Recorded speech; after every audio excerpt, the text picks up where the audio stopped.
starry night. A loving mother, a flame-eating father. Look up. Cherish both her luminous love and caring, his wrath and cruelty. Cherish both her...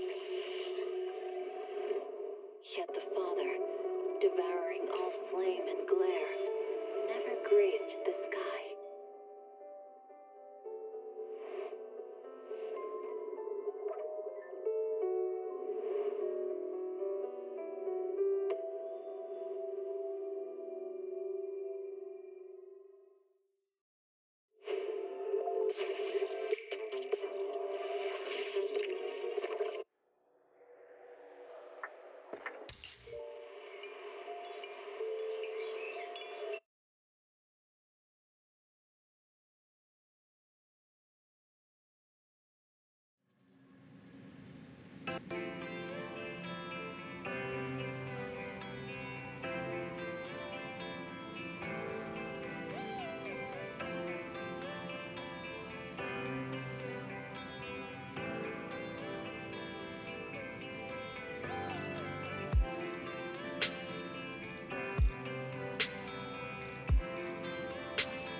меня?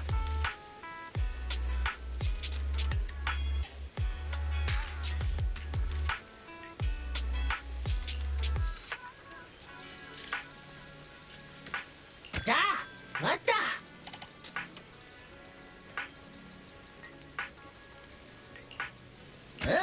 Иня.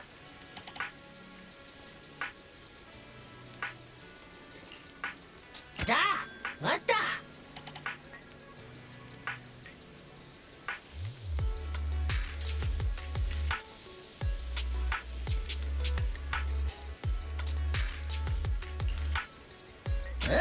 Иня. Вот да.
うんみんなじゃあ待ったみんな待った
な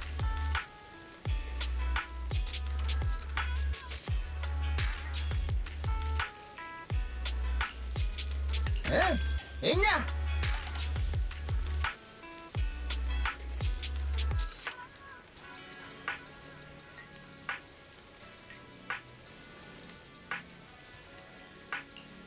だ待った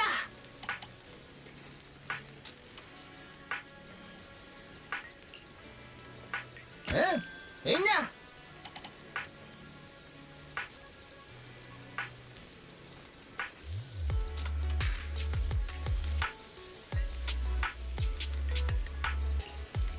終わっただ待った終わった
だ待った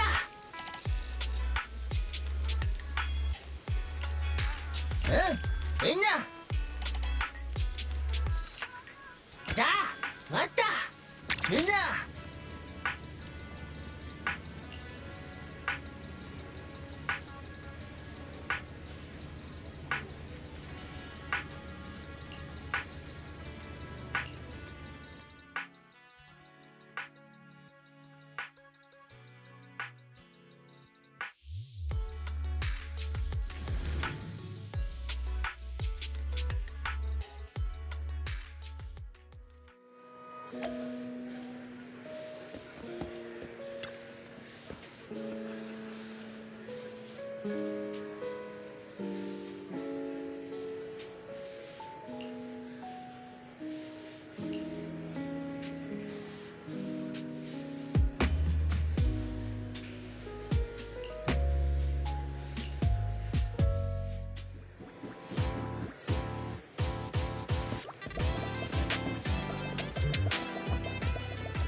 나, 나?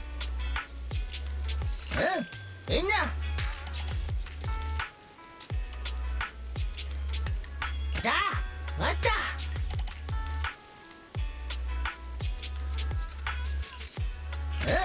있냐? 자, 왔다. 왔다.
Stay away from me.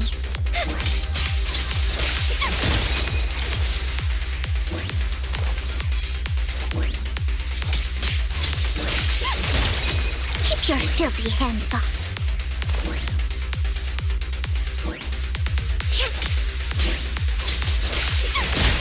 You better not get my chest dirty.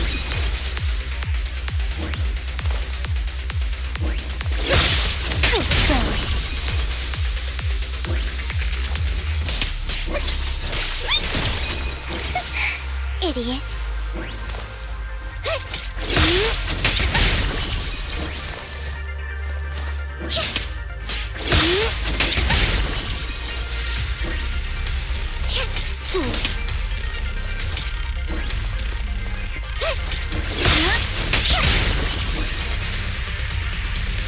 Don't touch me.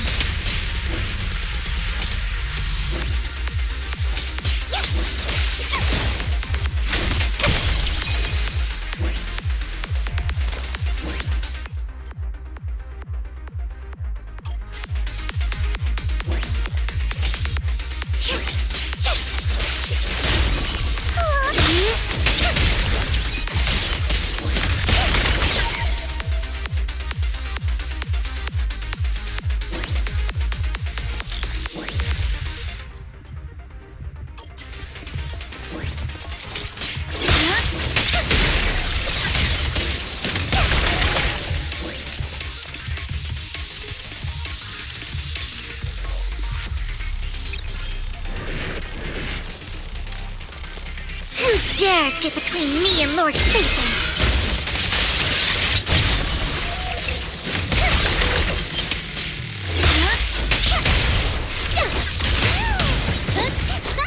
Home run!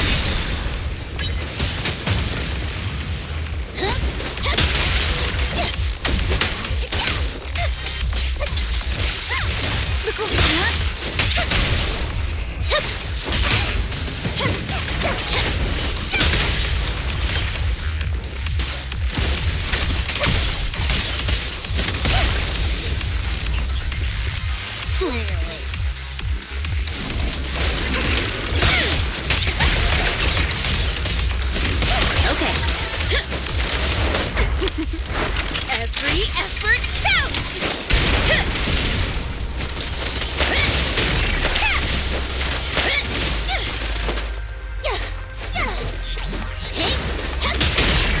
Don't underestimate me.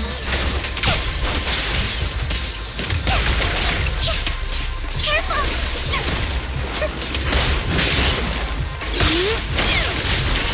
It's my turn!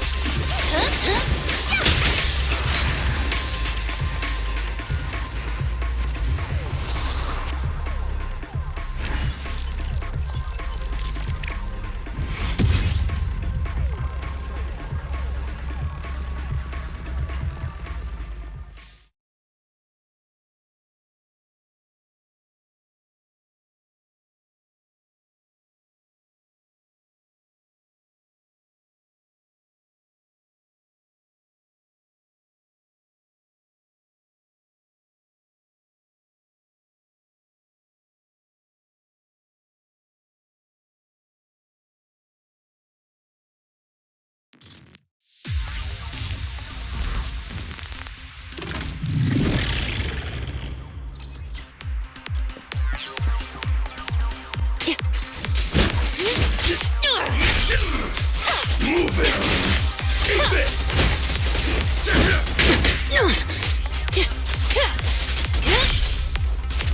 I'll take you. Oops,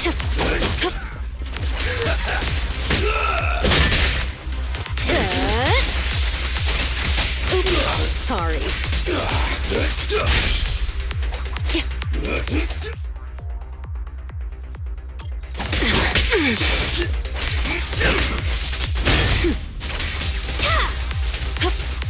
Move it!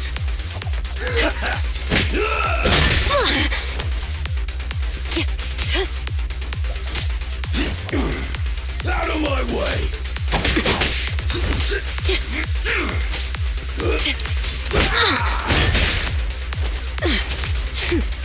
I'll take you.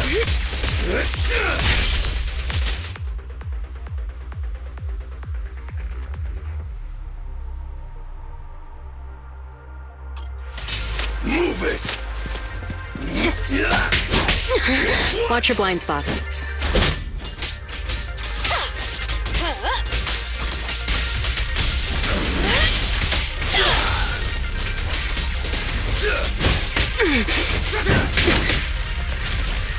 Out of my way! Take this!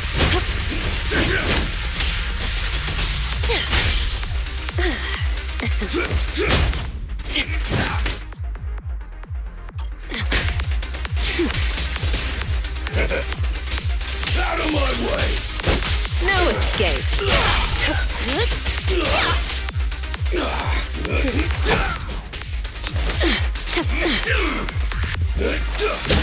Smash 'em!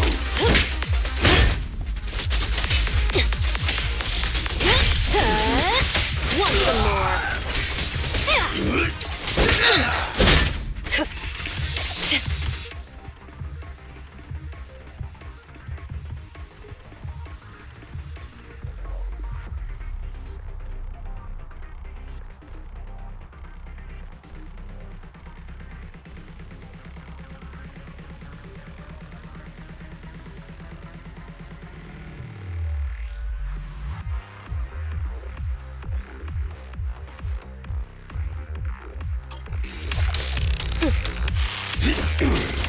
Out of my way!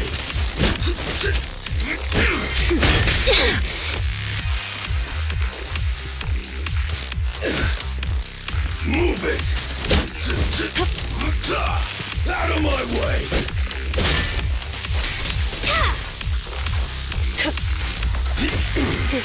I'll take you!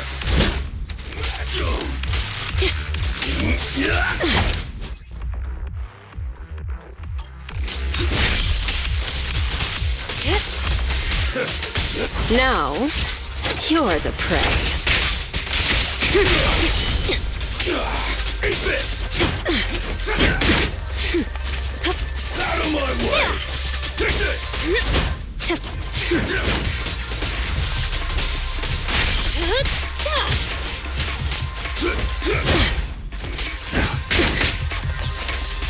Move it!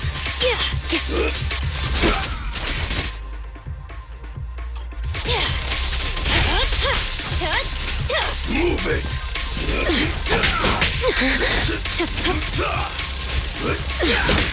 Smash 'em!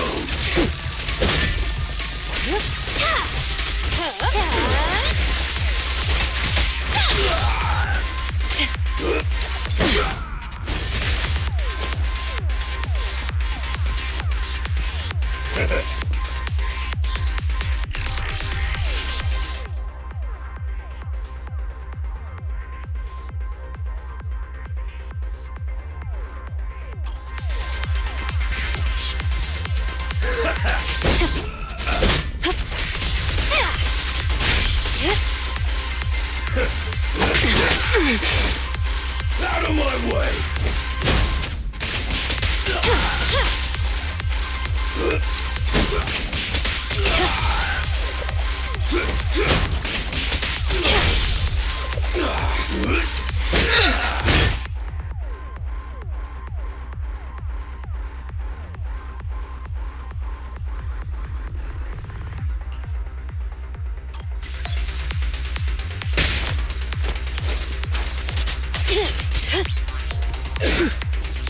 I'll take you.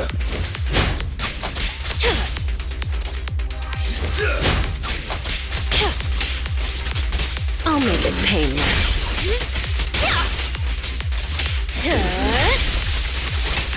Oops, sorry. Out of my way.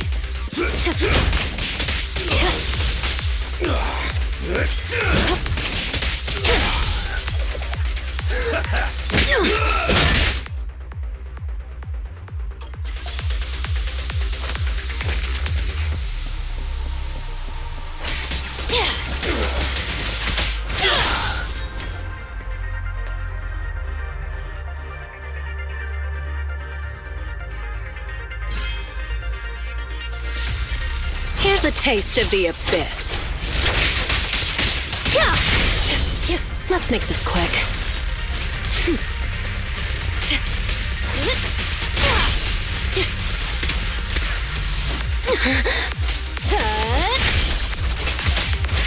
don't it?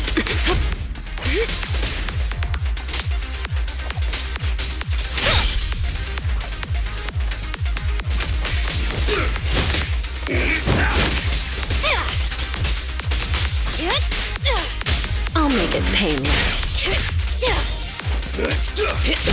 Prepare! The fate's judgment! Sure.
Kick into gear.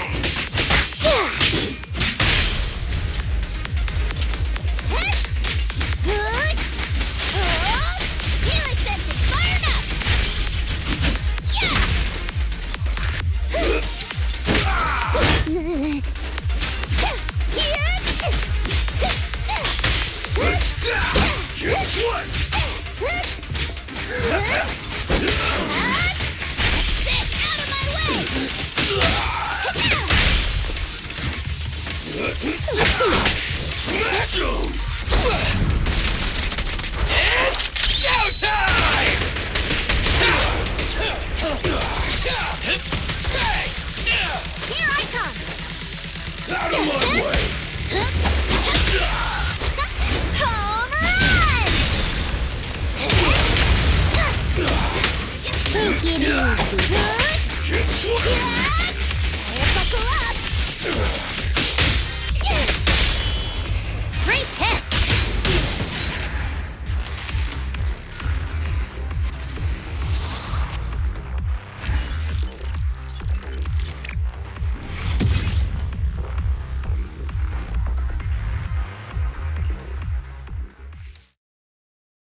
Roger. Come on.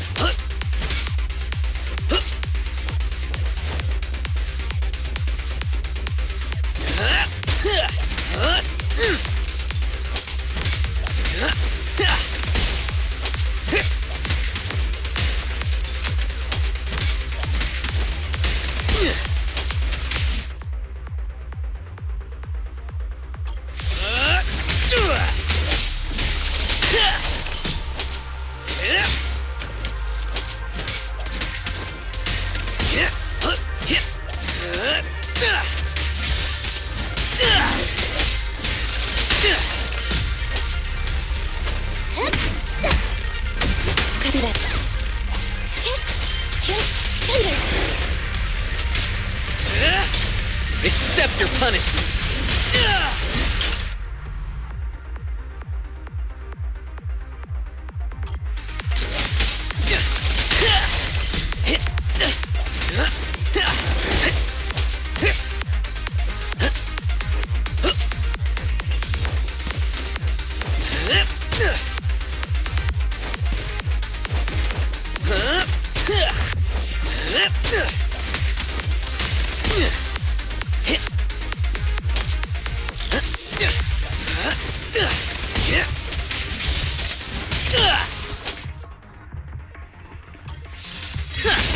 You asked for it!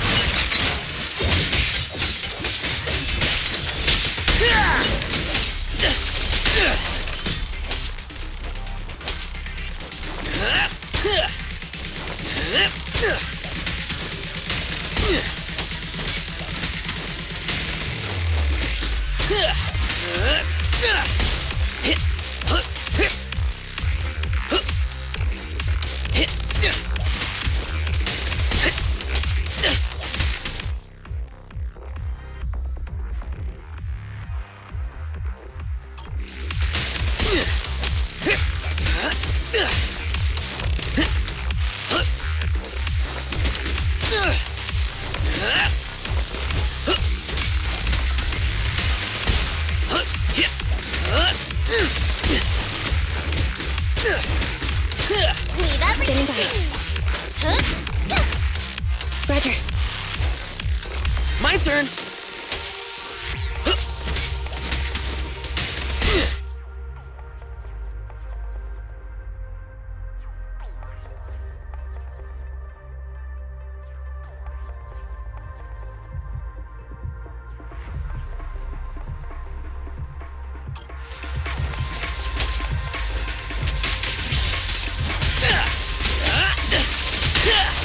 An opening.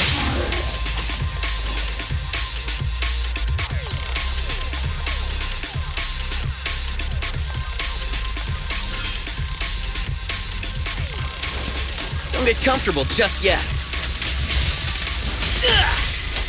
Your crime won't be forgiven! Target confirmed. Go. Great hit! Home run!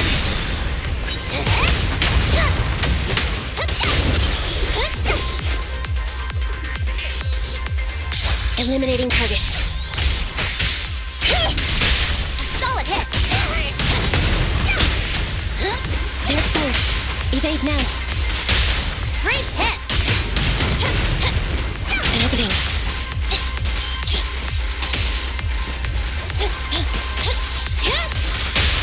Solid hit! They're exposed.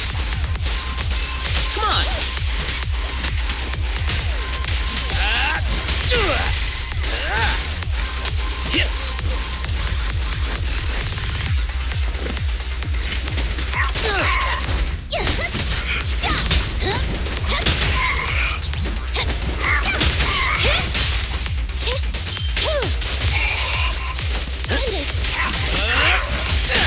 At your command. I'm not a loser! An opening.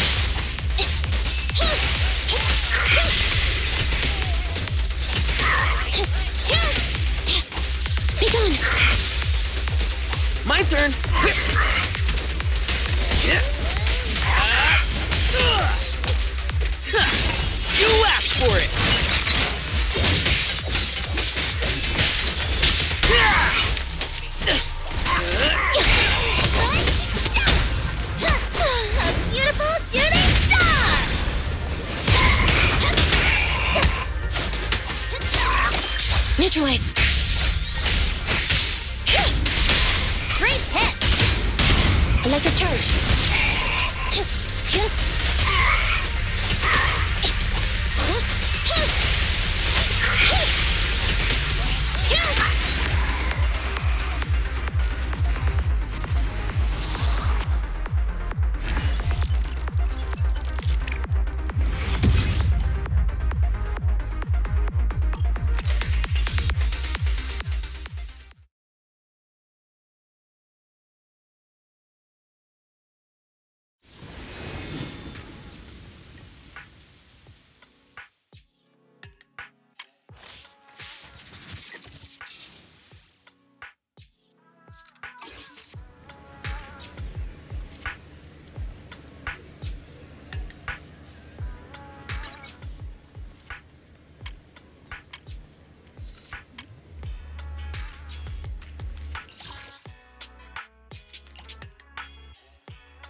An afternoon nap is a wonderful way to replenish one's energy. Oh, you could use a newspaper as a pillow. Come back soon. Chatting with young people is a delight.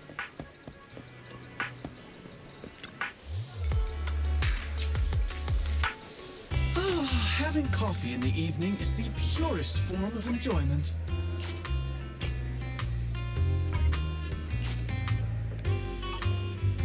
Please, take your time to savor my creation.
またいた。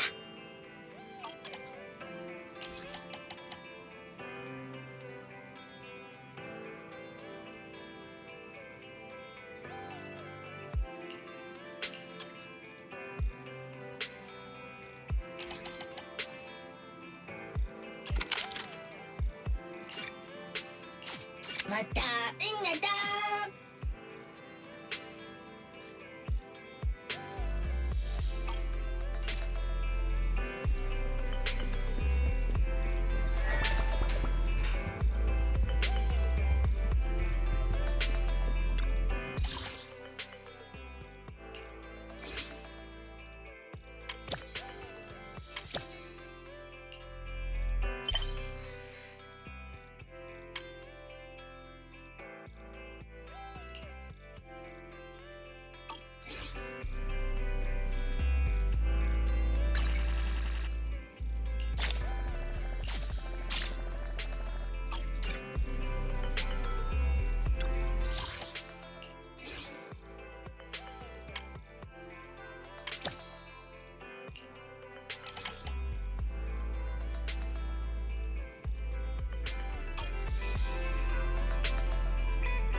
Lord Phaethon, this time let me. Vivian? Vivian?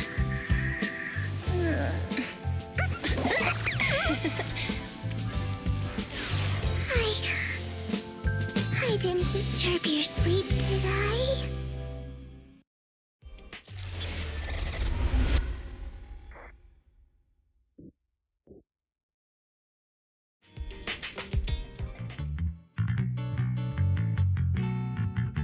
When I got here, the other Lord Phaethon said you were resting on the couch and just let me in. I meant to keep you company while you slept, but then I dozed off myself. Ugh. I was going to sit here looking super cute, hands cupping my face. You know, like the #1 sleepy face I want to wake up to pose. I can't believe I ended up falling asleep myself.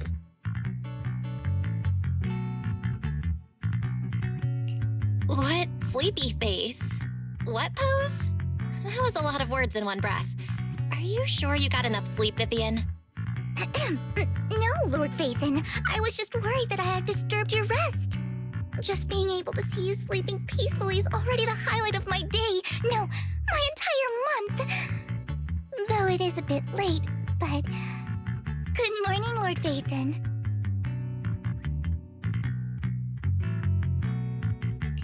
You're here super early today, Vivian. Is there something urgent? Mockingbird's death has stirred up quite the storm. I took some time to gather intel.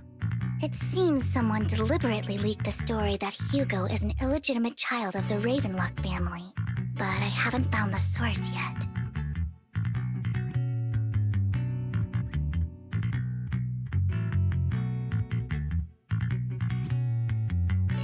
Could it be Hugo's uncle, Hartman? Maybe he's trying to turn people against Hugo and Mockingbird by playing the illegitimate child card. I suspected that too. He could be using Hugo's background to make people believe Mockingbird is just another Top's pawn. To the upper class, Mockingbird may be insignificant, but it has a loyal following among regular folks. But after some digging, I was surprised to find that the public isn't turning on Hugo. They're actually starting to see him in a better light. Some people feel bad for him, some relate to his struggles, and Hartman's the one getting all the heat. Public outcry against Hartman is growing, with many believing he murdered Hugo for his own selfish gain. Tops is hosting an industry summit this week, a responsibility usually handled by the Ravenlocks. But my sources tell me another family has taken over this year at the last minute. If I'm not mistaken, Tops is intentionally keeping its distance from the Ravenlock family due to the current public sentiment.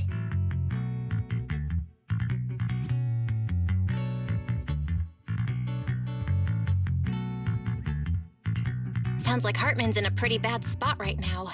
But we know he's not the type to go down easily. And that's what worries me. Hartman, in all likelihood, must have taken the sacrifice core.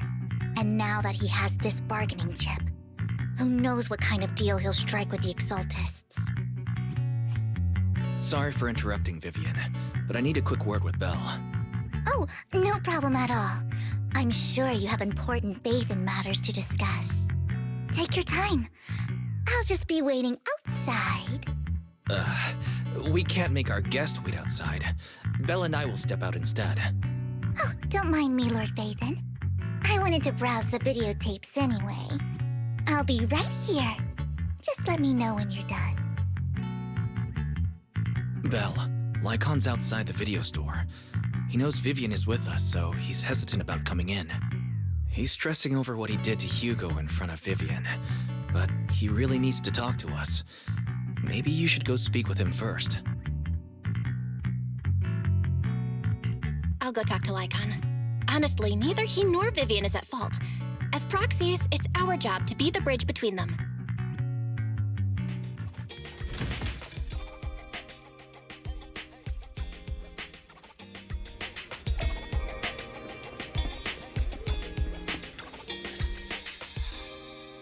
Good morning, Master Proxy.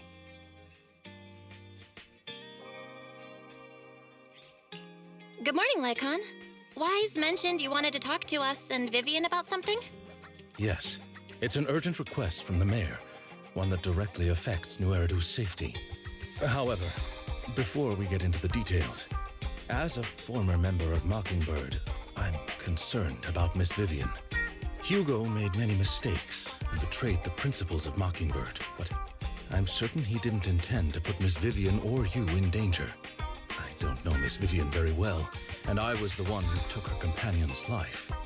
I might not be the right person to comfort her, but I hope she doesn't regret the choices she made or lose faith in the path she chose.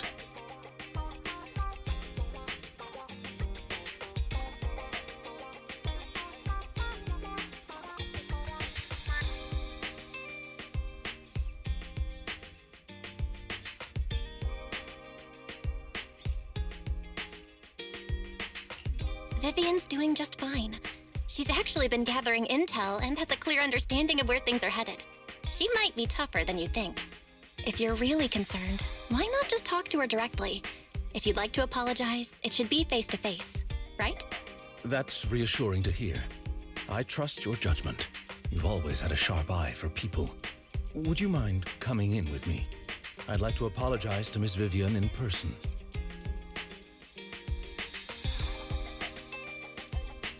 No problem. But I'll be staying neutral. Everyone has their own stance on this, and I get where both of you are coming from. As a proxy, I'm just here to make sure you have an open conversation. I'm not taking sides. I respect that. Thank you.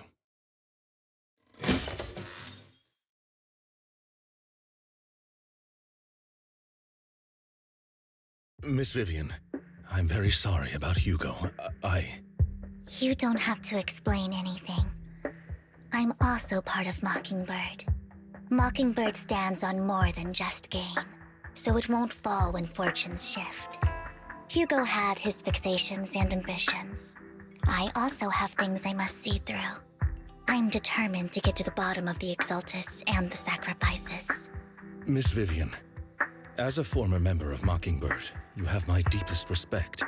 You have my word, whatever comes next. I would never harm you or Master Proxy. As for Hugo, please, accept my condolences. Condolences? That's not necessary. Mockingbird has plenty of tricks up its sleeves. This isn't the kind of act that ends so easily. Wouldn't you agree? You're right. Huh? That's it? You two just figured it out? Oh, that was fast. Master Proxy, I believe we all share the same goal. Uncover the truth of the Exaltists and the sacrifices. The Mayor has tasked me with inviting you to take on this mission, and hopes we can work together moving forward. If the Mayor wants to work with us, I trust he will demonstrate his sincerity in kind. Mockingbird will not serve as a pawn for the powerful. That will never change. Of course. While the Mayor cannot handle this personally, he will make sure we have all the intel and support we need. Miss Vivian, I know you have your own intelligence network, but for some high-profile shady dealings, perhaps the Mayor can provide you a different perspective. Please, take your time to discuss. If you're open to collaborating, I'll set up a call with the Mayor so he can speak with you both directly. I need to discuss this with Wise and Vivian. With so many people involved in this, we need to be very careful. Of course, I completely understand. When you've made up your minds, you can find me at the Ballet Twins.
I'll connect the call to the Mayor now. My dear friends, I'm glad you're willing to keep working with me. I'm truly sorry about what happened to Mr. Hugo Vlad. I didn't anticipate things would turn out this way. As mayor, I can't fully condone Mockingbird's actions, but personally, I had a lot of respect for Mr. Hugo Vlad. I looked further into Bringer's map. The sacrifices were created by an exaltist named Landon, who was active in Janus Quarter. Mr. Landon passed away in an accident a few years ago. Before he died, he was researching sacrifices and was said to have created a batch of serum that could turn living people into sacrifices. The problem was, the serum wasn't stable, and after his death, the recipe was lost. No one knows what happened to the exaltist in Janus Quarter back then. But it's clear that after the leader died, there haven't been major exaltist activities in the area. Bringer's map marks the locations where the exaltists' most successful attempts at creating sacrifices were. Since this person has already passed away, and the exaltists haven't been active around here for a while, then could it be that this is just Hartman acting on his own? Unfortunately, that's not the case. My sources confirmed that Hartman had been secretly in contact with someone, and they only meet inside the Hollow.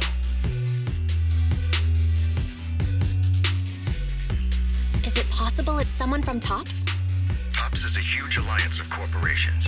They wouldn't bother getting their hands dirty. Instead, they just sit back and reap the rewards. Everything Hartman is doing is to secure his place in TOPS and strengthen his power within the Ravenlock family. If my guess is correct, Hartman has gotten in touch with the remaining members of the Exaltists that used to follow Landon, helping them create new sacrifices. But what's in it for TOPS? There's no way the Exaltists would just hand over their secrets about sacrifices to Hartman, right? A sacrifice outbreak would throw the city into chaos. And that's when TOPS steps in, taking control of the situation on their terms. The public will see the mayor as incompetent, while TOPS comes off as the real protectors of the city. And when that happens, public trust will shift towards TOPS. And Mr. Mayor, you might find yourself in an unfavorable situation. Still sharp as ever, Miss Vivian. So, what exactly do we stand to gain from partnering with you? Please don't tell me you're doing this out of some noble concern for your citizens. I'm not some hero of justice, and I don't believe in lofty ideals or empty promises. We have a common enemy. While our ideologies may differ, we can work together on this. And as proof of good faith, I may not know exactly where Hartman is, but I can fan the flames over Mockingbird's death and escalate conflicts within the Ravenlock family. So it was you behind the rumors. No wonder I couldn't trace the source of the public outcry. I'm not the one who started the rumors. I just helped them spread faster after they leaked. And I pulled a few strings to make sure the story painted Mr. Hugo Vlad as a heroic figure who was unfairly persecuted. As I said before, I had a lot of respect for him, and I'd be happy to clear his name. Now let me lay out my terms for collaboration.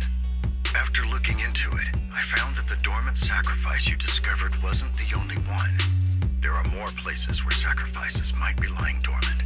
Too many eyes are on me right now, so I can't send my own men to deal with it. I'd like to ask you to retrieve the sacrifices from those locations. I'll make sure to dispose of them once you do, so no one will be able to use them again. On top of that, I've asked a friend to help monitor your physical condition, and maybe even uncover more of your potential. Her research overlaps with your teacher's work. You don't need to worry about her capabilities. She's a Void Hunter rank special investigator. Really? A Void Hunter rank special investigator is going to be assisting us? And she's involved in our teacher's research? That's right. She's heading to Janus Quarter for some business. I wanted to set up a formal meeting, but she declined. She prefers to assess things on her own, and will reach out when the time is right. She'll let you know the details then. So it looks like you both are on board with this commission and ready to help recover the sacrifices? Okay. We don't want new Eridu falling into chaos either. We'll do what we can.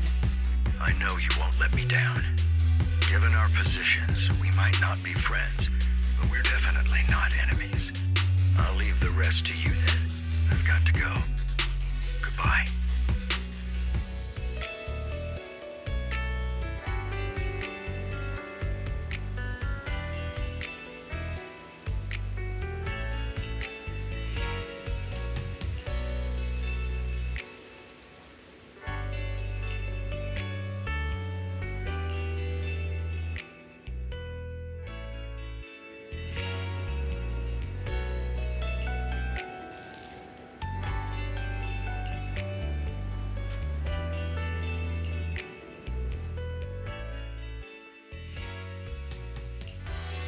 I would never turn down Lord Phaethon.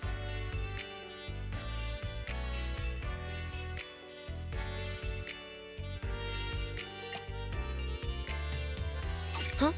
Is something the matter?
Lord Phaethon, thank you for trusting Mockingbird.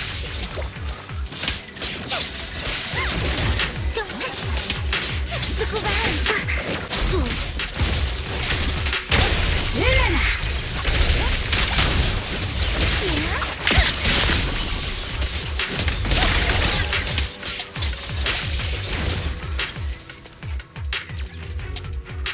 Don't touch me. Has someone already taken the dormant sacrifice from here? Or did the Exaltus decide to relocate it?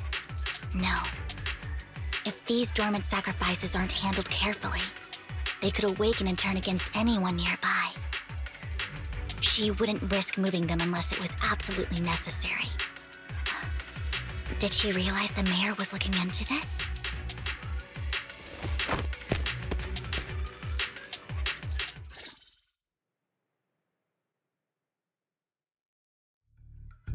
Did Hartman just make up this intel to get a shot working with us at Tops?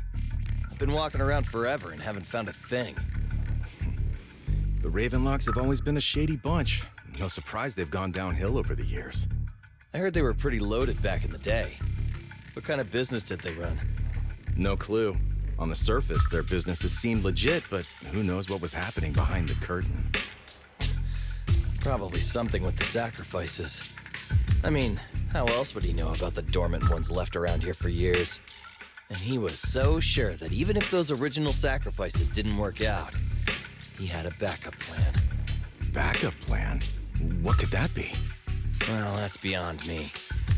I just happened to overhear something while I was next to Mr. Edmund one day.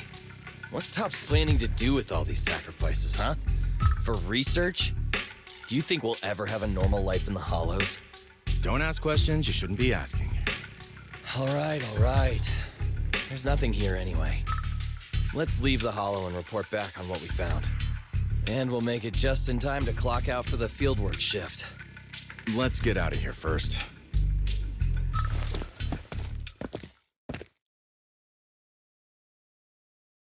Hartman, that fool. He'll do anything to get into Tops, even if it means playing with fire. She's an Exaltist. Human lives have never mattered to her. The more people get dragged in, the greater the danger. Vivian, I've been dying to know, who is this she you keep mentioning? I apologize for losing my composure. Please don't mind me. The she I'm referring to is with the Exaltists. Someone I have a history with.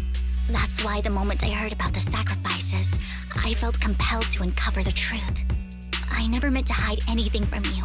It's just that, for me, the Exaltists bring back painful memories. And I'm not ready to face them yet. So, Lord Phaethon, please give me a little more time. Once I've gathered my thoughts, I promise I'll tell you everything.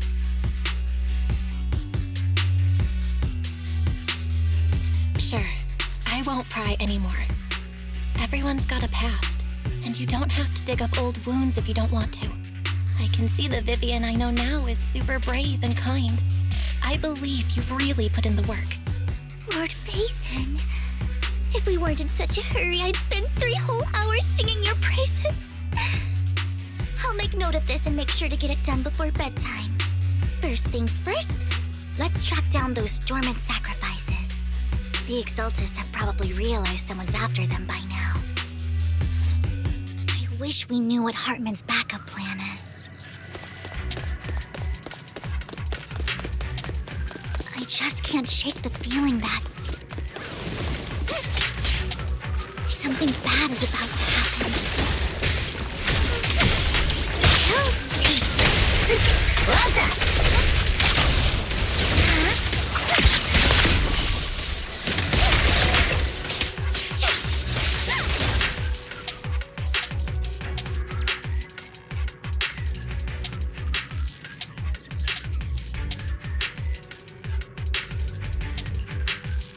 Hugo may have done terrible things, but he had his reasons.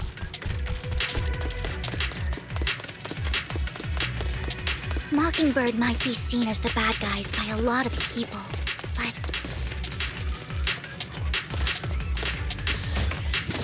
ironically, joining Mockingbird is what put me on the right path.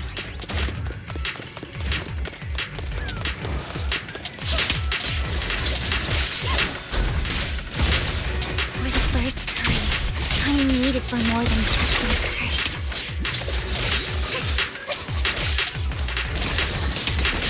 Better not get my sister.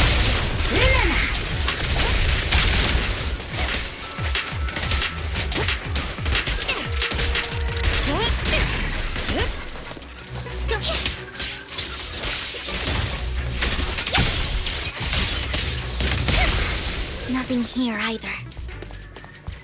Are we too late? There's...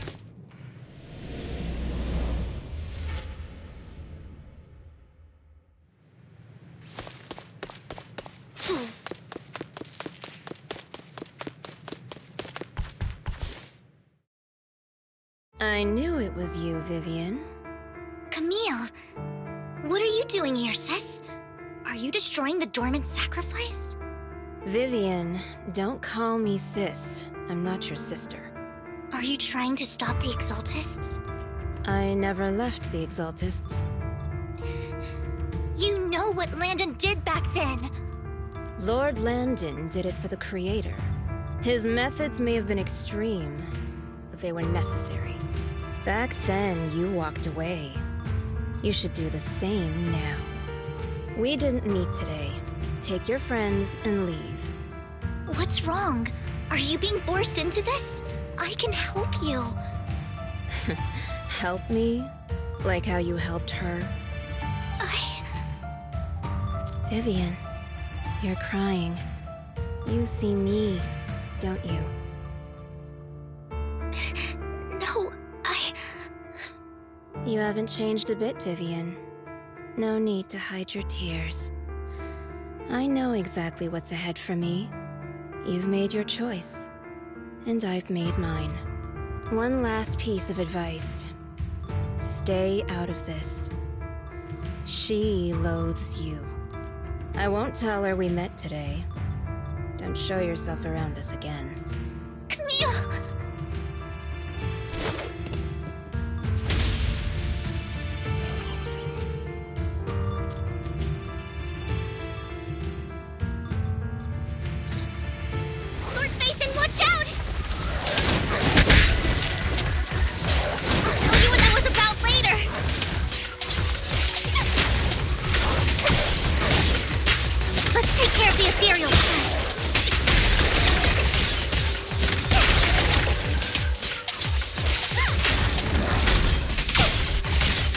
dares get between me and Lord Phaethon?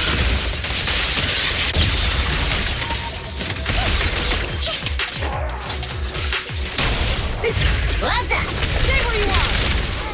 Sustain fire. Better clear out. Oh my.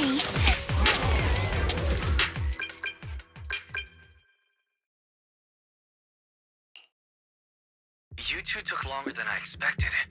Did something happen? We searched the coordinates the mayor provided. Most of them were already empty. No dormant sacrifices. Camille, the Exaltists have been actively destroying the dormant sacrifices. The Exaltists? There's no reason for them to go after the sacrifices, right?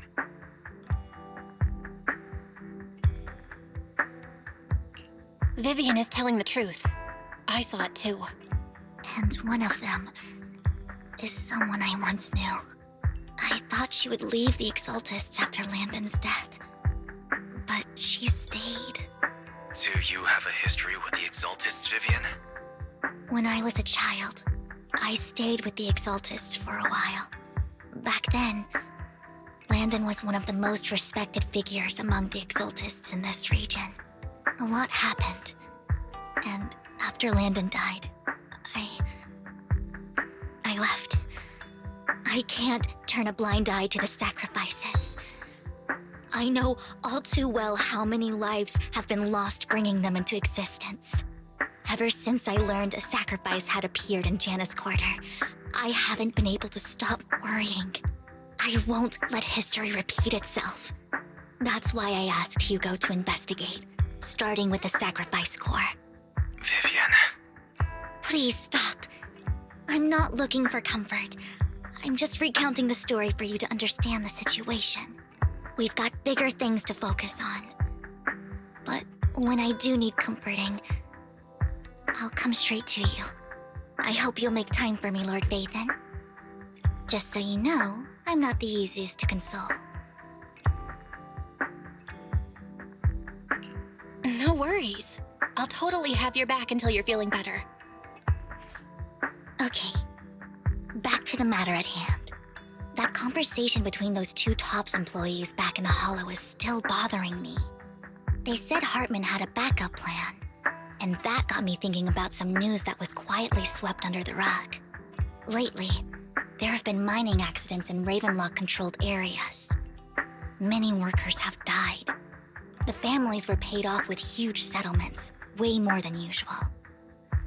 No protests, no controversy, and the issue was buried. But considering the Ravenlock's financial position, why would they be so generous with payouts? That sounds sketchy. Are you saying they made up the accidents and the workers' deaths? Precisely. I don't think those workers died in mining accidents. I'm planning to reach out to some old friends, see if they've heard anything about this. Do you have time, Lord Phaethon? My contacts are just near 6th Street. Care to join me? I'm in. Let's go together.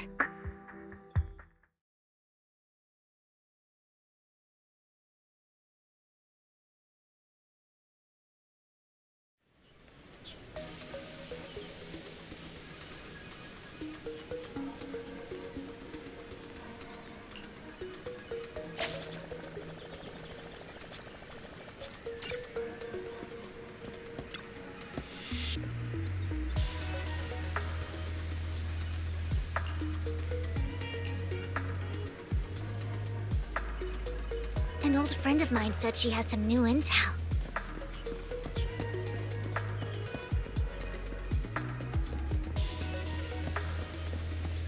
She's like a mentor to me. I learned a lot about data scraping on Internet thanks to her.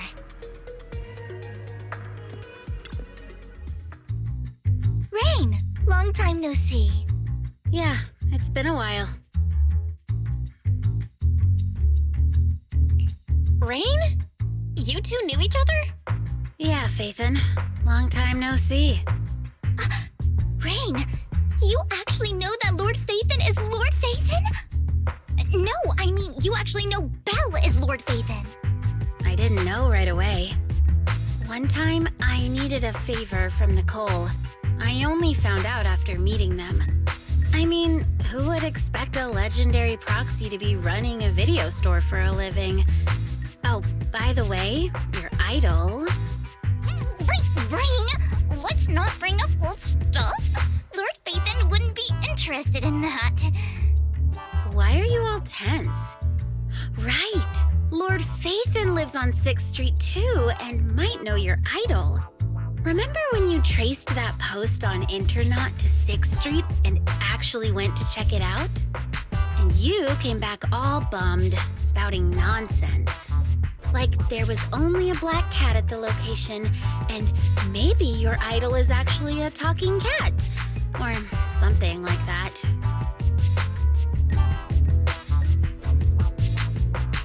I know that black cat. I'm always sneaking at snacks. Lord Phaethon, please, let's drop this topic. Come on, Vivian. It's been years, and you still won't say who your idol is. If you'd just let me, I'd have tracked them down ages ago. I get it. You want to find the person who's important to you on your own. But you've tried so hard already. It's okay to lean on me a little, you know. I'm sure your idol won't hold it against you. I shouldn't have come to see you. Huh? What's wrong? Hey, Rain. Vivian said you might have some new intel. So let's get to the important stuff first. All right, let's get down to business. Here's something I'm pretty sure about. The Ravenlock family's claim that those missing workers died in an accident? Don't buy it. The last signal from those workers was near the Hollow, then communication went dark. I think they were taken into the Hollow. And yesterday, I picked up that the Ravenlock family secretly hired some people to search the Hollow's perimeter. I caught a weird distress signal from someone and managed to track down the source. When I tried to reach out, the signal cut out completely. The last trace of the signal was near Lumina Square. Finding someone in real life isn't really my thing, so that's where you come in. Okay, we'll check things out. You just said this is something you're sure of. Do you have anything you are unsure about? I dug up some info online, and one thing stood out. A few days ago, there were some creepy sounds coming from an abandoned warehouse by the port. The place was locked up, so no one could see what was happening inside. Not sure if it's related to your search. If you don't find anything useful around here, it might be worth checking out. Well, that's all I have for you. Thank you, Rain. Don't get all emotional on me now. I'm just helping out a friend. This one's on the house. Consider it payback for the favor you did me last time. But if you still want to find your idol, hit me up. I've been curious for what... Alright, don't worry about it. I'll manage it myself. Stop being so nosy, Rain. Nosy? Nah, just professionally curious. What kind of person is worth all this searching, huh? But honestly, whoever they are in real life, they've become a part of you. You've come a long way in this search, Vivian. I much prefer the person you are now. So if you find this person, don't chicken out. Go meet them. People will appreciate you for who you are. Rain. I might not care about the real world or what it'll be like, but I hope everyone I know can live a good life. I'm counting on you to save the world, guys. All right, I have other business to take care of, so I'll leave the rest to you.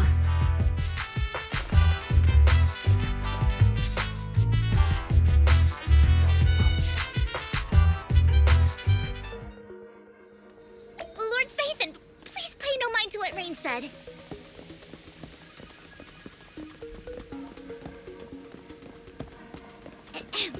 That big guy's up ahead.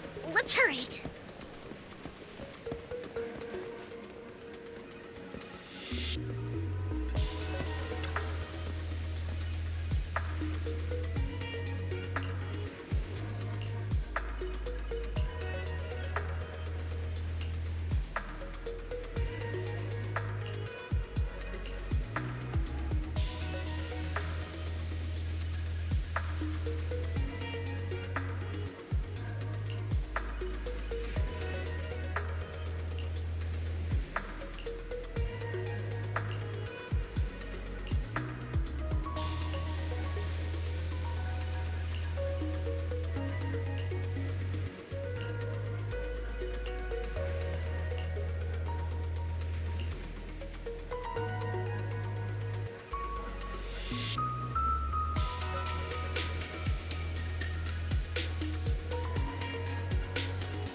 One Denny Boo is just too cute, right?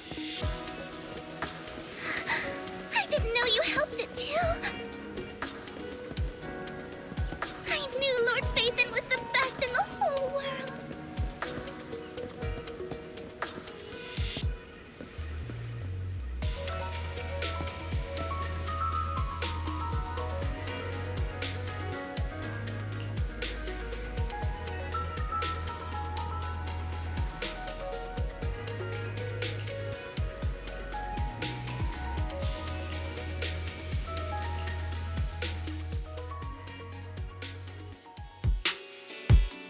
Don't take me back, please. I was wrong. I know I messed up. I don't want your money anymore. Please, no. Calm down. Who are you? I won't say anything. Just let me go. I don't know anything. I swear, I know nothing. We're not PubSec, the HIA, or the Ravenlock family. We won't force you into anything. There's no need to be afraid. What do you want from me then? We simply want to know where the Ravenlock family took you and what they made you do. I can't say. I can't tell you. I have a family. They'll hurt them. You never saw me. Please, just stop asking. Don't you wish to see your family? I don't deserve to see them. It's my fault. I was greedy. I did this to myself. But your family must miss you dearly. I'm sure they won't blame you. No, it's my fault. It's all on me. I don't want to drag them into this. If the whole ship is sinking, no one on board can escape.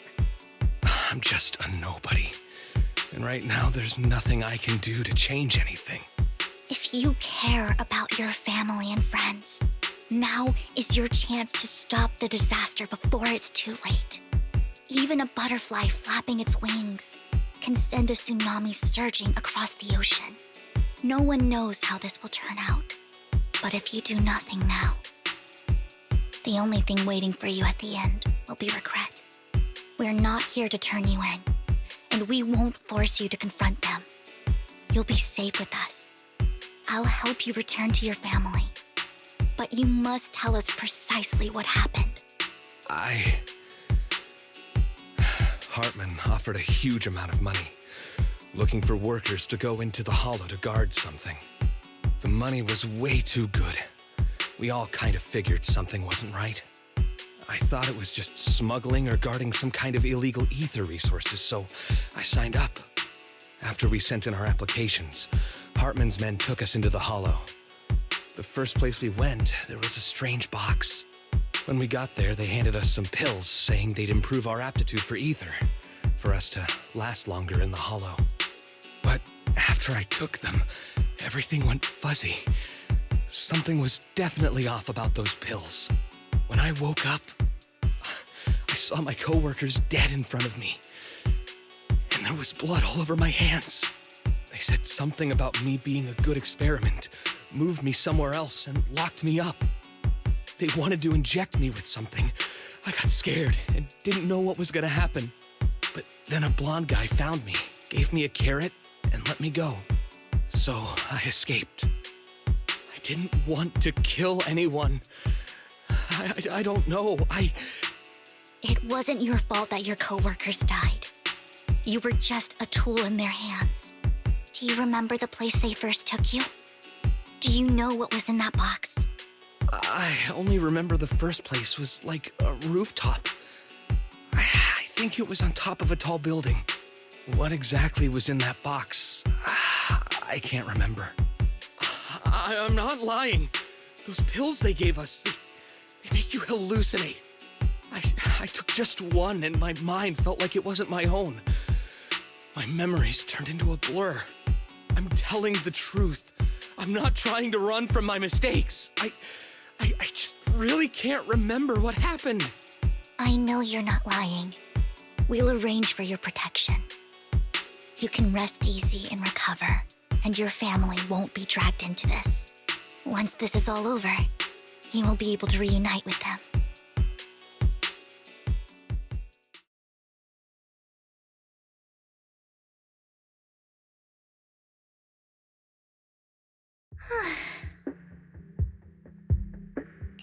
I've been meaning to say this for a while, Vivian.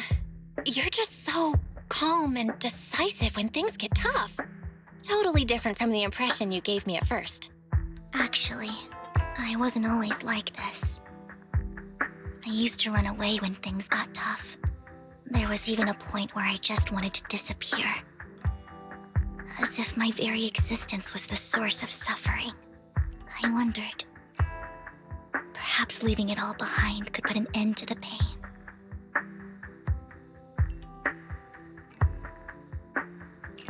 Whoa. It's hard to imagine you like that. I mean, you had this super intimidating vibe when we first met. Well, I was on a mission at the auction when we first met. And just as Rain said, I've come a long way from who I used to be. Speaking of Rain, it's still wild to me. I never thought you and I would have mutual friends. And you even know one Denny Boo. Can you believe we might have passed each other so many times without even realizing it? Enough about me. Tell me more about you, Lord Phaethon. Where have you been? And what have you experienced?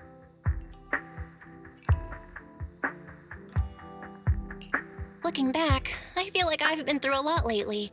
My brother and I even lost our Phaethon account. Oh, everything started when the Cunning Hares took something from the Red Fang gang.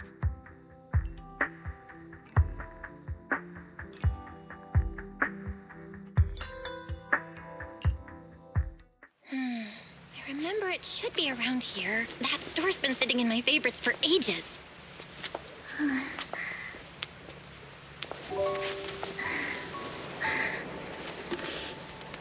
Lord Phaethon! What's up?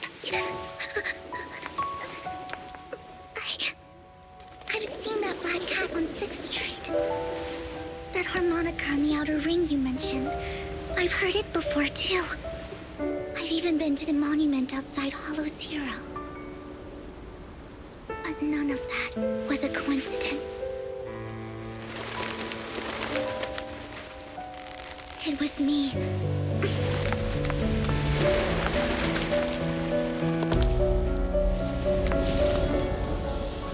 Following you, and now I've finally made it to your side.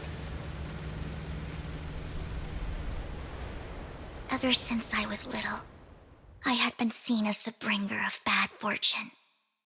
I had traveled to many places and witnessed far too much misfortune. Every tear I shed brought disaster. I've heard too many curses to count. I loathed my tears as much as I despised my own existence. Wherever I stayed, tragedy followed. I had roamed too many places, and each time, it ended the same way. I didn't know where I could go anymore. One night, I stumbled upon a post discussing me.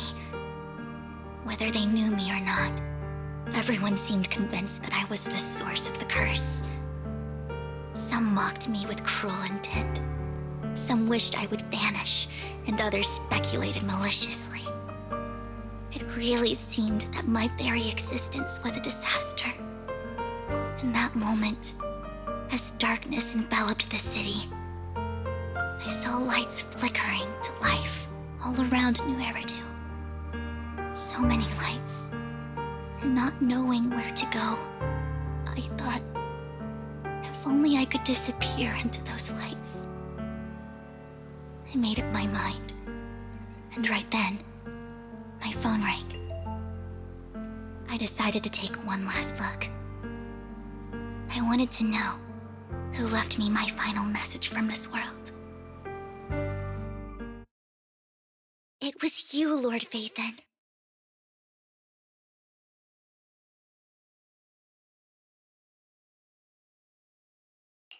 Wait, really? Me? Yes. And I checked with the other Lord Phaethon.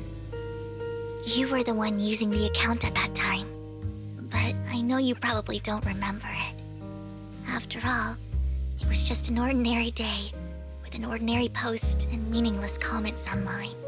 But for me, it was the night I finally realized where I could go. I wanted to walk the paths you had walked, see the sights you had seen. And then, one day, share it all with you, face to face.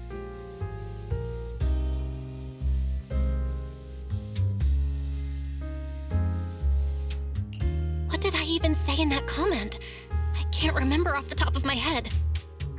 Well, you'll have to figure it out for yourself. I'm not telling you. Huh? No! So, Lord Phaethon, thank you. Not only for that comment you made that day, which was a silver lining for me, but also for giving me the courage to become who I am today. The Vivian standing right in front of you now. Lord Phaethon, I truly like who I've become.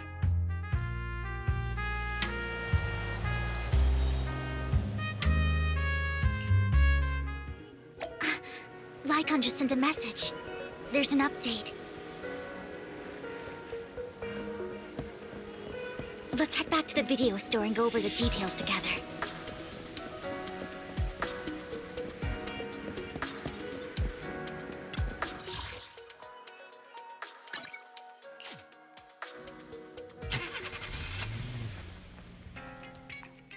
Vel, you're back. Lycon told me he wanted to meet up with us online to discuss things when he returned. I'll call him now. Master Proxy, Miss Vivian. The gentleman Rena brought back has stabilized and calmed down now. Based on his account, we've identified where Hartman is hiding the core. He also mentioned that Hartman plans to trade the core with a group of people.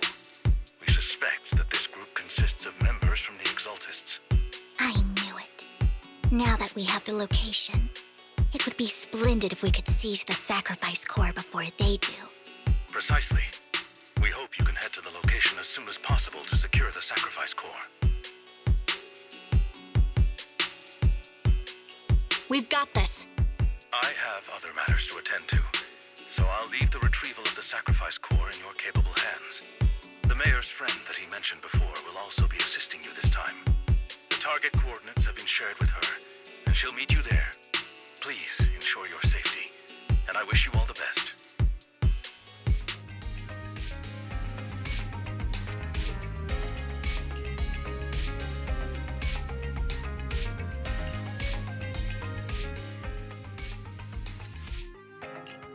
Good day. Officer 148, Juyuan, ready.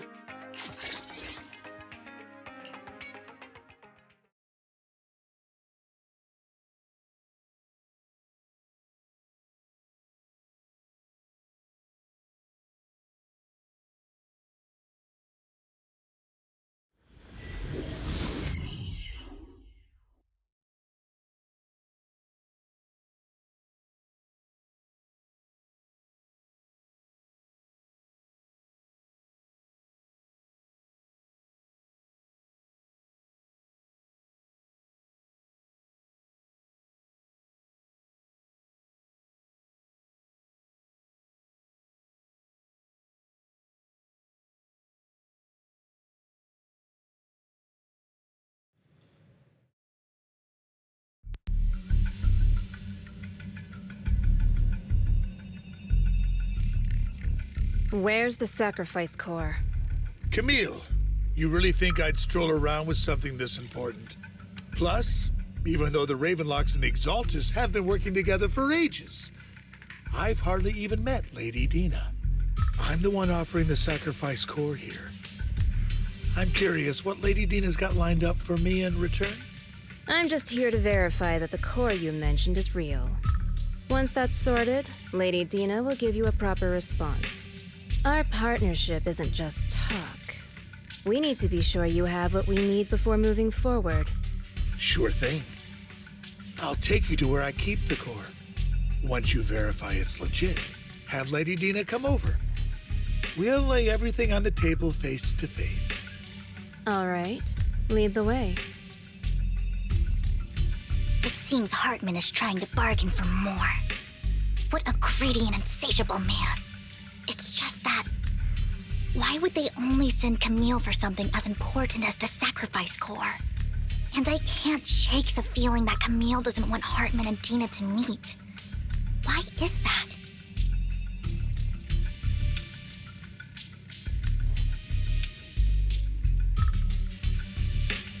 Who's this Dina he just mentioned? Is she the leader of the Exaltists? Kind of. Lord Phaethon, I really think we should hurry. We must get to where Hartman keeps the core before anyone else does. I've got a shortcut planned, but there are gonna be ethereals along the way. I'll let you handle them, Vivian. Don't worry, Lord Phaethon. You're in capable hands. I'll ensure your safety.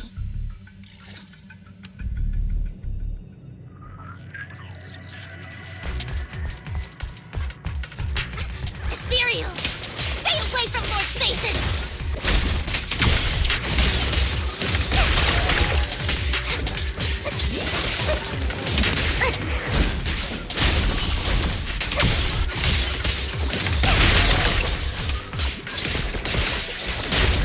Stay away from me.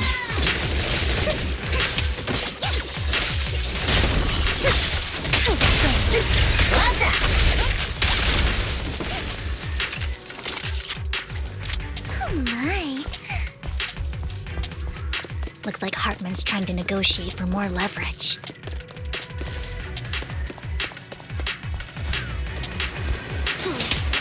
Let's get out of here before we're spotted.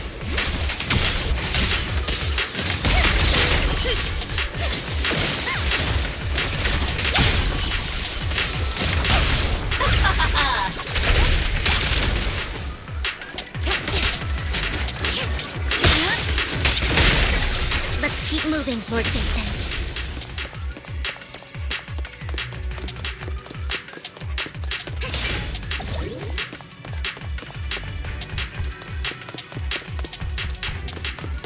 Leave the enemies to me, Lord Phaethon. Ambush!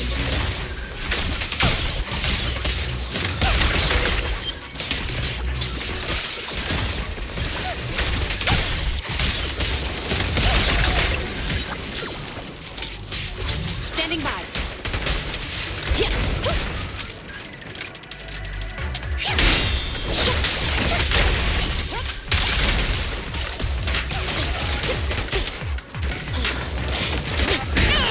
Leave it to me.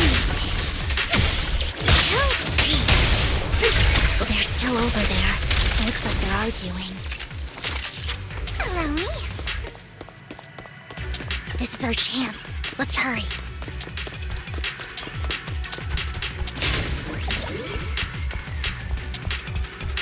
No matter who has the sacrifice core, Hartman or the Exaltists, it would be really dangerous.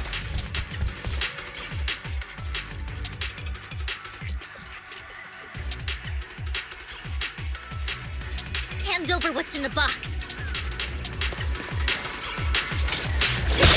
Or we do this the hard way. Dares get between me and Lord Phaethon.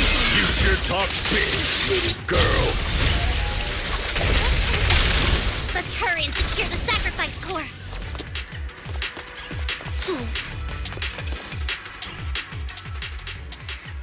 Lord Phaethon, the box is empty. So Hartman never kept the core here to begin with? How did you even find your way here? Where's the core in the box? What did you do with it? You call this keeping the sacrifice core safe?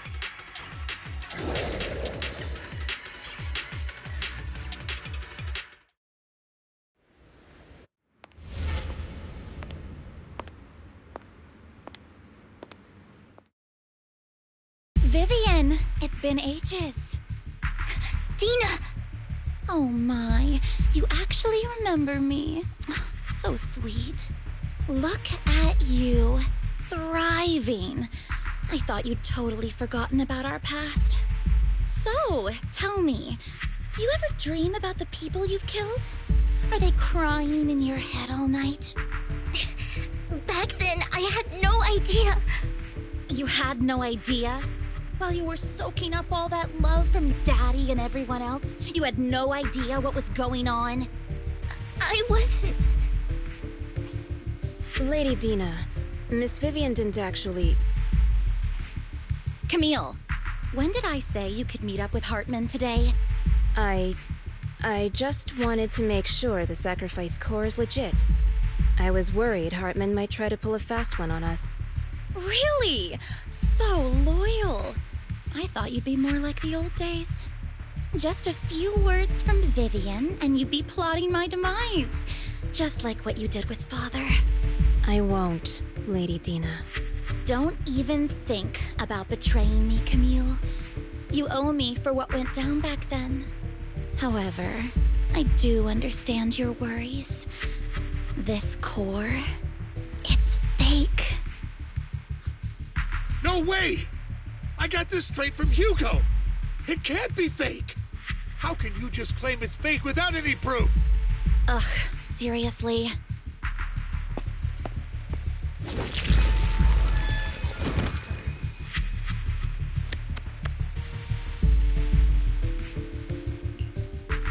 The sacrifice core can max out the ether particles within human bodies in no time at all.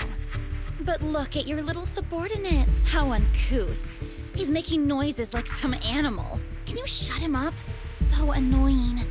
The masterpiece Father made for the Creator isn't this worthless piece of junk you're holding. So, the real core. Vivian, where do you think the sacrifice core is really at? I don't know. If I knew where the real core was, I'd destroy it without a second thought. Dina, you understand what the sacrifices are, and you know those who were blessed should not have to endure such horrors. Oh, they shouldn't have suffered those horrors. Weren't you the one who decided if they'd be blessed or not? If it weren't for your tears, how would they have encountered such misfortune? How self-righteous, Vivian. Their fates were in your hands. It was you who brought disaster on them. Landon just needed an excuse. He needed someone to blame. Whether I shed tears or not, he'd treat living beings as mere subjects for his sacrifice experiments. Dina, you know all of this. Landon even went so far as to sacrifice you. Shut up, shut up, shut up! Father did it for his great cause. Vivian, why do you always mess everything up for me? Everything! You did it before, and now again! You just had to ruin my plan. I was so close to fulfilling Father's last wish. If you don't give me the sacrifice core, be prepared to become food for the ethereals. I told you I don't have the sacrifice core. Otherwise, I would have destroyed it already. Lord Phaethon, find the right moment to retreat. She can be quite unpredictable when her temper flares. Oh, really? You don't have it? Then I suppose there isn't a reason to keep you alive.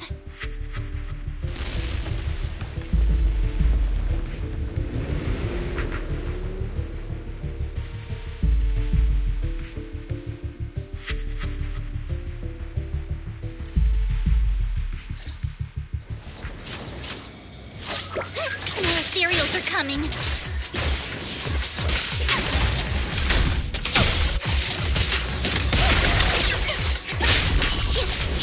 Don't touch it.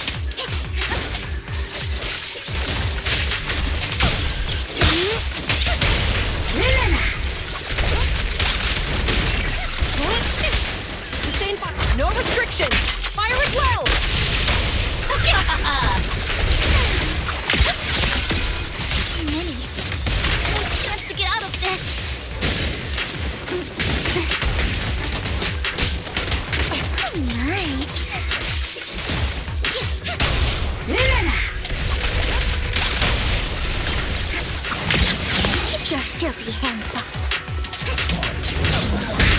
You better not get my treasure.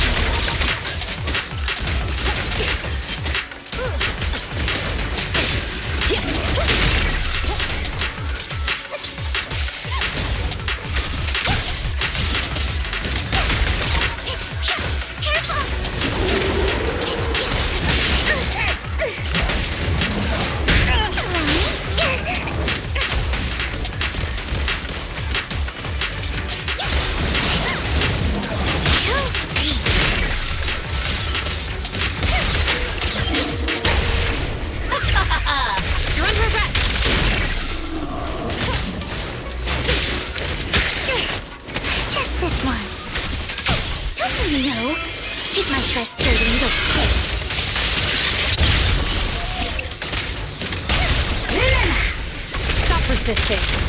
Stay away from Lord Nathan!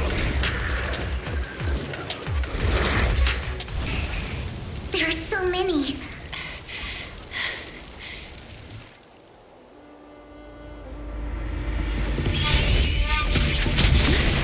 It's ink.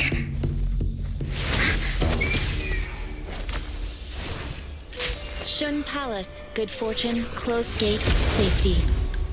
What? An evil miasma gathers here. Another place of conflict. If you wish to avoid disaster, then head southeast.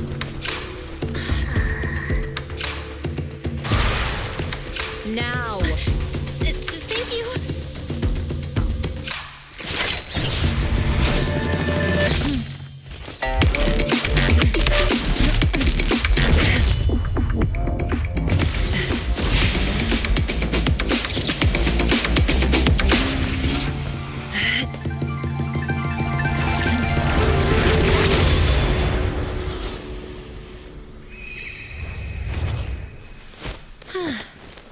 Finally, peace and quiet.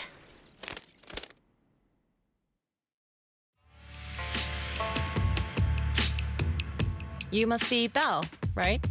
Mayflower mentioned a special partner might need my help. Can I ask, who are you? I'm the 13th generation master of Yunque Summit. You can call me Yixuan. Mayflower passed along your info, and I was curious what kind of person you are, so I came to see. At first, I thought it might be a hassle, but your energy feels really calming. Quite nice, actually. Oh, so you're the investigator the mayor talked about. Yes. He also asked me to be your temporary teacher and offer you a bit of guidance. Guidance? What exactly does that mean? Unfortunately, this isn't the right time or place to talk. I have some investigation work to catch up on, and it seems you've got quite a lot on your hands, so let's part ways for now. I'll find a good time to visit you soon.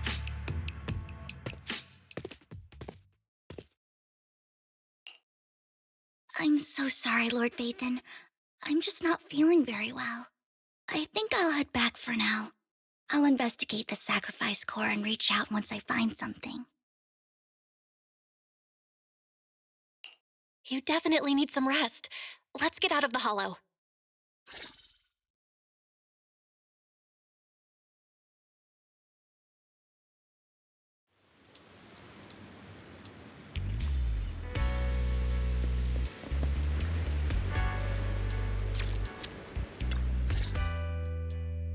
Lord Vathan, are you going to rest now? I'm not in a hurry to get back. You've been kind of off since we got out, and it's got me worried.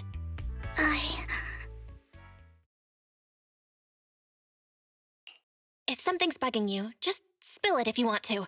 I'm a pretty good listener, you know. I didn't mean to keep my past from you, Lord Vathan. When I was little, people thought I brought misfortune, so no matter where I went, no one wanted me around for long. Then, one day, Landon adopted me and brought me to the Exaltists. There, I met Dina, who was so kind to me, treating me like a dear sister. She told me her father, Landon, was was a great man who'd one day make everyone stop fearing the Hollows, so all life could live freely inside and outside of them. Tina helped Landon pick people for the blessing, and everyone in the Exaltists respected her greatly. Those who received the blessing would have a better ether aptitude, allowing them to enter the Hollow freely without fear of sudden disaster. Back then, Dina would chat with me every day, always about the Exaltists and her father. But things between us shifted when Landon asked me to step in for Dina. Landon told me I didn't only bring misfortune, and that if I listened to him, I could actually help people. After that, he'd take me to meet people, and if I shed tears, he'd give them a blessing medicine. Those who got the blessing could dodge calamities. At first, I was ecstatic, thinking I could help others. I shared my joy with Dina, but that was when she started to pull away from me. The blessing medicine. Please tell me that wasn't the sacrifice serum Bringer had? Yes, to be precise, it was an early version of the sacrifice serum. Landon's medicine wasn't stable. The medicine Landon developed could boost abilities quickly, but also sped up the development of ether corruption. In the end, most people turned into ethereals, and a few became sacrifices, losing all human consciousness. The ethereals were killed while the sacrifices were given to the higher-ups of the Exaltists. The Exaltists wanted the sacrifices to hold human consciousness, so Landon's medicine was seen as a failure, and he gradually lost influence within the Exaltists. One day, I saw Dina, and tears streamed down my face. In a bid to save his reputation, Landon decided to let his own daughter receive the blessing. I had always thought that getting the blessing was a good thing, until I saw terror in Dina's eyes that day. That evening, I broke Landon's rules for the first time and followed him out of the Exaltist's residence. I trailed him to the Hollow, where I witnessed someone who had been blessed becoming corrupted. In the end, that person became an ethereal. Then, without hesitation, Landon killed him. Before Landon returned, I went back to the residence and snuck into his study. And there, I uncovered the truths I just told you. And just a few days later, it was time for Dina to be blessed. I wanted to save her and stop anyone else from getting deceived. So, that day, I told everyone present that Landon should be the one to receive the blessing, not Dina. At first, Landon argued, and no one believed me. But, in front of them all, I looked at him and let my tears fall.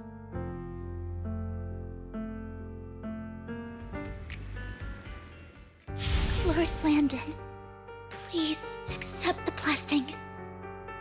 Vivian, you...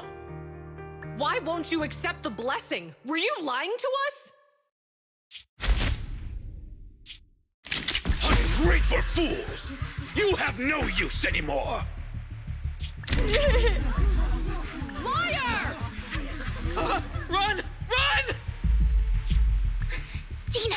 Dina, wake up! We have to go! Vivian? What's happening? Listen to me! Lord Landon's so-called blessing isn't...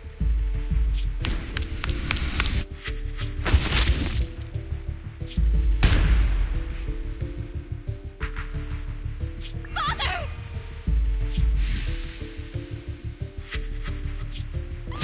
No, I was just... Mom, I want to go home. It's got nothing to do with us.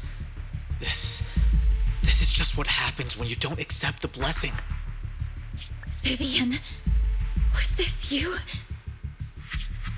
Tina, I just didn't want you to accept the blessing. Everyone who does ends up... I just don't want to lose my father. You knew? If you knew what he's done, you... He's my father. He's all I have. Stop being self-righteous, Vivian. You only ever bring misfortune.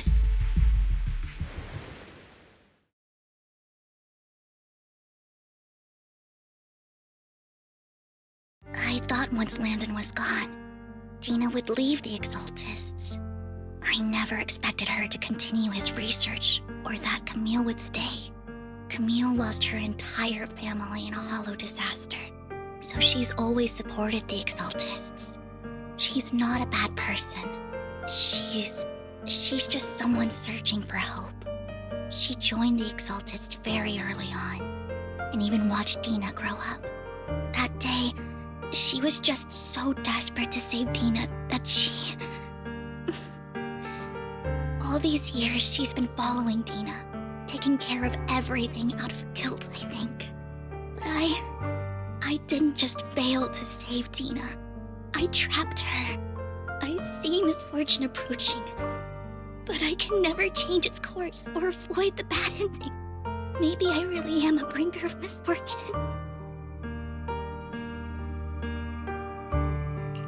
No way. You're not the one bringing bad luck. Whatever went down with the Exaltists, Landon used you. As for Dina and Camille, they know the truth, and they just made their choices. The hollows and the disasters they caused took more than just their loved ones. But not all survivors cling to obsession and hatred like they do. Lord Phaethon. You need to believe in yourself. You're currently resolving the sacrifice crisis with your own effort. I remember you saying you really like yourself now. So what's changed? Yes, that'll always be true. Thank you for listening to my story today. Years have gone by, but I've never had the courage to face all this. Maybe Dina and I were meant to meet today, so I could finally spill it all out. It lightens my heart a little. Lord Phaethon, you truly are a wonderful listener. Whenever you're feeling down, don't hesitate to come to me. I will. It's been such a long day. You must be exhausted. I'll track down the location of the sacrifice core and let you know what I find. Good night, Lord Phaethon.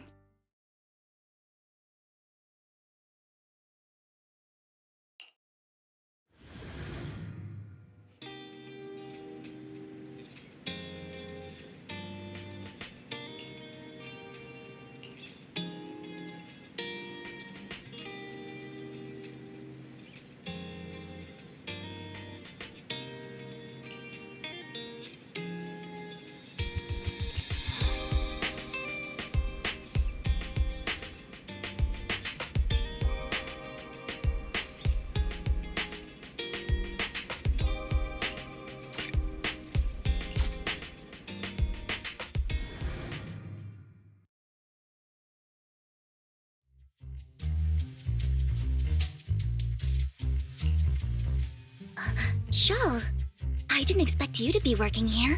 Perfect. I was just covering someone's shift. The screening here is super strict, and I was afraid the supervisor would realize I was new and subbing for someone, so I hid in the control room during the supervisor's inspection. So I happened to bump into this guy, a blonde man wearing a hat, and I think he was checking some footage. Then he logged that footage into the tape he brought. Later, I found that part of the footage had been wiped. Blonde, wearing a hat. Could it be Hugo? Do you know him? I think it's him. If it were Hugo... I think I know where he would hide the tape. Thank you, Shaw.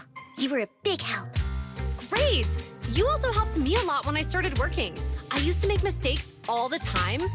If it weren't for you cleaning up my messes, I would have been fired ages ago. So I'm happy I could help you too. All right, go ahead and do what you need to do. We'll catch up another time.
If I'm not mistaken, you and Vivian share the same goal.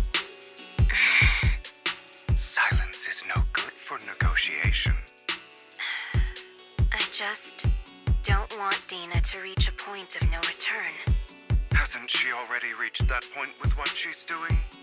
The formula for the Landon serum was lost, but a batch survived, and Dina was able to develop a substance that can be used for mind control.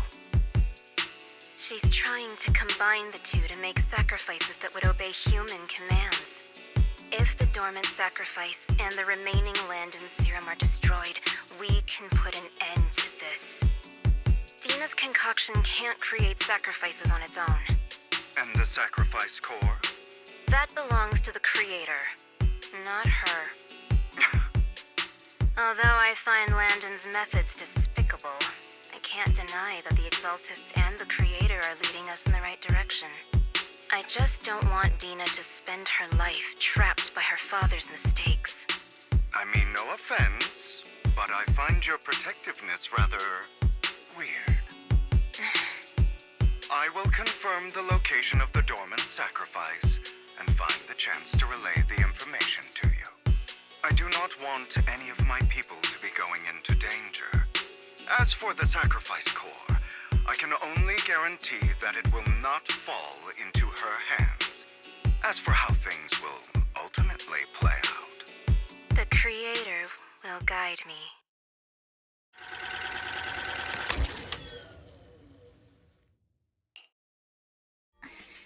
Camille was actually destroying the dormant sacrifice? Now Camille's actions make sense. But why did Hugo never tell us? Hugo... he... Val, Lycon said there's something urgent he needs to discuss with us right now. All right, let's patch him in. Master Proxy, I apologize for disturbing you. We have just learned that the Ravenlock family will host a banquet tonight. This banquet is rather special, as they're allowing members of their family to invite business partners to attend. With Hartman at the center of controversy, there are many members of the family who are eager to use this opportunity to replace him. The mayor has been spreading rumors of a young tycoon who inherited a sizable fortune and is looking to partner with a person from an old and influential family. This information has lured a young man named Burton from the Ravenlock family. So, you want me to pose as this tycoon and use Burton to infiltrate the banquet?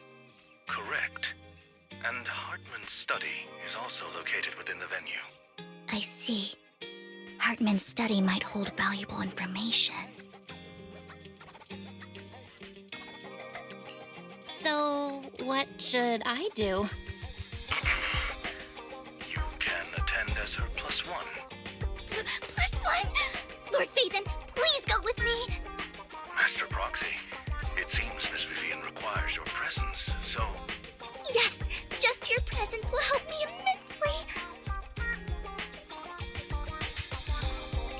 All right, then let's go together. I'll send you the time and place for the meeting with Burton. If you encounter any danger, please evacuate immediately or contact me for backup. I hope everything goes well for you tonight.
Miss Banshee, I believe I've shown you my sincerity. Now how about you? Sincerity? My presence here is a show of sincerity. If we're to work together, Miss Banshee, you should drop your pretentious act. I am well aware of the ways of the Ravenlock family. If I were to come empty-handed, I probably wouldn't even be able to make it out the front door tonight. Since I agreed to come with you, and even brought along my most precious companion, does that not show my deepest sincerity? No need for such an off-color joke. Our door is always open for those coming or going. We both know what's what, so let's cut the small talk. I know far more about how the Ravenlock family made their fortune than most here. I am also well aware of why Hartman, despite such a massive scandal, still remains in power. Oh? Do tell. Exaltists, blessing, sacrifice, Landon. Where would you like me to start? How did you know that? No, who are you? Don't be so tense.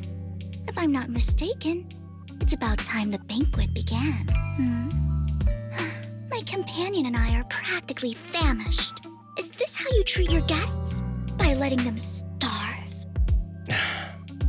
Perhaps when we've had our fill, we'll remember where the sacrifice is hidden. You know where the sacrifice is? So, can we go get something to eat now? And I'm also looking forward to receiving a special dessert from you. We can discuss what you wish to know while we enjoy dessert. Of course. I wouldn't let such an important guest discuss matters on an empty stomach. As for dessert, I will prepare it myself, and I guarantee it will satisfy you. I'll come find you later. I wish you a pleasant evening.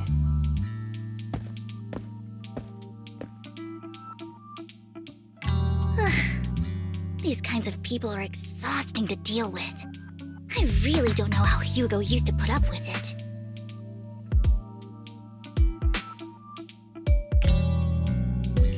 Wow, you were so cool just now. Like a powerful, noble lady. You sent Burton packing with just a few words. It's just some techniques Hugo taught me. Like that dessert I mentioned. It means I want them to offer more if they want to come to an accord. Fortunately, that old fox Hartman is terrified of losing power. He's definitely keeping the destruction of the sacrifice and the fact that the sacrifice core is fake hidden from the other family members. Otherwise, Burton wouldn't have been so willing to raise his offer. Lord Phaethon, let's find Hartman's study when the banquet is at its busiest. All right, I've already taken note of the surrounding terrain. Once more people arrive, we'll enter the garden through the door in the corner of the banquet hall. Wherever you go, I'll follow, Lord Phaethon.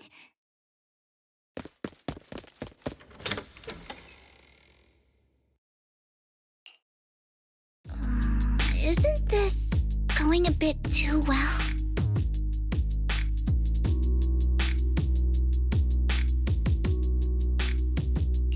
The security around the manor is really strict, but inside might be more lax.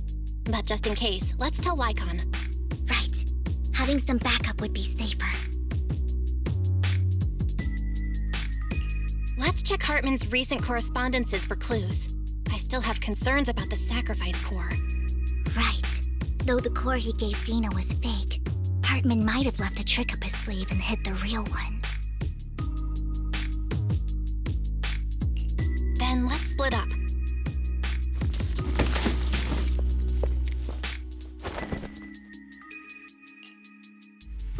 Esteemed guests, is the catering at the Ravenlock family banquet not to your satisfaction? So much so that these two distinguished guests felt the need to come to my humble office to scavenge for food. Don't want to come out?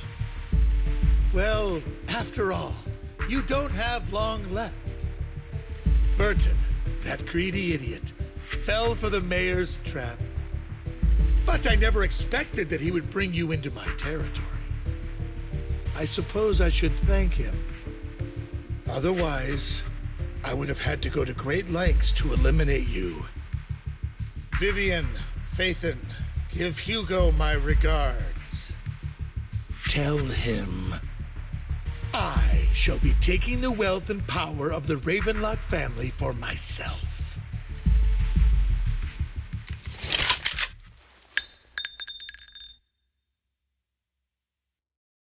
The bullet. How? Dear Uncle, why must we be so distant with one another?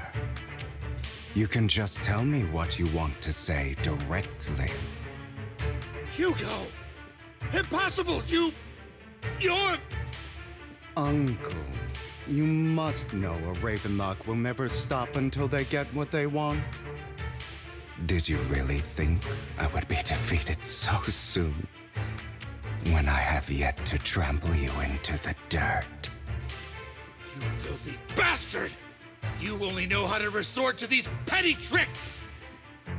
Petty tricks?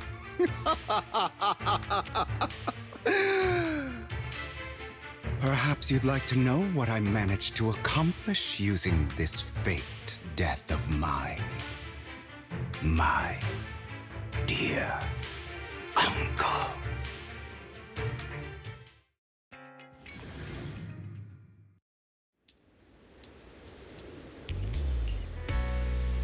Faking my own death. Hope it's all worth the theatrics in the end.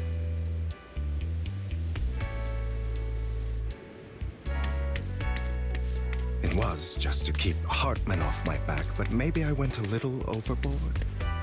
The manager must be pretty shaken up. I should apologize at some point.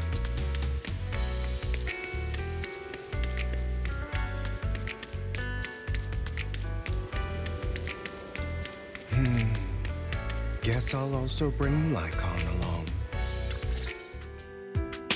You're taking longer to rest than I expected. Lycon, you think too highly of my physical capabilities. Well, thank you for your cooperation. I must say, if nothing else, at least your acting skills have improved. Why do you look so angry? You should be happy. We pulled that off together with flawless teamwork and managed to fool everyone. Drop your foolish facade. I'm glad you still remember the code we set all those years ago. And thank you for ensuring your sleight of hand didn't deteriorate. Oh, right. I should also thank the blood bag hidden in my clothes and our other props. Do you remember when we last used this trick? It was probably ages ago. Sometimes I really don't understand you. Have you never thought about what the consequences would be if I didn't understand your code? If I decided against helping you? Or if I just couldn't control my strength properly? You'd understand it. Of course, if things really did go awry, I had alternative plans. You wouldn't be so arrogant as to think I'd bet everything on you, would you? You're insane. Aw, I'm flattered. So what exactly is the purpose behind all this? Surely after going to such great lengths to erase your own existence, you don't just plan to hide here and reminisce about the past with me. Don't try to brush this off. I've already helped you enact your plan. Tell me the truth. Don't get your tail in a twist.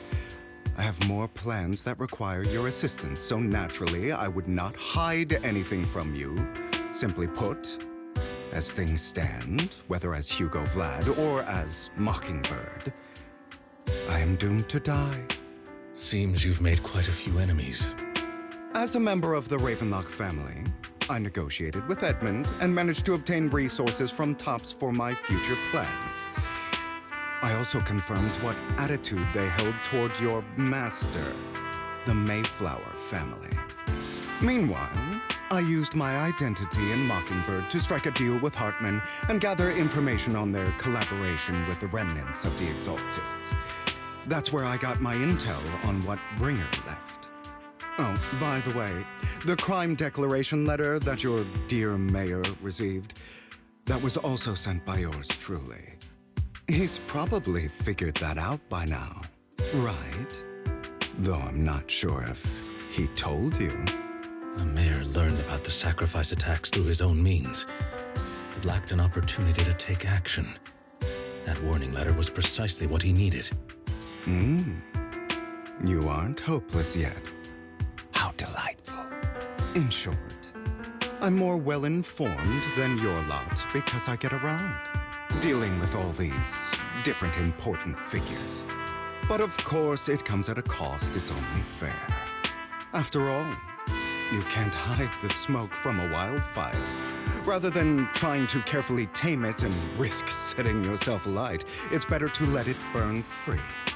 When I helped you put on your little act, killing you in front of everyone, you left the sacrifice core to Hartman. That was intentional too, then? Oh, yes. And it worked like a charm, didn't it? Now no one cares for me anymore, and all eyes are on Hartman. A perfect situation for keeping the Ravenlock family in check while dealing a cutting blow to the Exaltists behind them. Another crucial point is Vivian and Phaethon. I must sever any ties they have with me or Mockingbird. Although I feel bad for Phaethon about what happened, but it had to be done. That's the only way they would be safe, allowing the plan to continue. I noticed that you never turned your blade toward Master Proxy. So, those words you said back then were also... I will bloody my hands. I will carry the weight of my sins. I will become the Abyss. Obviously, it was all an act. My acting has always been impeccable, as you know. Hugo, you're taking such a tremendous risk. Why? Would you believe me if I said it's for justice? But unfortunately, it's not. I want revenge on the Ravenlock family. And I will make sure that despicable excuse for a human being, Hartman, suffers a slow, torturous end. Of course, I also promised Vivian that I would help her investigate the whole thing with the Exaltists. That's all. You don't look too good. Is it your wounds? No. This is the first problem I plan to resolve. Lycon, do you have a place that is sufficiently discreet, quiet, and can take a lot of damage?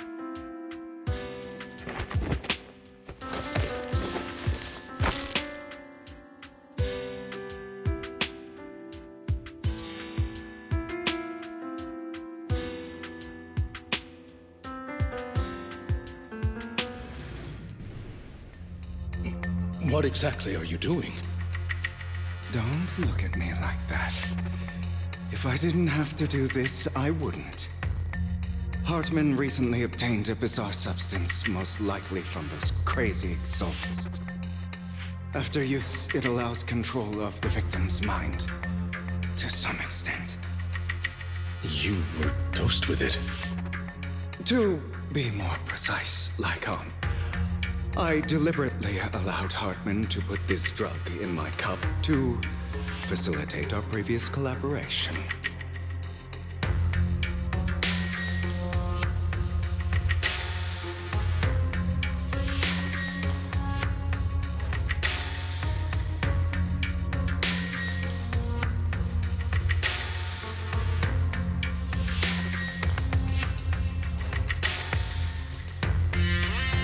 After finding out about it, I quickly found someone to help analyze its composition. The good news is he gave me a very low dosage, perhaps because he was afraid I might notice. There's a different medication that can delay its onset, preventing me from actually being under his control. I simply need to put on a show in front of my dear uncle.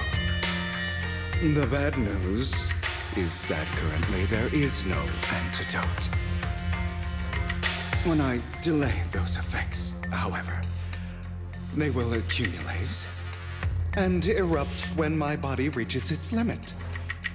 It may even break my mind. And that's exactly what's happening now. I need to endure those accumulated consequences. So, I will lock myself in this room for however long that takes. I've tied my limbs to prevent me from smashing this place or accidentally hurting myself. Anyway, after you leave, do not open this door, no matter what you hear. I recommend seeking professional medical assistance. This is advice I received from a doctor.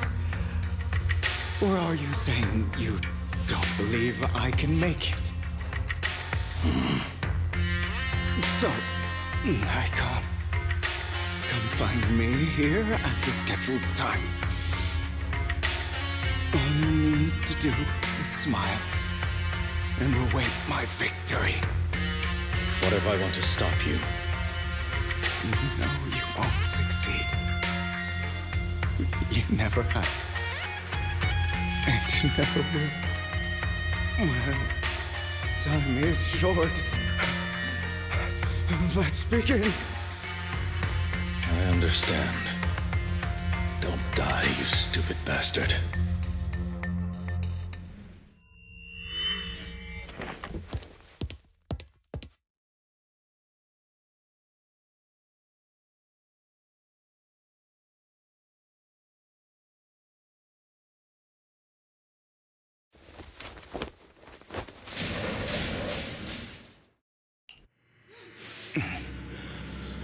Is this because the side effects haven't worn off yet? The icon's late. I'm surprised. Or is something wrong with time itself? Looks like someone's over there. Might as well go ask.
All your fault! I wish I had never given birth to you!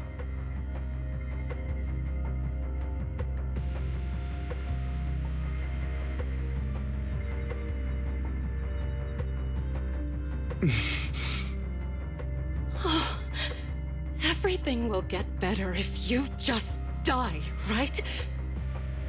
If you die, he'll come back. We'll have another, more perfect child. One who will inherit the Ravenlock family bloodline.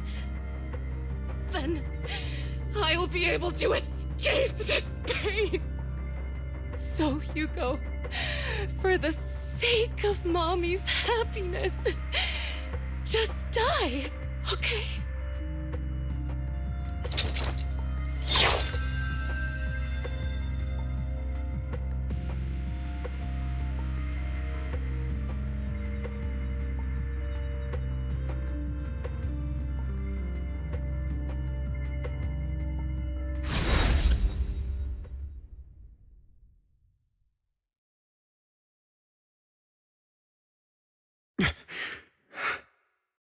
So, I wasn't awake yet after all.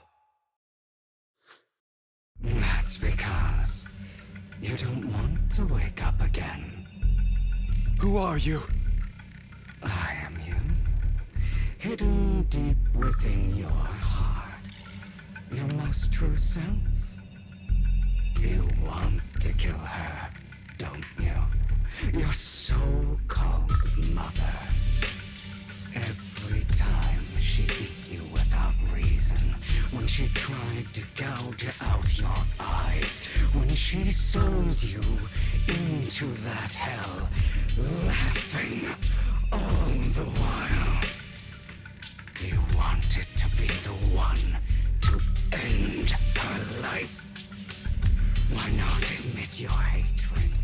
As you are, you can hunt her down and make her pay for the living hell of a childhood she made you suffer.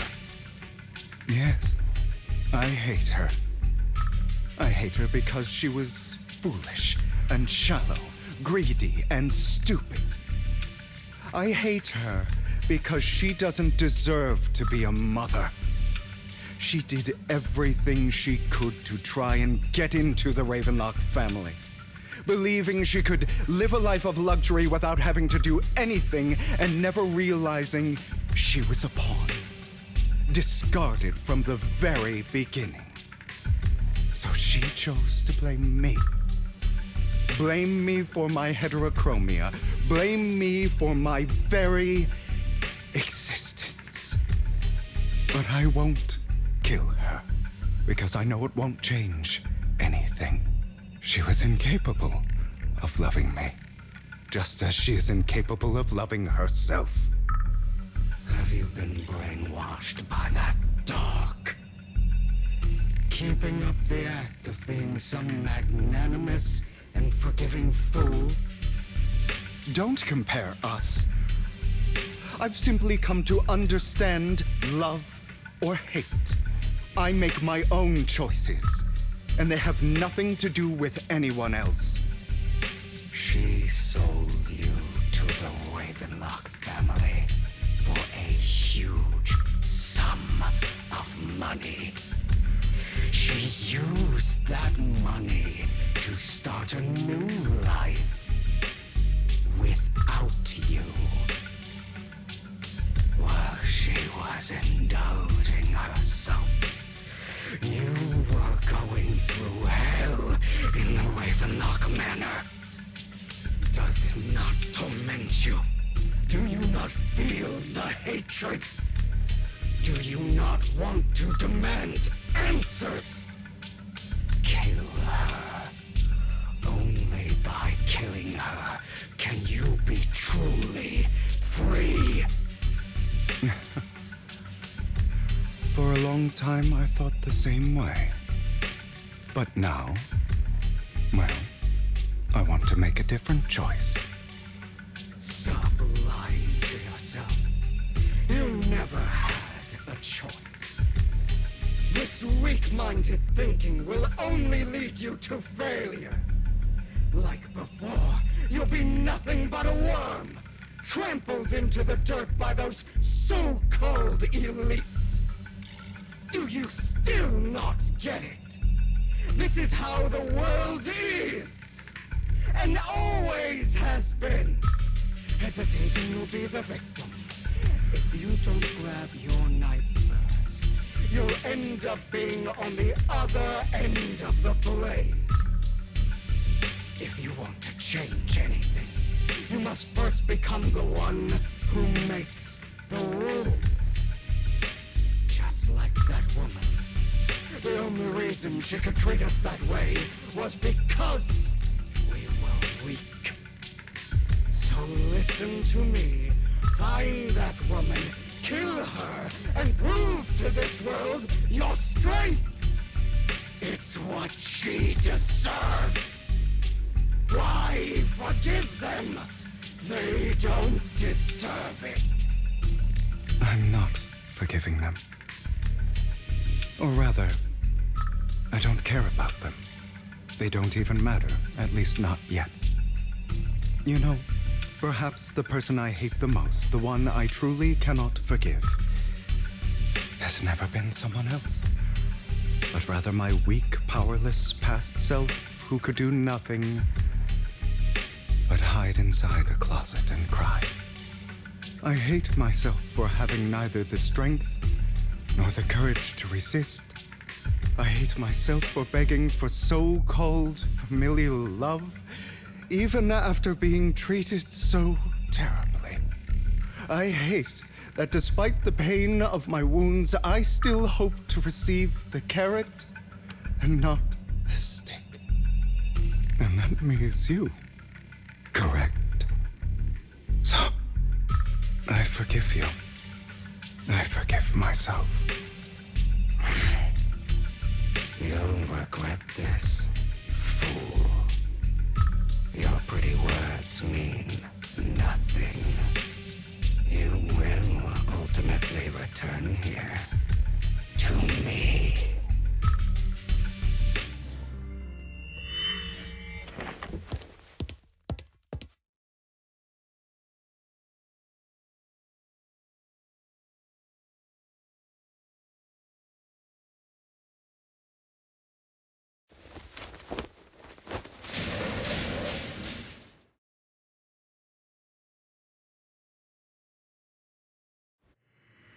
I see. This is still an illusion. I wonder who's going to show up this time.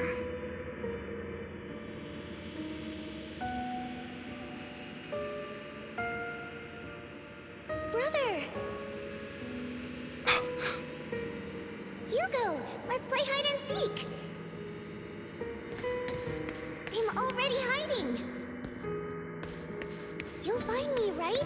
Like you always do! Serena.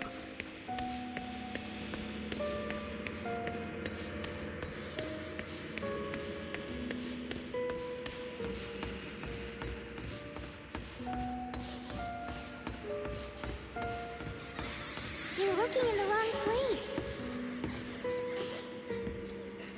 I found an even better hiding spot this time. Harder to find than any place you showed me.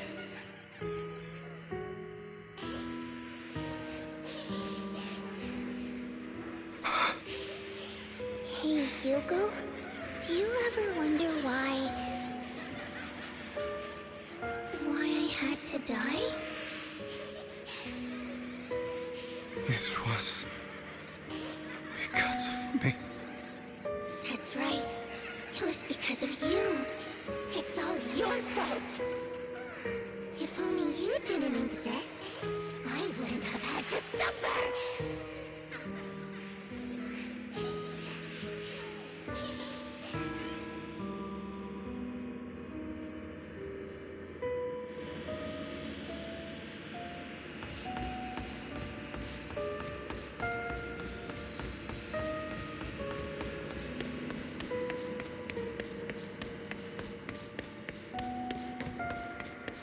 Still looking in the wrong spot. I can't believe you still haven't found me after all this time. Have you forgotten about me?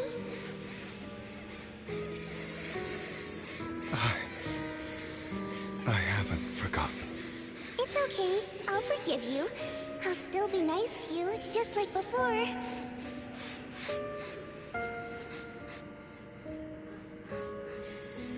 I was the only one who was ever nice to you, wasn't I? Yes. Then tell me, why do good people always suffer?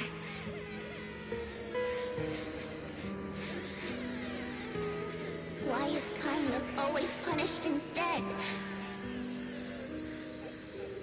Tell me, Hugo, why?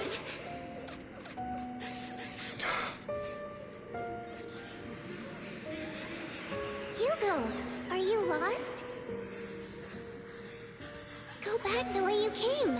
I left you a surprise there.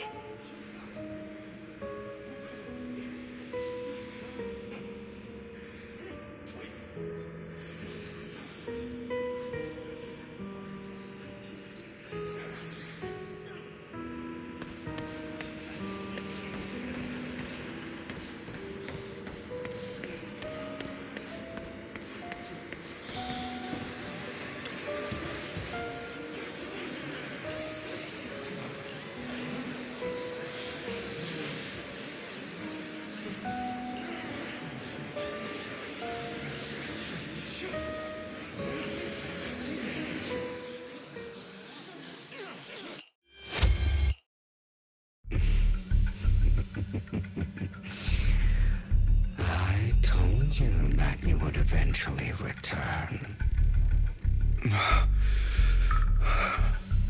We meet again, my friend.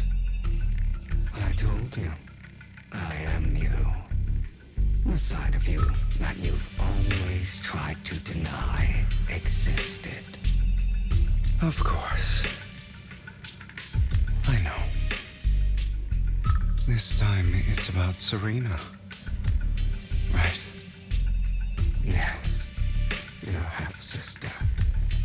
And the only child in the Ravenlock family who was kind to you. Unfortunately, it was her kindness that led to her untimely death. It was my fault. I don't like the way you blame yourself. Because that means I'm to blame as well. And I don't think I did anything wrong. Your mother sold you to the Ravenlocks. And your father, he saw your talent and wanted to use you to push the other children into competing with each other. My brothers and sisters wanted to get rid of me from the moment they first saw me. In their eyes, you were no more than a slave. But Serena dared to treat you, a slave, as if you were human. And so, she was fated to die. They tried to kill me many times, but I was careful, and they did not succeed. So they killed Serena, who was weaker, an easier target, and pinned everything on you. Serena died in your place. Those cruel brats thought that by reporting this to Father, they could use it to get rid of you, a rival who threatened their positions. Yet, not only did Father not blame you for the incident, he praised you for it. In this world, only the ruthless, cruel, and merciless can stand at the top. And that's exactly what you managed to live up to, no? You found a perfect opportunity thereafter to catch the ringleader of the group who framed you and almost beat him to death.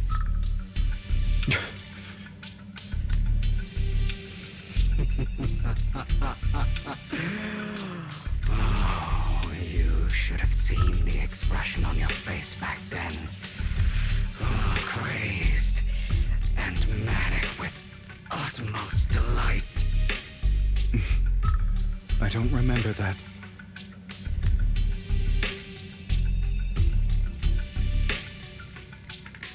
Here you go again, trying to deny your desires.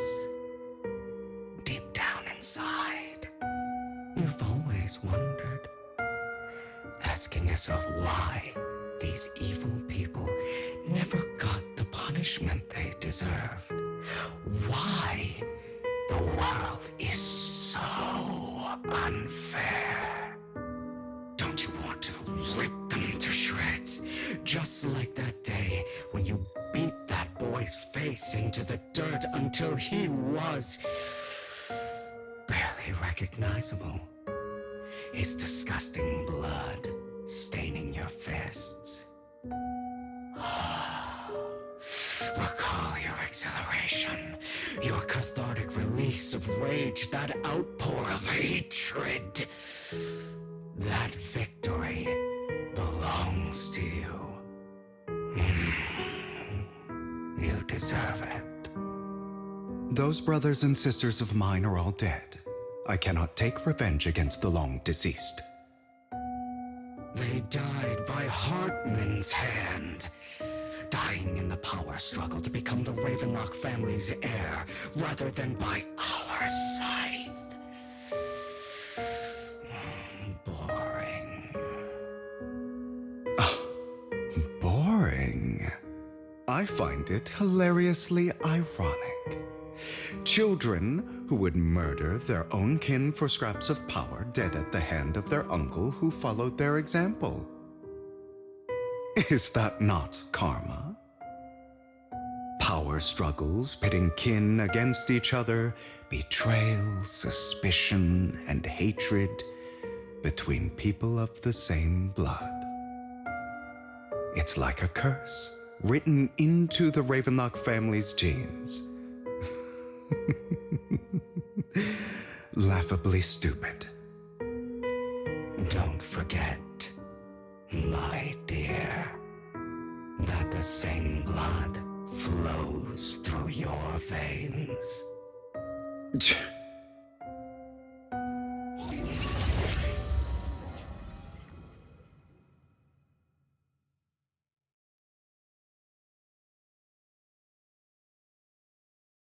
That's right, my dear nephew. No matter how much you deny it, the blood of the Ravenlock family flows through your veins. Survival of the fittest. Only the strongest deserve to live. Only the strongest deserve to rule. This is the path of success that has led the Ravenlock family to victory countless times. A blessing and a curse etched into your flesh and blood. As long as you live, you'll never escape the mark of family. You are destined to one day become someone like me, like your father.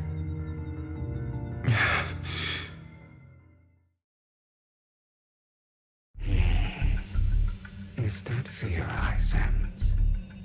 I can see you trembling. Why does the Ravenlock bloodline terrify you so? I won't become like my father. Never. You won't become a failure like him. So relax. Our power eclipses him, and so does our ambition. So, do not deny your own desires. Do not resist your own ambition. This is the talent you were born with. The best gift fate has ever given you. Admit it. Deep within your heart lies a spark, yearning to ignite a raging inferno that will burn everything down. And I am that spark.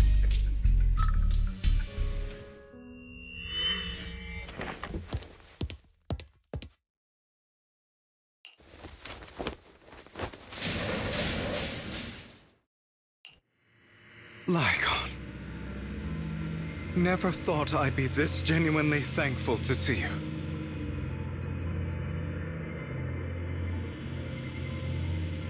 Seeing you means this never-ending night.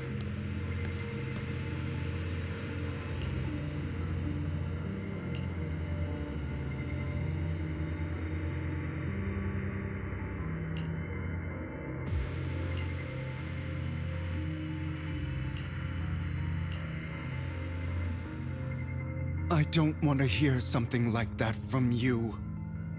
You have no idea what that man, my father, is really like. A person who stops at nothing for their own interests and ambitions. Just like what you're doing right now. And what do you think I'm doing this for? All of this was part of your plan.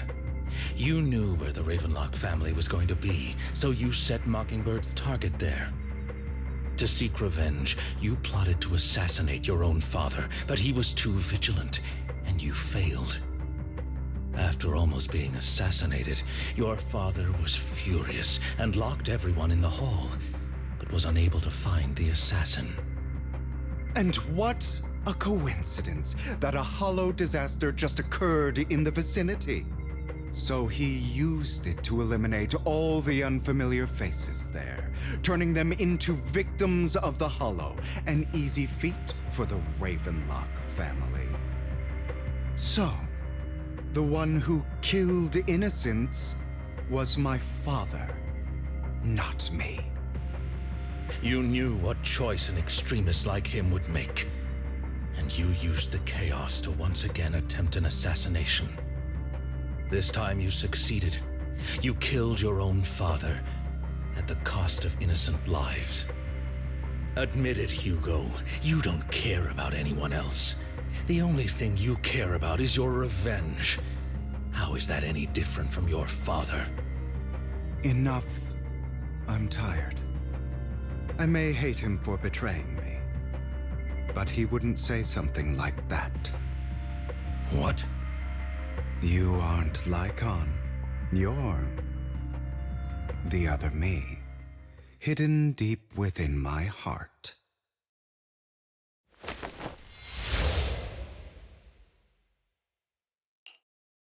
I've been waiting for you, my dear. It seems you've already grown accustomed to this place, even turning the tables on me. Just as you said, you are me, and I am you. There's no such thing as having an advantage over oneself. We are ultimately one and the same, forever inseparable. Then you should know what I want to say.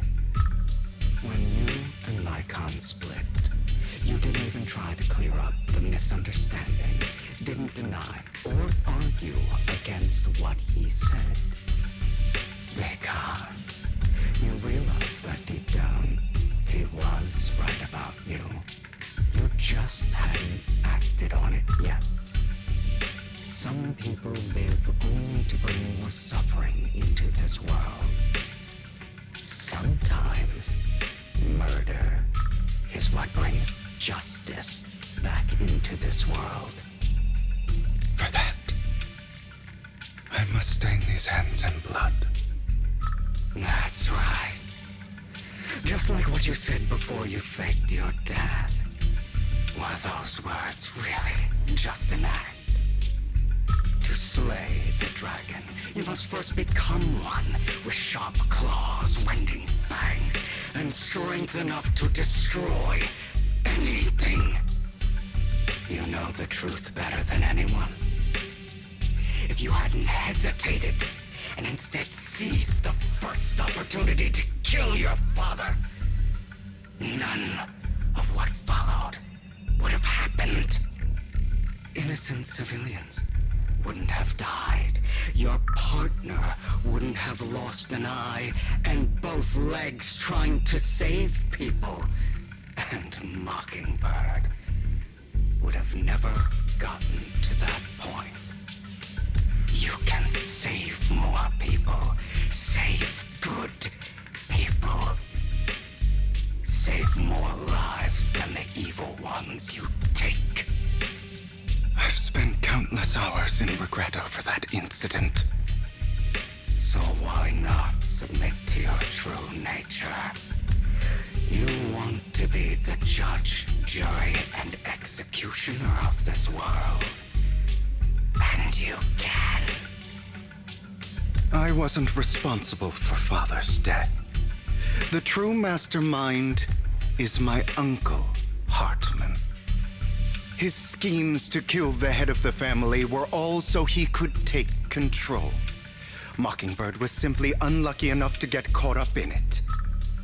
So, for a behemoth like the Ravenlock family, with its roots so deep, a single person's death, regardless of who that person is, wouldn't change anything. Of course, whether it's Tops, the Mayflower family, or even the entire world, it's actually all the same. I refuse to be dragged down by pointless hatred any longer. You foolish, stubborn idiot. Do you understand the power of hatred? Have we not come this far precisely because of it? Or are you going to follow Lycon and Jack's twisted logic? Come on. You don't actually trust anyone? Otherwise, Why would you hide this whole scheme of faking your death from them?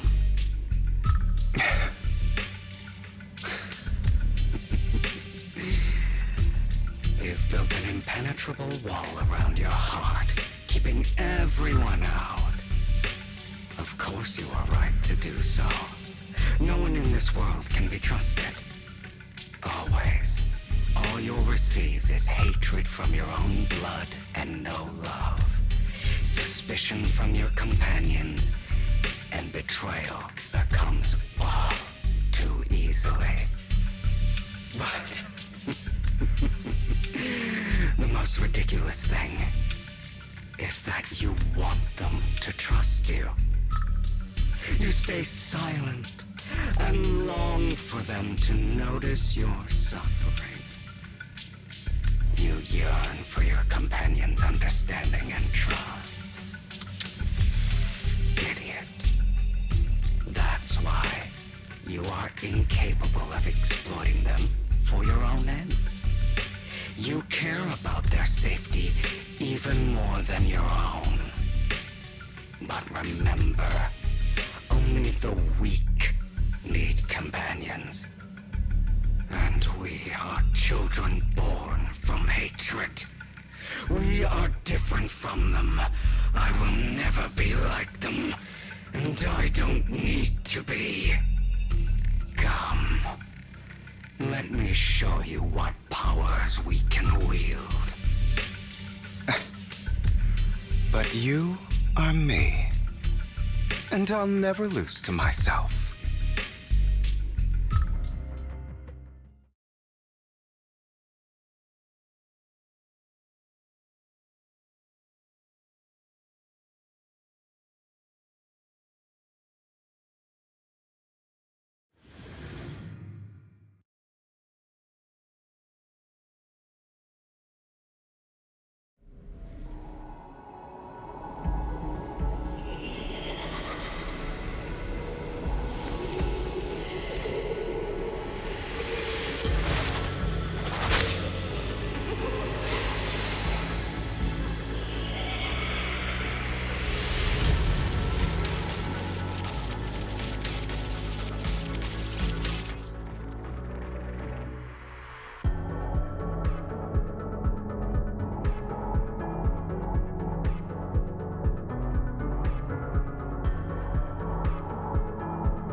Letting you consume me would be the real betrayal to myself.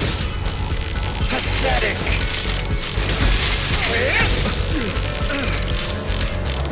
I have you now! You're just afraid to admit it.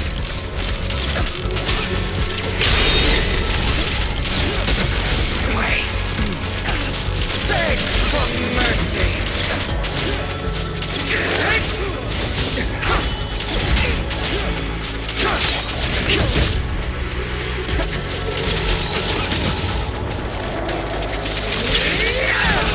You're too scared to face your true self and what you truly desire.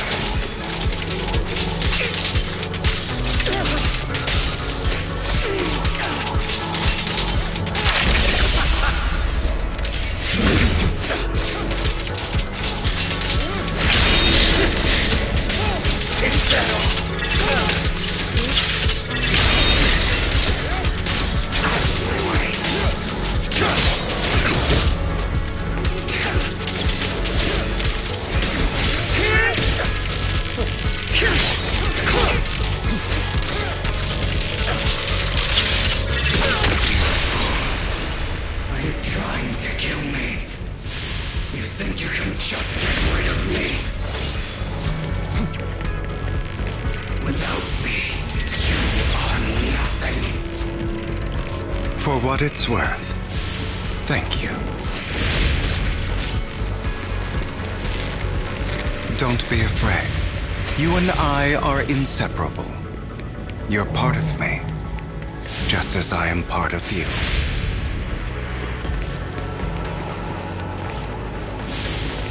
Fancy words won't change anything. No. It's not just platitudes. I finally understand now. Some pain only fades when it's seen, when it's accepted.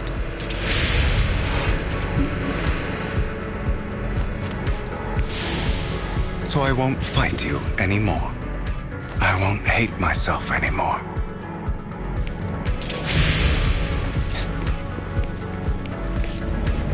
Weakness, hatred, malice.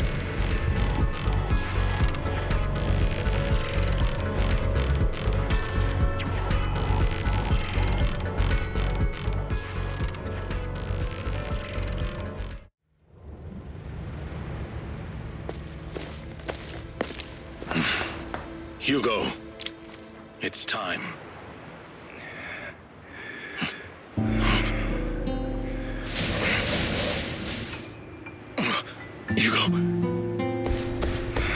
Hugo, you... Did I scare you? I made it through. I won. No praise for me, my dearest partner.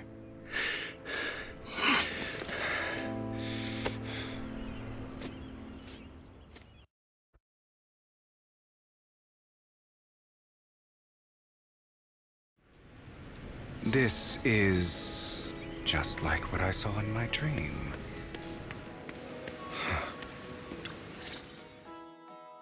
Ah, my former partner. You're still as punctual as ever. Are you sure you're fully recovered? How about we fight, and I'll show you how recovered I am. I refuse to fight someone who is in need of medical attention.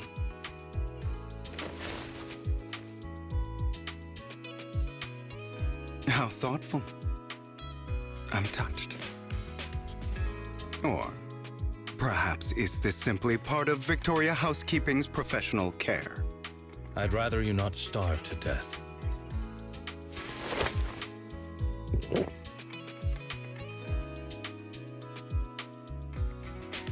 Not to your liking. I'm fairly certain this is the same kind as before. No. I've just gone too long without food. It feels a bit uncomfortable. Either way, thank you. Now tell me, what exactly happened in the warehouse? Just going a bit crazy from... you know what? Were you expecting anything else? But I did have a very long dream. A dream about many things from the past. If I had to put it into words, it would be like giving myself psychological therapy. You seem like you could benefit from some too. How about it? Want to book a session with me? Trust me, I'm a pro. Seems you really have recovered. Well, of course. I'm feeling pretty great right now. Like I could argue with you all day on every petty detail of who exactly was in the wrong back then. I wanted to ask, what you said about Mockingbird before, when you faked your death, was that part of the act? Oh, you mean the part about how Mockingbird has never really changed anything or saved anyone. I didn't expect you to still be so hung up on this. Interesting. After all, it was you who chose to betray Mockingbird. To betray me. Just as I said before, I never considered Mockingbird a failure. Perhaps Mockingbird deviated from its origins, but it has its value. You shouldn't reject the things you've done. Or Mockingbird. I have contemplated this before. Yes. Mockingbird has helped some people and has genuinely managed to cause trouble for those who abuse their positions of power for evil. Yet those in high positions still possess immense resources, and the people we helped remain destitute and suffering, willing to become slaves to those in power for scraps.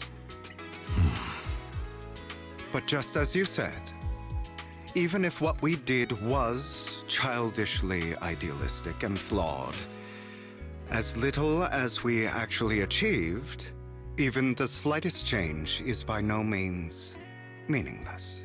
Nothing holds more value to me than Mockingbird.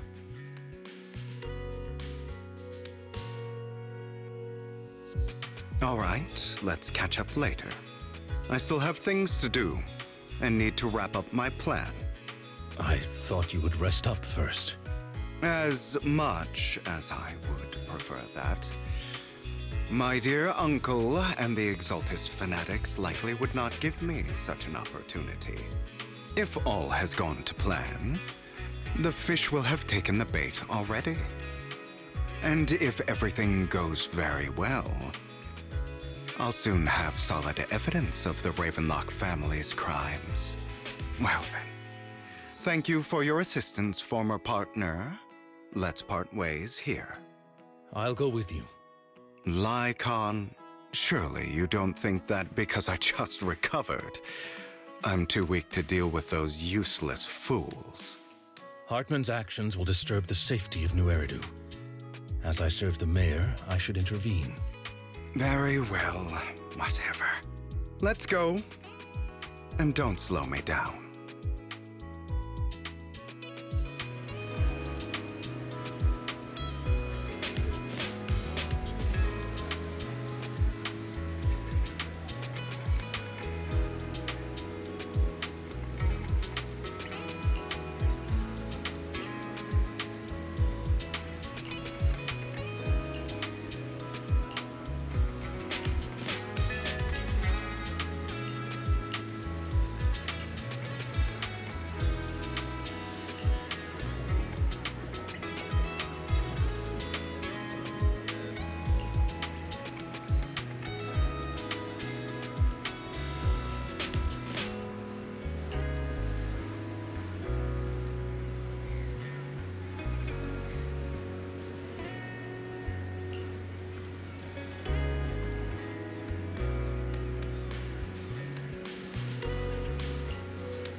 I'm sure you've heard about the missing workers from companies under the Ravenlock. Those are Ravenlock's men. The workers with them are the victims who were tricked into going into the Hollow.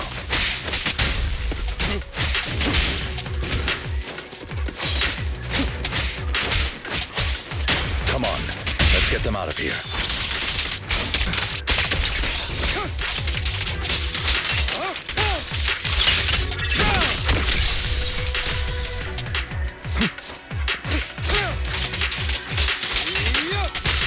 Scram before I get angry.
Bunch of nobodies.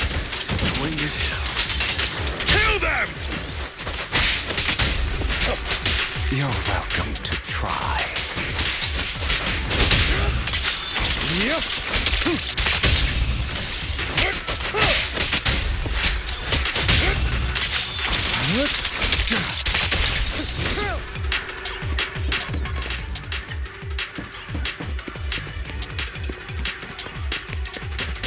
More workers here.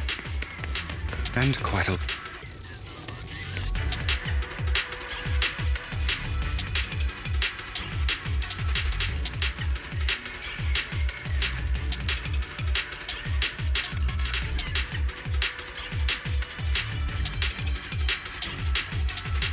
Is Hartman behind this, too? Of course. He threw them into the Hollow like offerings for the Exaltists. To him, those workers are just another resource, no different from the ether.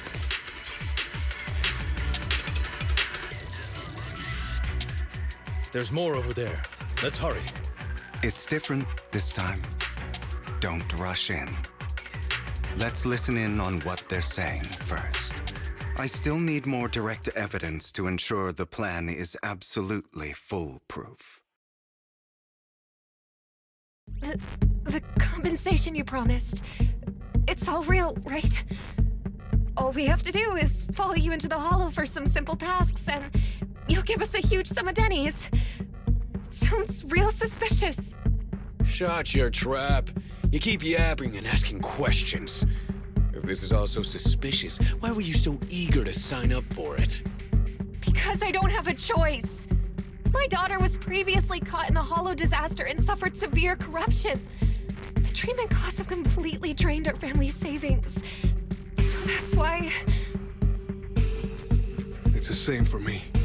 A serious illness at a senior age. I need the money. Who would risk taking a job like this unless they were desperate? I'll do it. No matter how suspicious. As long as I can get paid, I'll do anything. Even risk my life. Wait, you people from the Ravenlock family, you're part of a big company in Tops. You wouldn't go back on your word, right? Don't worry, you'll get every denny you were promised. But before we start, you all need to take this medicine first.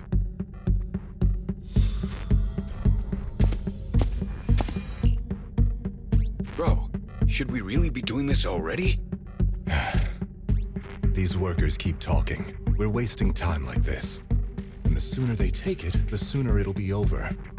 Consider it an early release for them. What? You didn't say anything about having to take pills before. Look, this is good stuff, all right? It'll increase your ether aptitude. There's tons of people who'd kill for something like this. Exactly! You'll be working in the Hollow for several hours. This is essential medication. You have to take it before we continue. If you refuse, then you can forget about the job. Of course, you won't receive the compensation either. Lycon, what are you doing? Rescuing those workers, of course. There's clearly something off about those pills. We can't let them take them. Now is not the right time. As I said, we need more evidence to ensure the plan works. And as I said many years ago, you can't exploit innocence to achieve your goal. So that's how you see it. If that's not what you want me to think, then explain everything to me. All right. It's a little complicated, but simply put, these workers will be fine. Of course, it's your choice to trust me or not. But if you try to rush in, I will stop you. I trust you.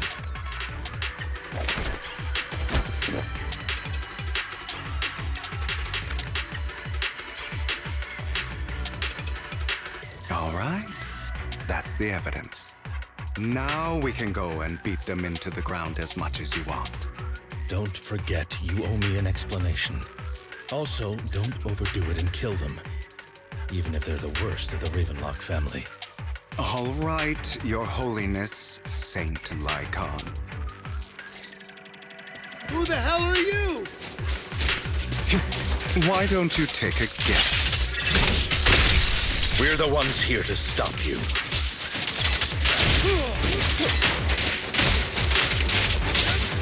Can't remember the last time we worked this well as a team. Your legs, how are they feeling? I'm fine. To be honest, I think I prefer the way you used to fight.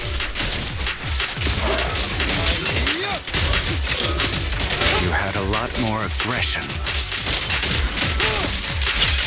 I've merely learned to control my strength.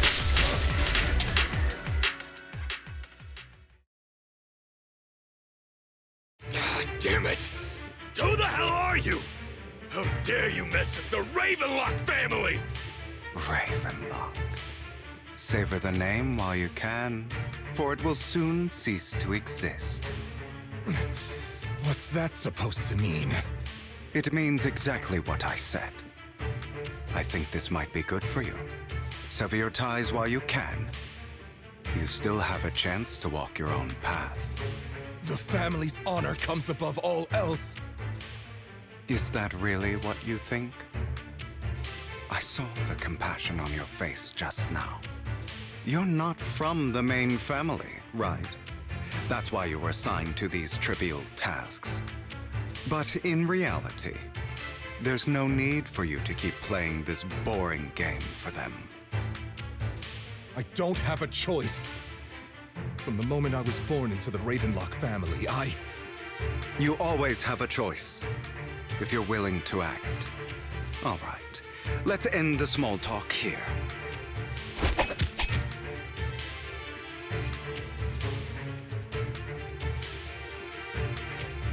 Don't worry, Lycon. I didn't hit them too hard, just enough to keep them quiet. How's that? My acting's pretty good, right? As always, a certain someone should take some lessons from you. I'll leave the rest to you then. Okie dokie.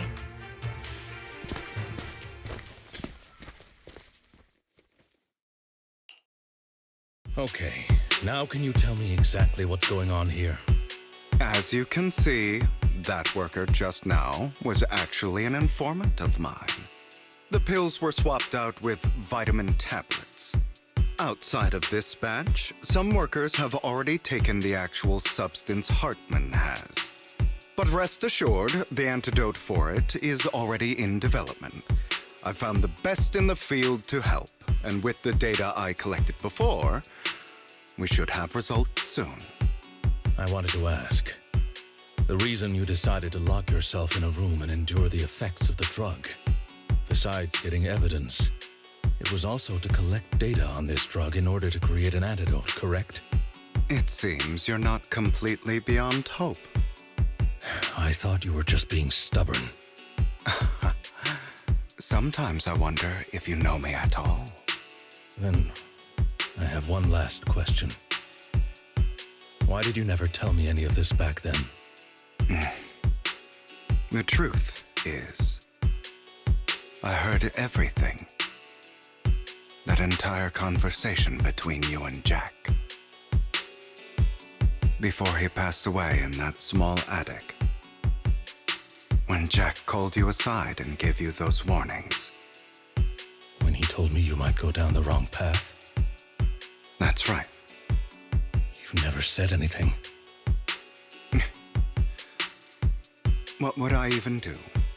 Scream and rage over your suspicions, or get on my knees and beg for you to trust me? You know there's no way I'd allow myself to do such a thing. Besides, back then, even I was confused about myself. Jack, he...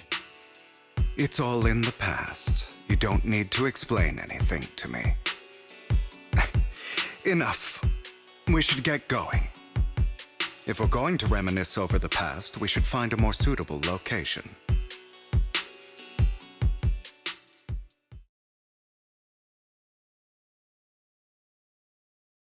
Lycon, that incident back then, I didn't do it. It was a scheme Hartman devised to take over the family. It was Hartman who killed my father, too. I only discovered the truth long after the fact. I did indeed attack my father, and I thought he was dead. But he wasn't. I couldn't kill him.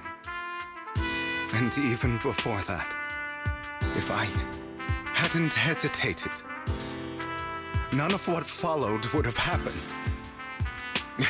Even now, I still think they deserve death. But I no longer care to personally deliver that fate. They're beneath me. And I have more important things to do. You... I know we may never agree on that point, Lycon. I once wanted to fight against those ugly truths that defined me, but I discovered that the more I rejected them, the more painful it became. So, I could only accept that crazed, hateful, and malicious side of myself. As long as I know I will never become like my father, like Hartman, that is enough for me. You've changed. But I think that might be a good thing. Don't patronize me. You've changed a lot too, compared to before. I still disagree with Jack's words, and I won't forgive your betrayal. I will walk the path I believe is right, even if I must tread over thorns and through the mud. But I will also allow you to walk your own path, Lycon. Should I say thank you? You're welcome. Come to think of it, we haven't talked about your legs and eye. It was just an accident, not your fault. I'm doing well now. I hope you are too. On the contrary, perhaps I should be the one apologizing. I misjudged you. I used to think you wanted power, that everything you did was for your own ambitions. I thought you wanted the power to pass judgment on all in this world like a god. I am a god, I am my own god. Or you could say that in this world, everyone is their own god. There are many things that we are powerless to change. But there are also many choices we can make. Just as I said before, I am the only one who can kill me or save me. I'm glad you think that way. Let's go. I still have one last thing to do. To witness the end of Ravenlock.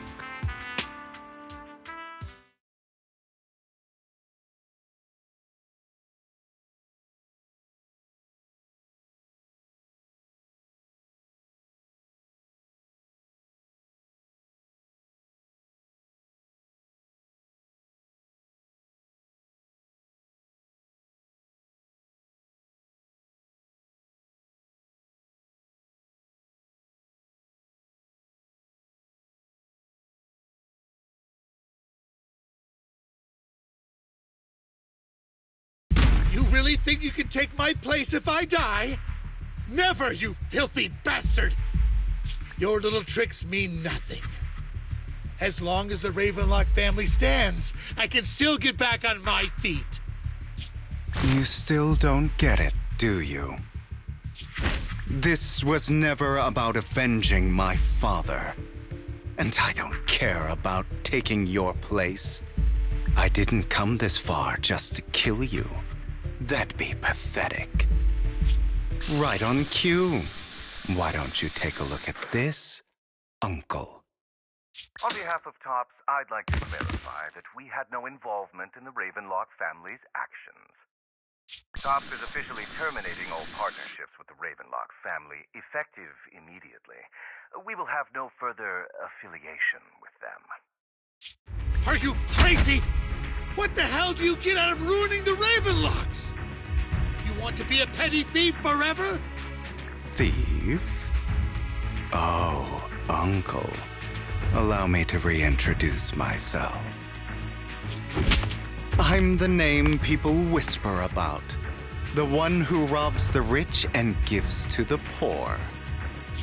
I'm the master con artist who can fool anyone, anytime. I'm the leader of Mockingbird. The one who turns every headline into my own stage.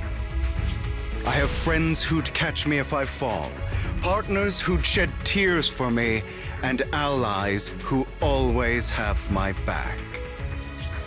I am Hugo Vlad.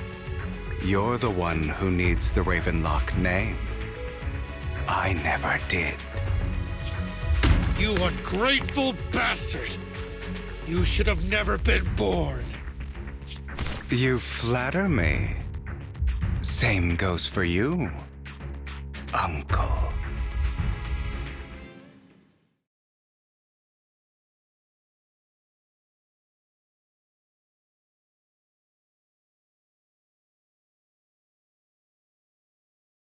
You've done well, Vivian. You had better give me an explanation. And here I thought this would be a touching reunion. What's with all the anger? Hugo, I'm a member of Mockingbird too. And I mourned your death. Listen, Vivian. I don't want you or the people you cherish to get caught up in danger because of me. I've always been selfish. So I don't hesitate to use you all as variables in my plans. But it is because I am selfish that I also don't want my failures to affect my treasured companions. In any case, if you were in the same position, would you not make the same decisions? Lycon's taking care of everything outside. We should go. Also, Belle, thank you. And I'm sorry for the whole act where I threatened you. It was the only way for Hartman to drop his guard against you and leave you be. I, Hugo Vlad, am forever indebted to you.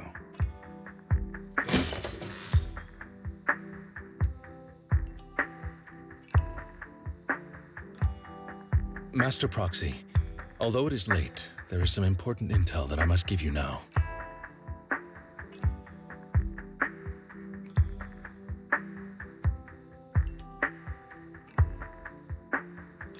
So, Lycon, you knew about Hugo's plan to fake his death? I was simply playing along. After all, I could not determine whether Hugo's plan would pose a threat to you. You are a student of the mayor's late friend, and I am obligated to protect you. You still have that habit of finding awkward excuses when you're embarrassed. Mr. Hugo Vlad, if you have any important intelligence to share, please do so with haste. I need to return to rest before midnight.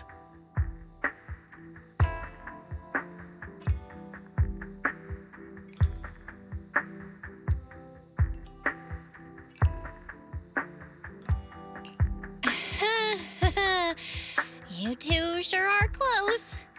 For the sake of a certain old fossil's sleep schedule, I'll keep it brief. I learned from Camille that Dina intends to embed the sacrifice core into the sacrifice. Apparently, it will make the sacrifice much stronger. Sacrifices created this way will not retain their minds and will indiscriminately attack all living beings, including their creator. So the Exaltists don't do this. It would bring them no benefit. But Dina's concoction can control people's minds. If a person takes the pill and is injected with the serum Landon left behind, the sacrifice would be under its creator's control. Although the dormant sacrifice has been destroyed, Dina found a batch of that serum her father created and wants to create new sacrifices.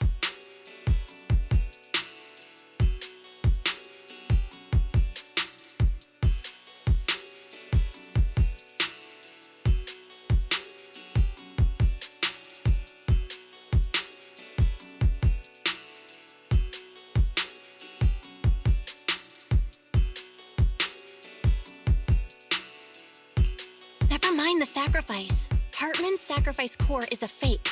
We don't know where the real one's gone. The real core has always been here.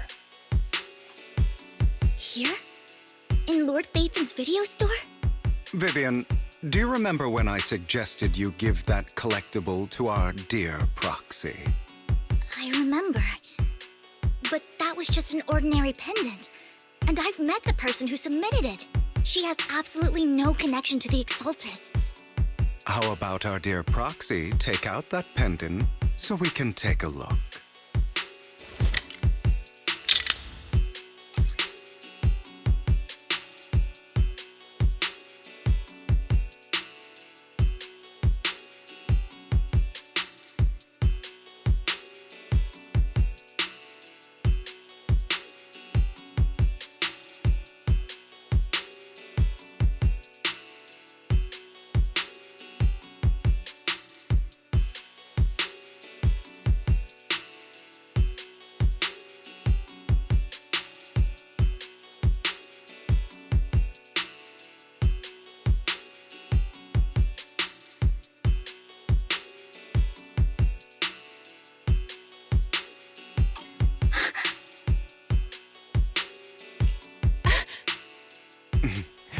I'll take your surprised expressions as a compliment for my little trick. I will hand over this core to the mayor as agreed, since he fulfilled his promise to protect Vivian and the manager while I was pretending to be dead. I won't go back on my promises. No wonder the mayor would promote rhetoric favorable to Mockingbird. I can't believe I thought he was actually being sincere. Since we have the sacrifice core, all we have to do now is stop Dina from using innocent people to make more sacrifices. Yes, and we need to destroy the last batch of Landon's serum.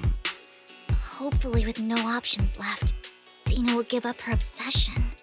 All right, that's the important stuff. I'm going to go and confirm where Landon's serum's been stashed. I'll contact you again once I have something.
I did some digging. Some of the missing workers were brought here too.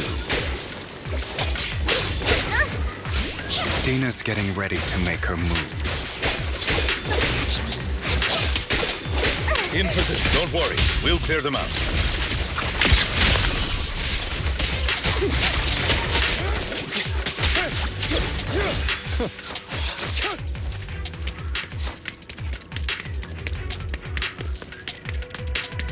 They're trying to destroy the goods! Stop them!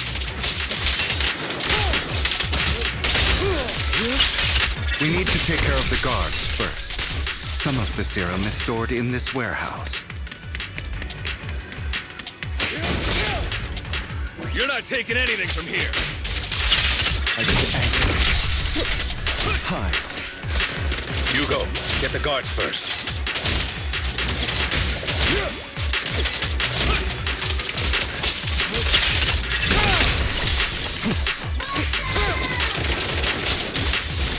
You just stepped into your own grave!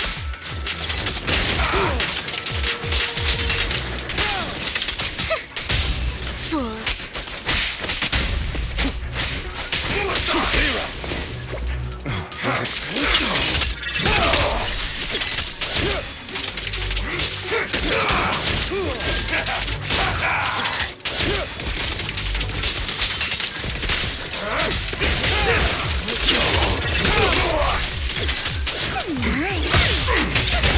Stand still. Not worth my time.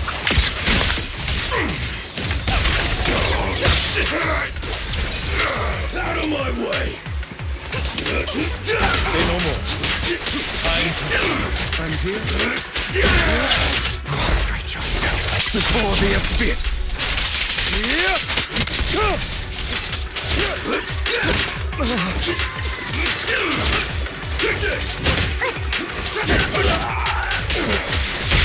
I'll write the ending to your nightmare. A deep cleanup.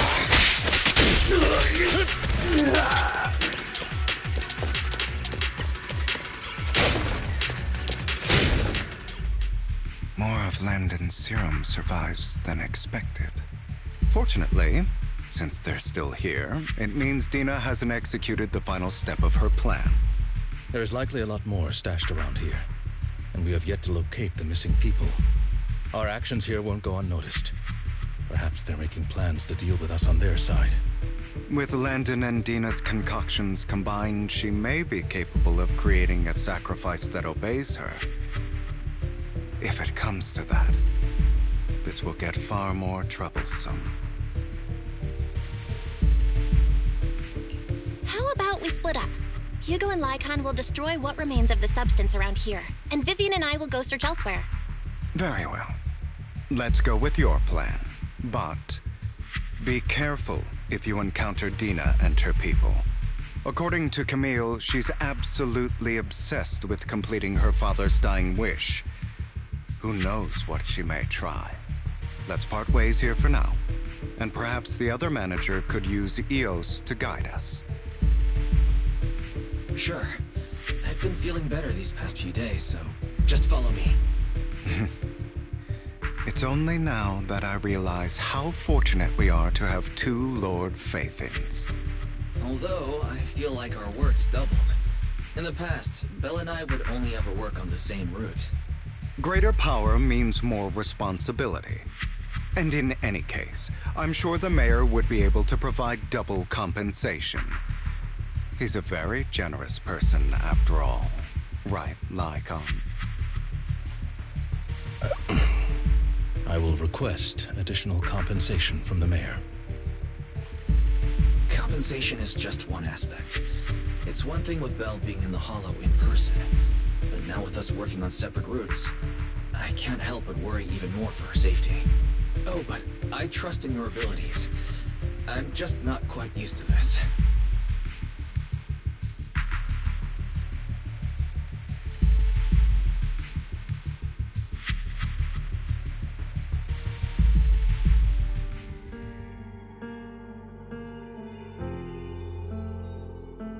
This is the future I saw. Lord Pathan.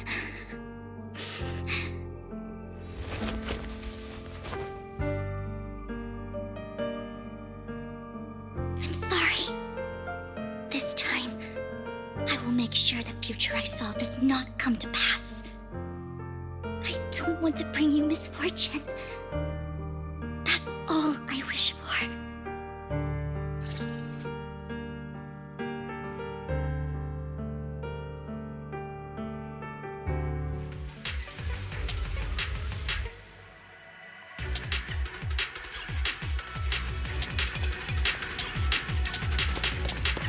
Don't touch me. Leave this to me, Lord Phaethon.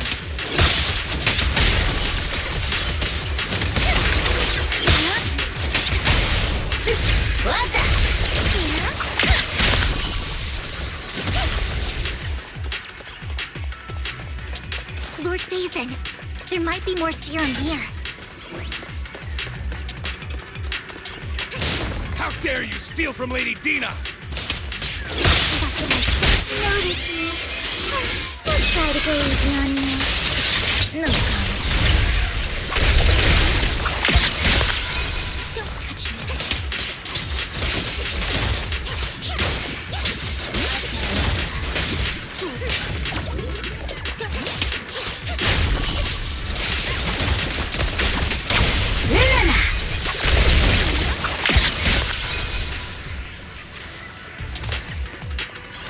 There are containers by the fissure.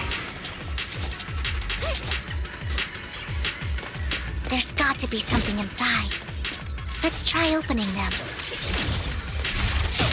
The wind is perfect today.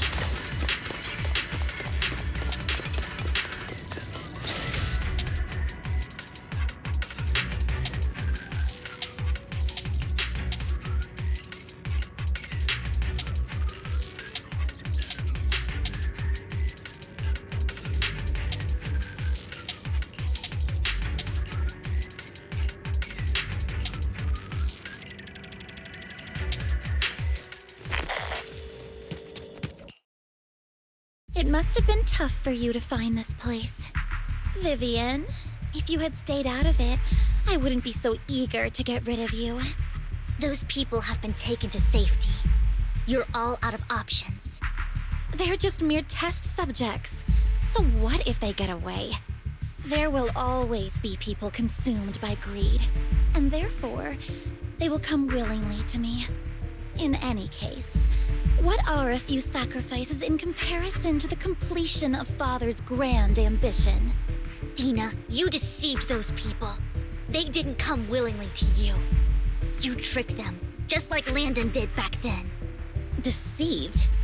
Father gave hope to those who had everything taken from them by the Hollows. Vivian, you once rejoiced at the hope Father offered you, too. Before Father took you in, you were no more than an omen of disaster that no one wanted. It was Father who gave you shelter and a purpose for existing. Do you remember the first time you bestowed a blessing under Father's guidance? How did you feel when that person looked at you with adoration and gratefulness? That was the first time you felt hope. Like your existence had a purpose, right? Don't forget that it was Father who, through what you call deception, gave you hope. And you, what have you done? You basked in Father's attention and everyone's adoration, only to destroy everything. Do you think that by leaving the Exaltists, those people will live better lives? Of course not. Those who suffered under the Hollows will only continue on as walking corpses, without the hope Father gave them. Do you really think you're some sort of savior, Vivian? In the end, you're just an ungrateful brat who brings misfortune to those around her. It was you who destroyed everyone's hope. Not everyone wants to live in false hope, Dina. You say it's because of greed that people willingly become your sacrifices. Perhaps those people aren't entirely virtuous. But that greed is just wanting to live a better life beyond the Hollows. What you and Landon have done was never about giving people hope, but exploiting it. Stop lying to yourself. Deep down, you know what Landon did was cruel. No. Back then, when Landon wanted to inject you with the serum, the fear in your face was as plain as day. I saw it all clearly.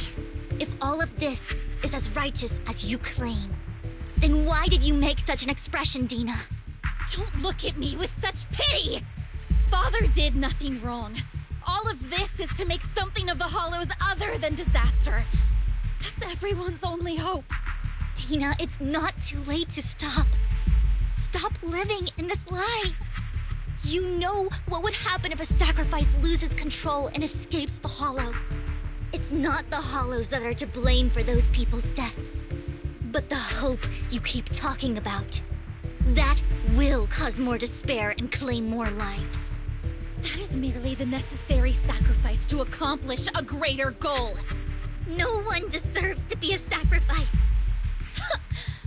Your hypocritical magnanimity disgusts me. I can always go and get more test subjects if they've escaped. And I will be able to replicate Father's serum with enough time. With you gone, I'll be able to complete Father's gift to the Creator and fulfill his last wish. Camille, release the failed subjects. Lady Dina. Camille, are you going to do what you did before? You keep saying you'll follow the Creator, but it's all lies. Lady Dina, the Hollows took my family from me. I understand that there's no way to get back what I've lost. It was Lord Landon who told me that the Creator would guide me. One day, Hollows will no longer be disasters. Everyone will be able to survive inside them. I look forward to the day when this hope becomes reality. I watched you grow up, and I know that you've always looked up to your father. He gives you hope, and I destroyed that hope with my own hands. I know the pain of loss, so I've always felt guilty. I want to atone for the hope I destroyed. But Dina, I don't want to ruin more lives. And I don't want to continue watching you destroy yourself. Vivian is right. Not everyone wants to live in false hope. So, please, stop. Camille, are you abandoning me too? I'm not abandoning you. I just don't want to see you go past the point of no return. The point of no return? I passed that point ages ago. No, Dina. You can still turn back. I'll be your way back. Where are you going, Camille? I made a deal with Hugo and the mayor. If someone needs to take the fall for this, let it be me. I did it. All of it.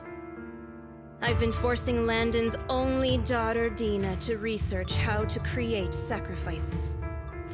I colluded with the Ravenlock family for my own gain. Everything Dina did was under duress. Since I've kept her captive for so long, she doesn't have the skills to survive as an independent member of society. She'll need a caretaker and teacher. Someone who will look after her and educate her. No!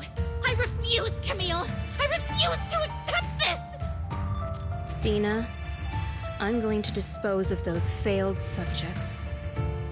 I won't allow it! You'll die! I won't allow it! You can't leave me. I command you! You've always followed my orders, and you will follow them now! It wasn't your orders that I've been following.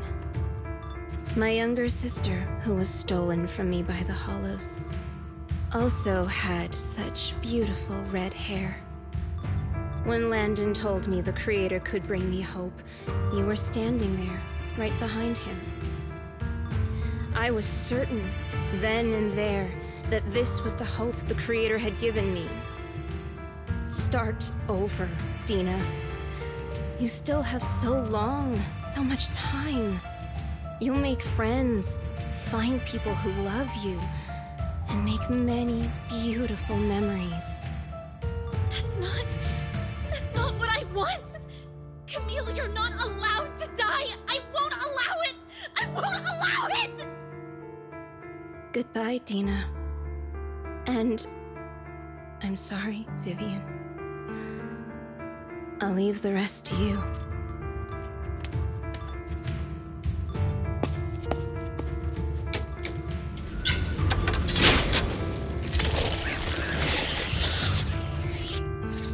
Let's take out these ethereals first. We can't let Camille's efforts go to waste.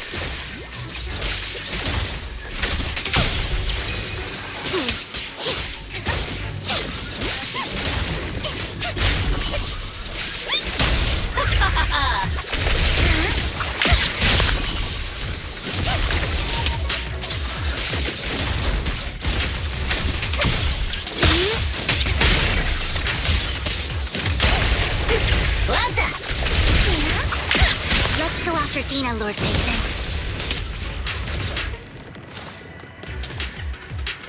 They must be on the other side of the pit.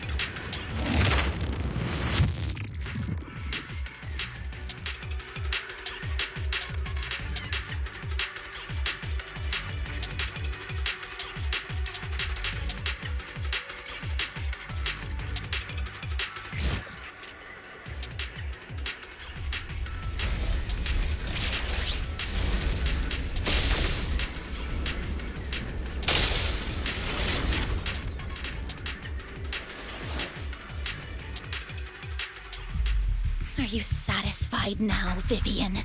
You were the one who brought yourself to this point. You're saying this is all my fault? Losing my father, losing Camille. I wish you had never come into my life. At first, when Father brought you home, I was happy. There are so many Exaltists, yet Father never allowed me to get too close with any of them. I never had any friends either. But when Father brought you back, he told me to take good care of you, that you were my first friend.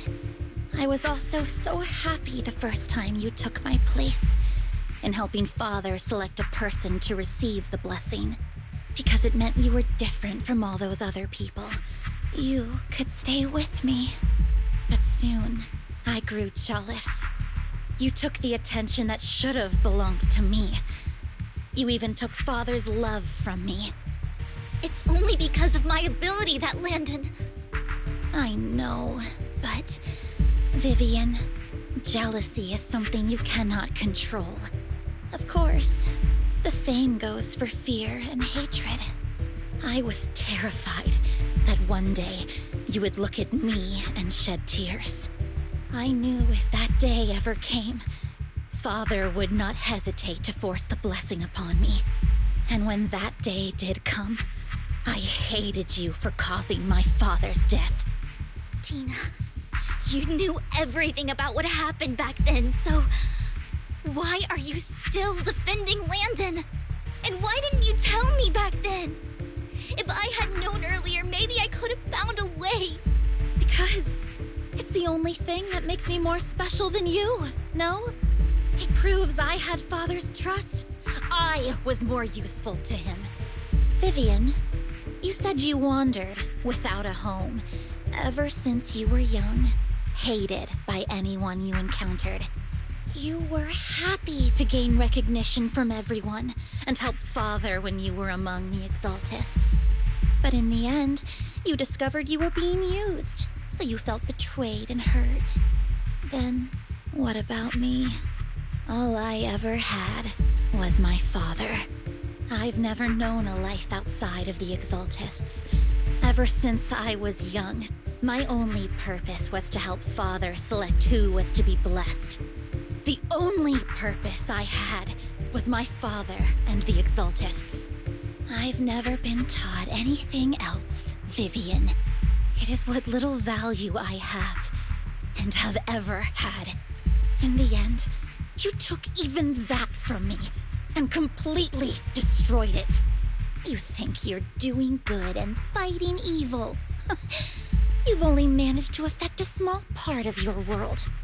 But have you ever wondered if maybe that's all there is to my world? I never wanted to hurt you. You are also my first friend. And that's why I wanted to save you back then. Save me? You and Camille all talk about saving me. Why don't you understand? To me, loss is so much more painful than death. Tina, you can start over. Everything Camille did was so you could live on. Let's leave the Hollow together. There are so many amazing places in New Eridu. This time, I'll take care of you. I've also met so many amazing people. I'm sure they'll love you too. Okay, Tina? Vivian, I can't forgive you. And I don't want to forgive you. I have nothing left.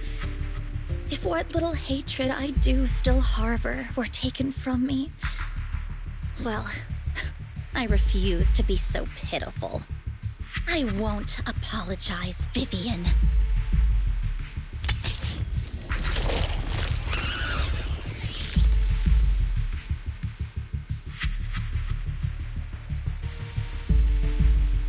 I don't want to hate myself, so I can only hate you for killing my father, and hate Camille for leaving me.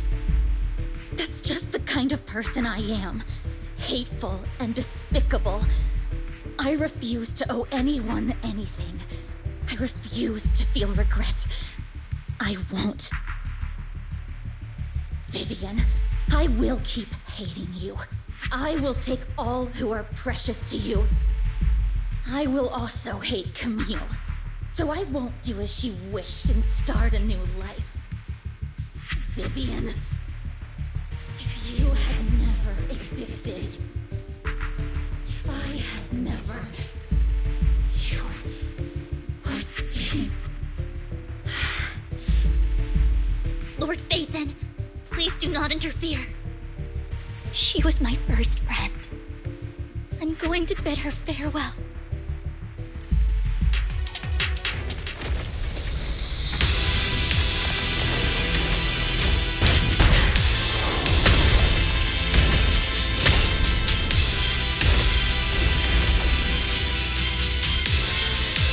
Tina, soon, the game will be over. Lord Phaethon, don't come any closer!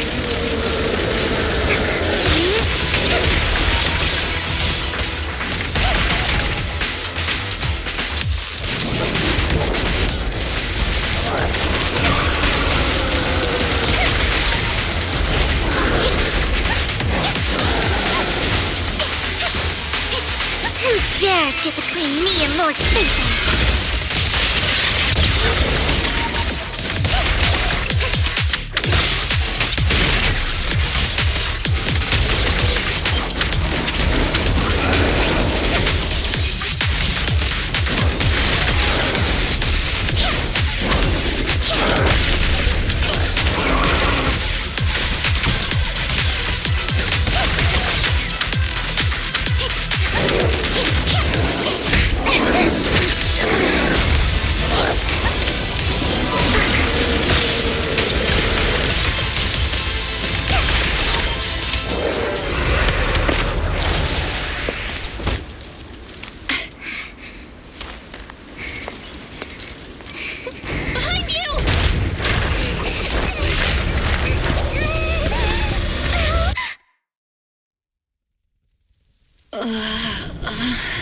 What happened? What the...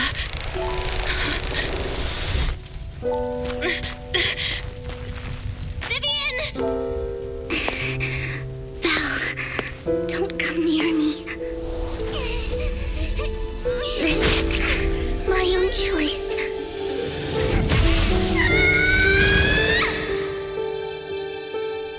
I will change the fate I saw. Vivian! I just want you to remember me when I looked my best. Vivian! Vivian, your body! I'm sorry you had to see me like this, but I don't want to be the one that only brings misfortune anymore. No, please.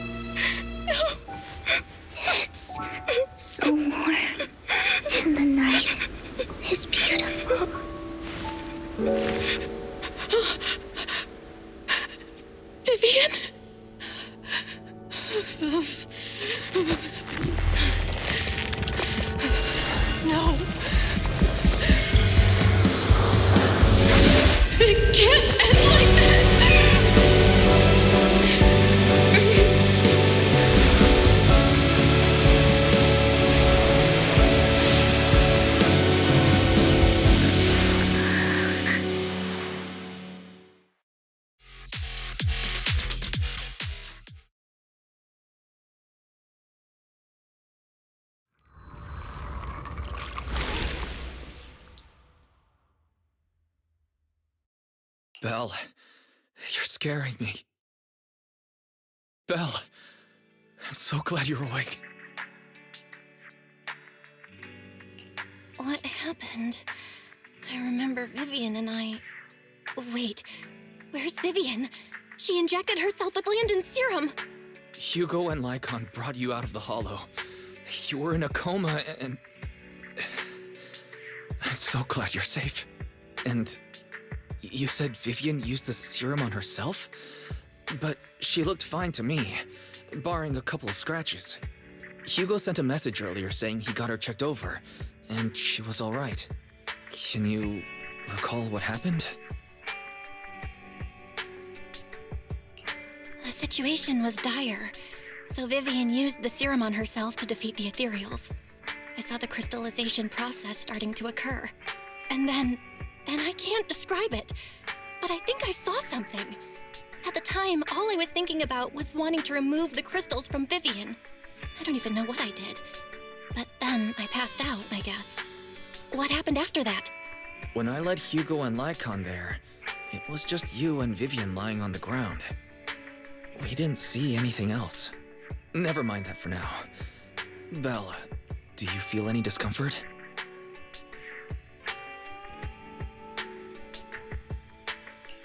Just a bit dizzy. For tonight, just get some rest. Hugo and Vivian said they'll come over tomorrow, so we'll discuss everything then. Okay. Good night then.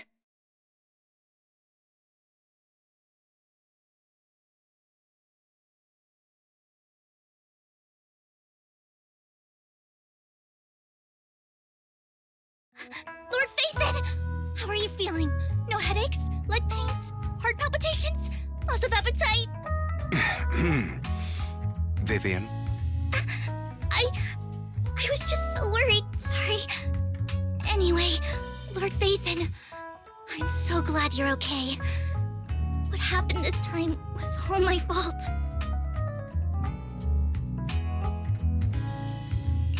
You only became an ethereal to defeat Dina. If it weren't for you, neither of us would have made it out alive. So, what happened? Belle said she saw the crystallization process start, but I didn't see anything through EOS. Hugo, Lycon, did either of you guys see anything strange? Allow me to explain. Miss Vivian told us what happened after she awoke, and the mayor arranged a full medical checkup for her. Based on the results, Miss Vivian indeed shows mild corruption sequelae. But if the crystallization process had already started, the lingering effects should be far more severe. To be precise, if the process had already reached the point of mass surface crystallization, it should have taken no time at all to become an ethereal. So, the mayor theorizes that it was the etheric energy within Master Proxy's body that affected Vivian's condition and the surrounding etheric particles, causing Vivian's corruption to recede. Essentially, corruption is a reaction between the etheric particles inside the body and in the surrounding environment. Therefore, it's not necessarily irreversible, just that currently our mainstream method of defense is prevention.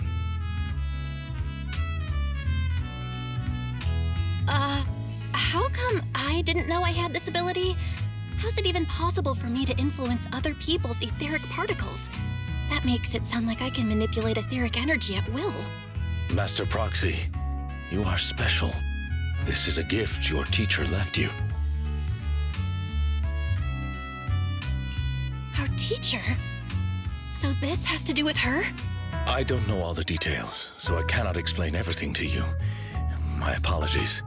However, Miss Yixuan might be able to answer some of your questions. She will visit you sometime soon, so please feel free to ask her any questions you may have. She has quite an eccentric personality. If she causes you any inconvenience,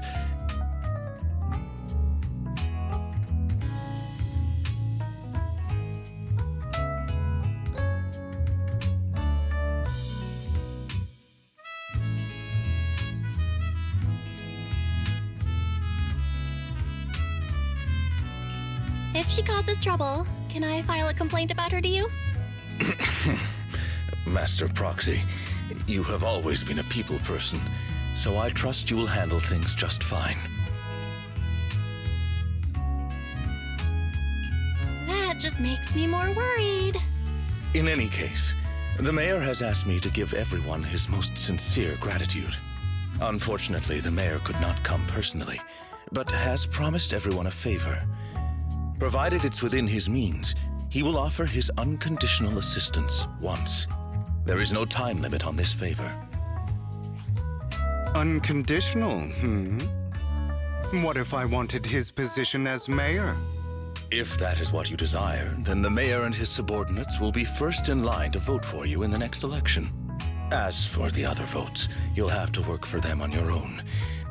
But should you assume office, I hope you take full responsibility for handling all day-to-day matters and lead by example. By sheer happenstance, the mayor has provided you with a copy of his current assignment, the City Waste Sorting and Processing proposal. Old fox. Well, can I request Lord Phaethon's? The mayor imagined you might ask. I have prepared all the necessary documents, and the ceremony expenses will be covered by the mayor as a gift. As long as Master Proxy agrees, we can sign and process the documents immediately. But this matter requires mutual consent and cannot involve coercion, confinement, or one party's lack of consciousness. Stop! I would never do that to Lord Phaethon! Probably. At least not today. As for you, Master Proxies, the mayor has some sense of what you desire. That said, he hopes you might speak with Miss Yixuan first before you decide the timing of that favor.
I did not expect that such a spiritual entity would exist here. It appears this street is a geomantic gem. A spiritual entity? His name is Howl, and I guess you could say he's a neighbor of mine. Is there something special about him? No, I was simply a bit surprised. It's rare to find such an intelligent individual of this breed. Even huskies can be really smart. Howl is proof. You're right. Yet, being overly intelligent comes at a price. It must stay here for prolonged periods of time, parted from its owner and unable to move about freely. Both a blessing and a curse. However, it seems quite happy. We've strayed a bit off topic. Since you're back, let's discuss our partnership.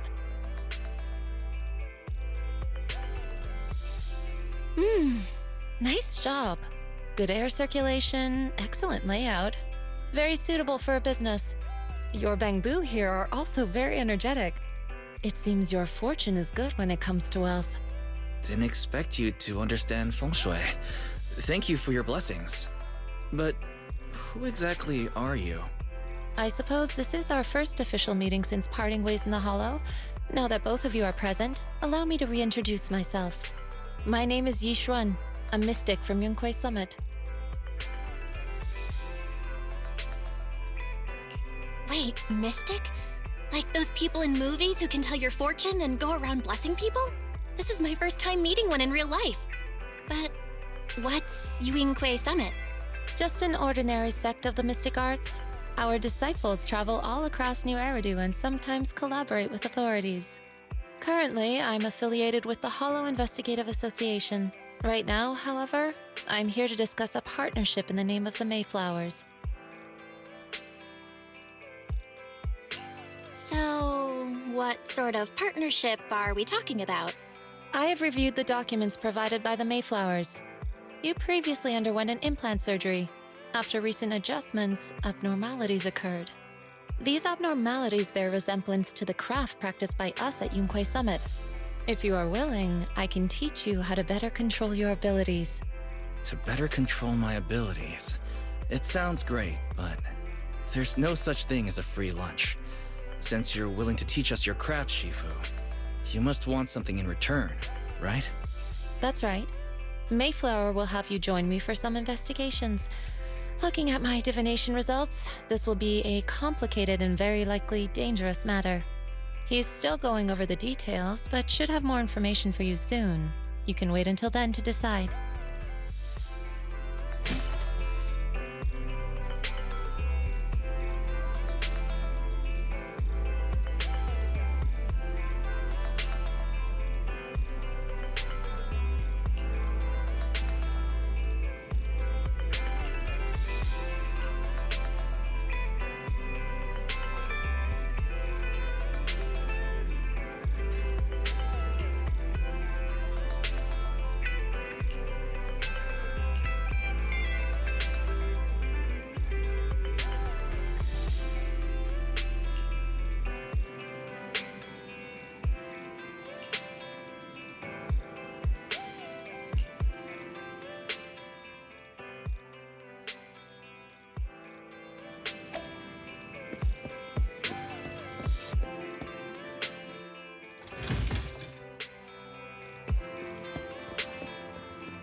Please, help me check my fortune!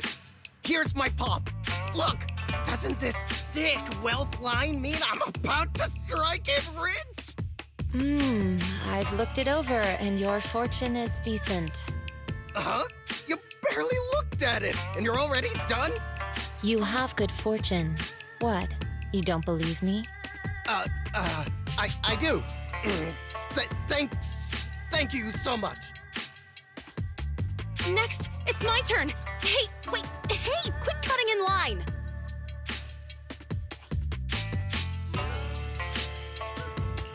So, this is where you were. Who are all these people? You're here, Belle? I decided to take a break. I didn't expect so many people to come seeking my divination services. Don't worry, I need no more than a simple spell to solve this matter. Fortune-telling services is 10,000 dennies per session.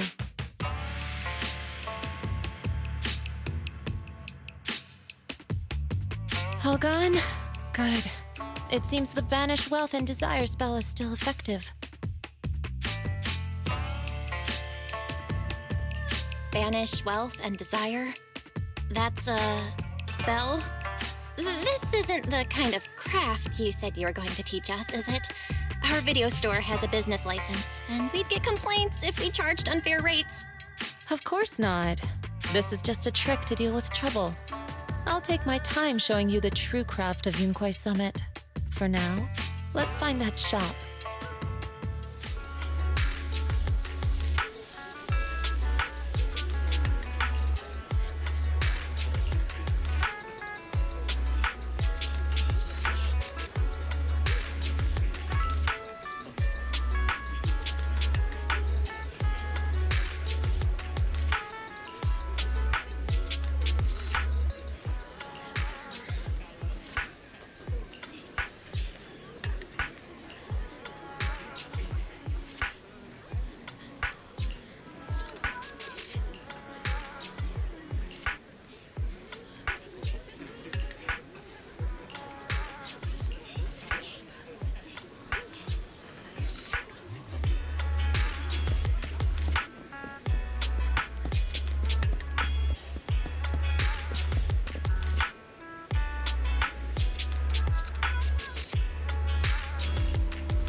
Yishuan Shifu. The store is right up ahead.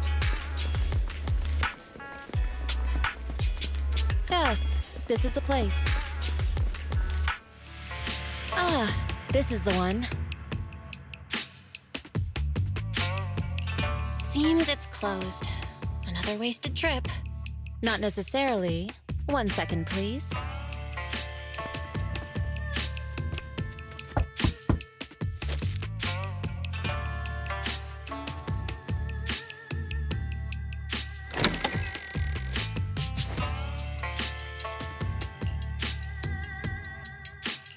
Huh? Is there someone inside? Relax. The boss prefers to do business with people they know. They like their peace and quiet, so they rarely open for customers. I'm an old acquaintance and just wanted to retrieve something. What a strange private business. Shifu, what exactly are you retrieving? Just some things needed for our future investigations. You'll know in time. Really? Shifu, I feel like you're always so mysterious. Rest assured, I'm not hiding anything from you. It's simply because the correct time has not yet arrived, so there is no need to rush.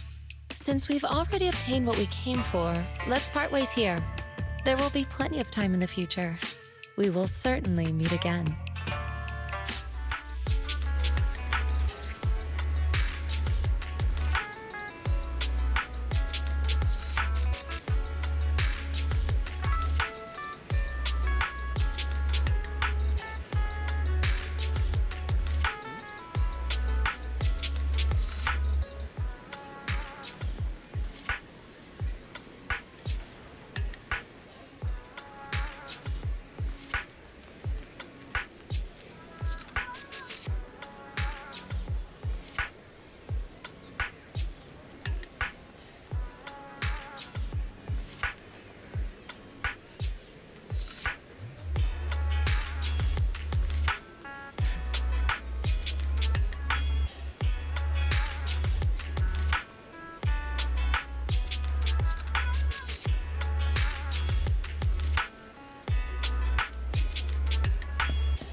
Ah, you've arrived. I wanted to ask you some questions about store management. Ask me? Well, actually, my brother's the one who's managing the video store for the most part. But go ahead, I'll do my best. Customers have always loved purchasing carefully arranged bouquets. The flowers glistening with morning dew add beauty to their lives, and that, in itself, is fulfilling for me. Yet lately, a customer mentioned that rather than buying bouquets in full bloom, he wants to spend time with his flowers. However, simple potted plants don't quite have the same aesthetic charm. So, I was thinking, perhaps I could create custom potted floral arrangements. That's a brilliant idea! And potted floral arrangements sound perfect for Dew Gardening's vibe. Since you agree, could I have the honor of inviting you to be our part-time manager and special floral designer for the next few days?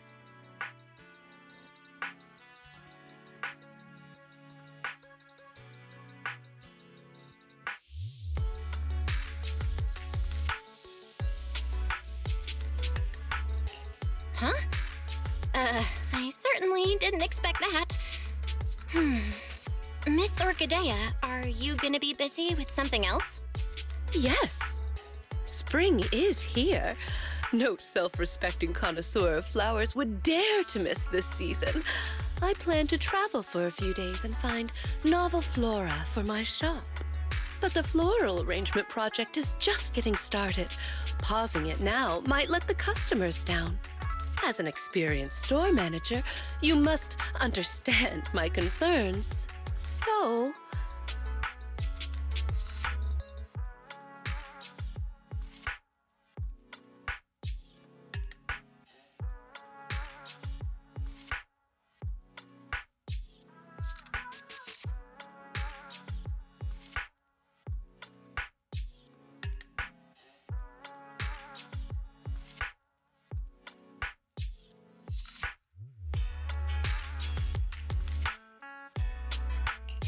Since you're going to be busy, then just leave Dew Gardening to me.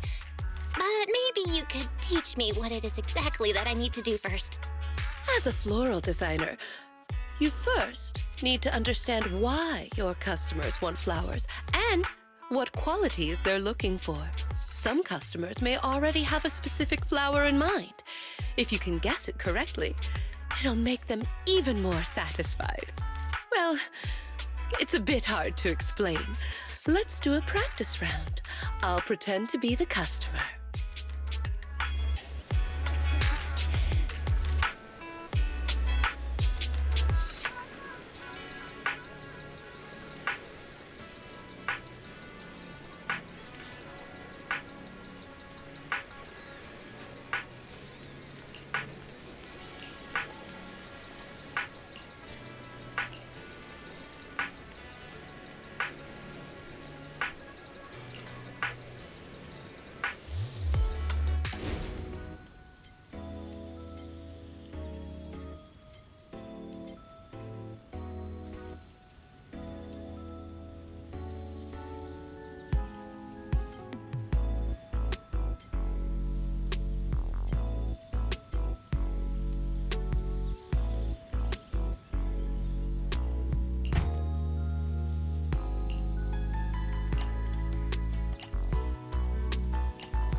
The warm wooden base feels like the embrace of the earth.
It is both intention and courage.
It is both intention and courage.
Daisies always carry the morning dew, innocent and fresh.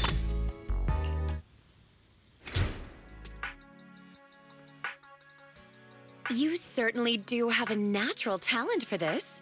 No wonder Miss Orchidea was willing to hand her beloved dew gardening to you.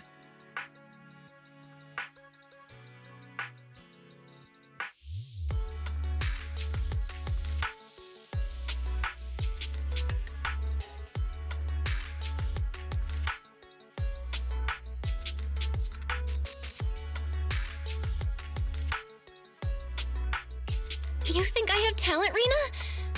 I didn't do anything super difficult. It's because you easily managed to convey both gentleness and treasured beauty in your work, and didn't find it difficult at all.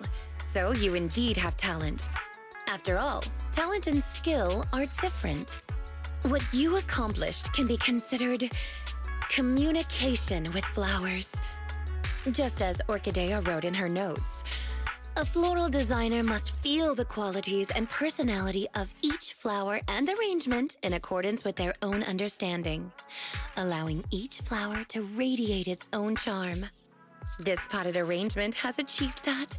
So, if you're free, I'd love to hear your understanding of different flowers. I brought snacks. Oh, don't worry. I've already experimented on everyone at Victoria Housekeeping.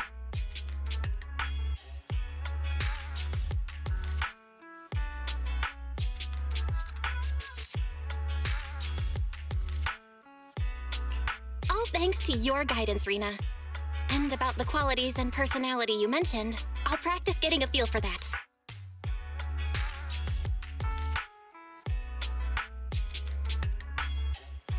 Oh, what a coincidence. Not only is my temporary manager here, but also an old friend of mine. A coincidence indeed. If I hadn't stayed to chat, I would have missed you, Miss Orchidea. Oh, is my previous request causing you trouble?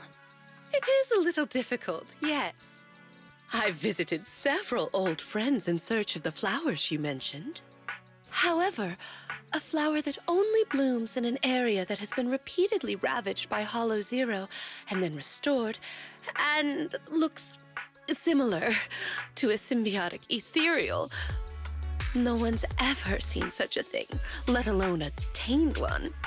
Lycon and I have been gathering intel as well, but without much success. Our client has failed to find any other way to get close to that gentleman. We can only place our hopes on his favored flower miraculously appearing. There's only 2 days until the banquet. I hope this doesn't become a regret of both Victoria Housekeeping and our client.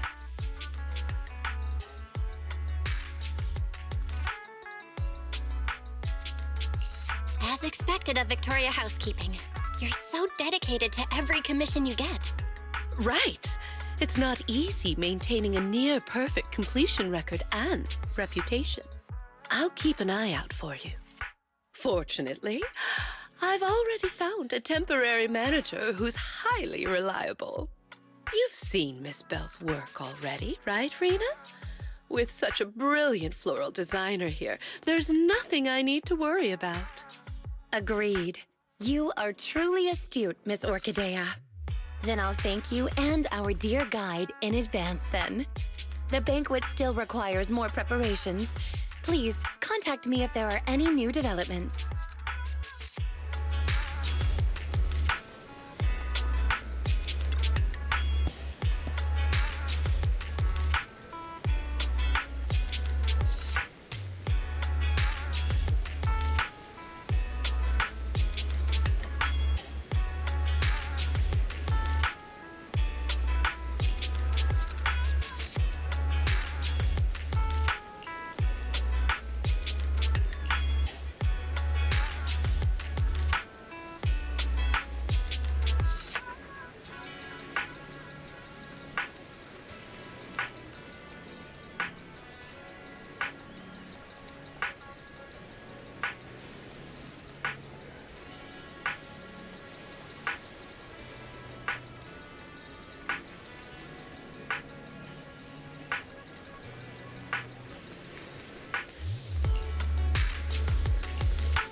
Sunflowers always follow the sun, just like a loyal heart that never leaves.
The simple blue-green hue depicts the tranquility and elegance of time.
The warm wooden base feels like the embrace of the earth.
honest and humble, like a hermit, standing...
All disturbances will...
Just as I suspected, you're here, Master Proxy.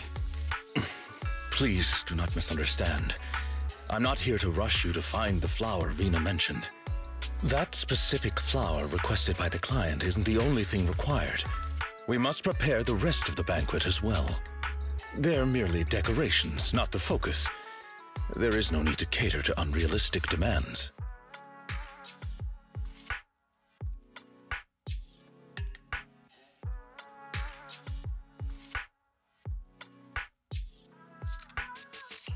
Did I hear that right? That didn't sound like something you'd normally say, Lycon. Mind explaining? My apologies. It appears I've let myself become a bit too relaxed in your presence.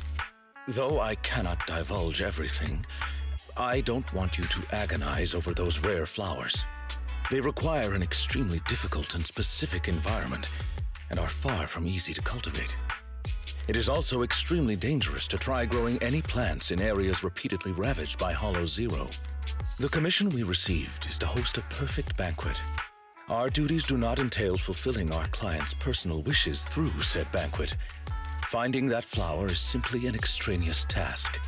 In addition, Rena and I only just found out that our client has not been completely honest with us.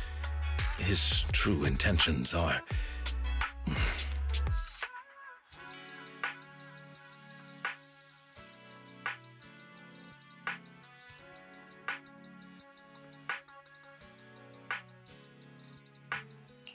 I think I get it. Rena seemed a bit anxious yesterday. But if that's what you say, I believe you. In any case, neither you nor Miss Orchidea of Dew Gardening should put yourselves in danger for that flower. Rena and I both concur on this point.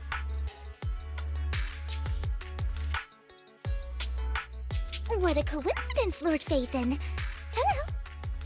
Just now, was that? Yep, it was Lycon. Victoria Housekeeping has been trying to find a rare flower for their client. Then, is finding that flower also your wish? If so, I can help. Oh, and Hugo too. No need. I just heard that it has super strict requirements to grow and cultivate, and even looks like an ethereal of some sort. Anyway, it sounds super mysterious. Lycon doesn't want us searching for it either.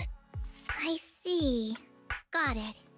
By the way, Lord Phaethon, have you been helping watch over Dew Gardening as of late? Could I ask you to maybe arrange a pot of flowers for me? Of course I can. What kind of flowers do you want? I'd be happy just having a pot of flowers prepared by Lord Phaethon. But if I have to say, then maybe could you choose the flowers that represent me in your eyes?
The bellflower represents unwavering.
The warm wooden base feels like the embrace of...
The peony represents...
A combination of some...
You're here! I was just saying to Big Ben, this flower pot you designed is fire! Yeah, Big Ben loves it. Right? Ben? Right. Like I said, the Proxy has a pair of small and dexterous hands, perfect for flower arranging. I love the potted flowers you prepared, Proxy. Just these expenses. I better keep a good record of them.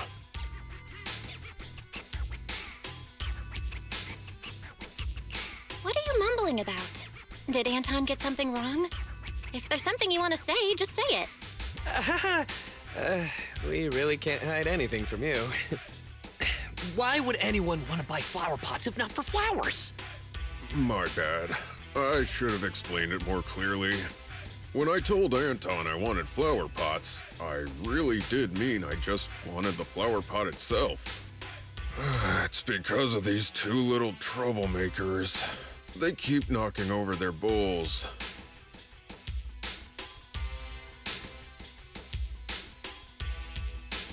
I hear that if you have a wild hound at home, you could get a really big, heavy flower pot to feed them.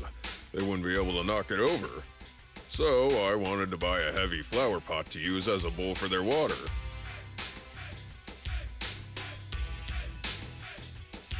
I see. That's why Anton's request sounded so odd.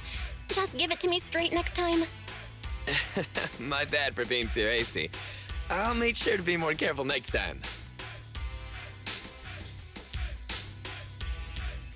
Oh, are you here on business too, Belle?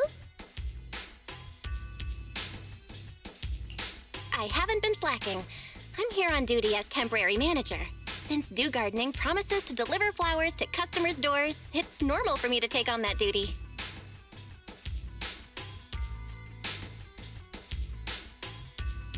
It seems, with your skills and sales, our most expensive flowers will be sold out in no time. Oh, right. Miss Orchidea. You're here for that, right?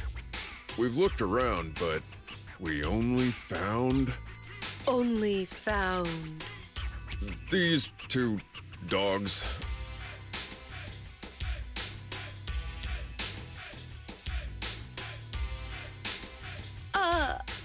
Thank you for your hard work. It's not your fault. That flower is truly rarer than I could have imagined. Either way, you have my gratitude. I'll figure it out.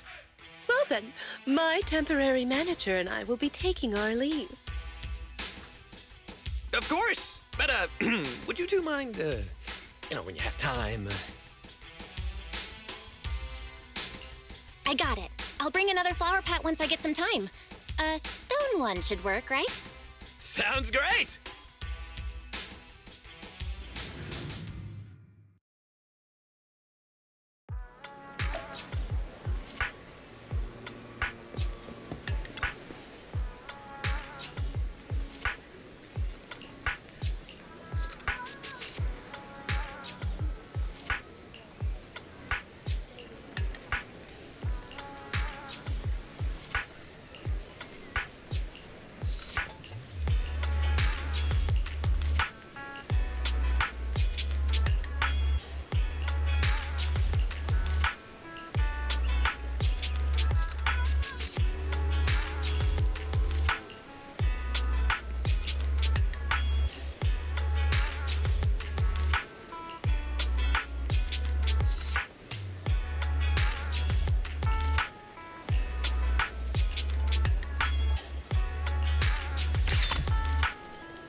The lamp branch gently swings.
Happiness is like the...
engraved with a...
The simple blue...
honest and humble, like a hermit.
The peony represents.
Sunflowers always follow.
The warm wooden base.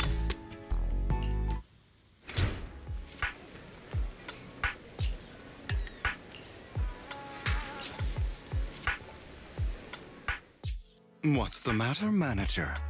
Is my present not to your liking? Isn't this the rare flower Victoria Housekeeping's been looking for? Nineveh? Where did you get it from? Before Vivian mentioned it, I had never heard of a flower that feeds upon the hollows for nutrients like an ethereal, nor a flower that looks like a symbiotic ethereal. However, it is something that a client of Victoria Housekeeping wanted, so it's not surprising it's rather unique. So I asked around. Let me guess. Did Lycon say something like, This flower requires an extremely difficult and specific environment and is far from easy to cultivate. It is also extremely dangerous to try growing any plants in areas repeatedly ravaged by Hollow Zero. As expected of Hugo.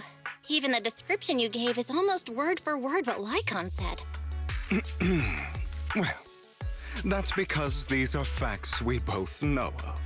I managed to find an elusive flora expert who likes these kinds of flowers and planted a few at home. A flower so rare and precious that most haven't even heard of it is to another person merely a small part of their hobby. It's quite normal for it to be that way, no? In any case, I came to inform you the moment I obtained the flower. You're so kind, Hugo. But I think Lycon said... That he didn't want a certain someone to put themselves in danger to get this flower? And it didn't matter if even he couldn't fulfill his client's wish? Allow me to assure you, in the process of obtaining Nineveh and gifting it to you, no person nor ethereal came to harm. In fact, no one even got close to Hollow Zero. Please, accept it, dear manager.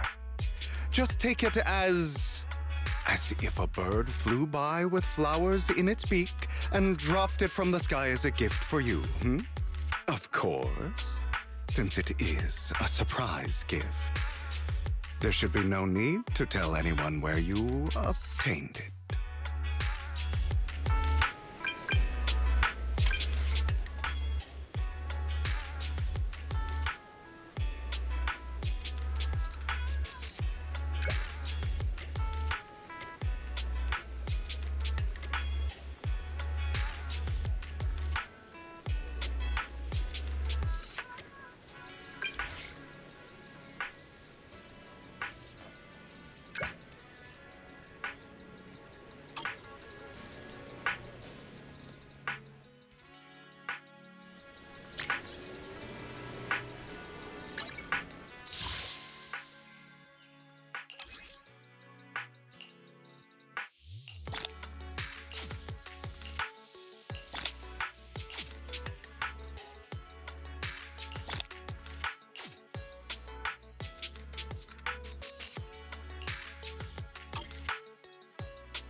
A combination of simplicity and modernity.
Dear manager, you've given the Nineveh that I brought you to Lycon, correct?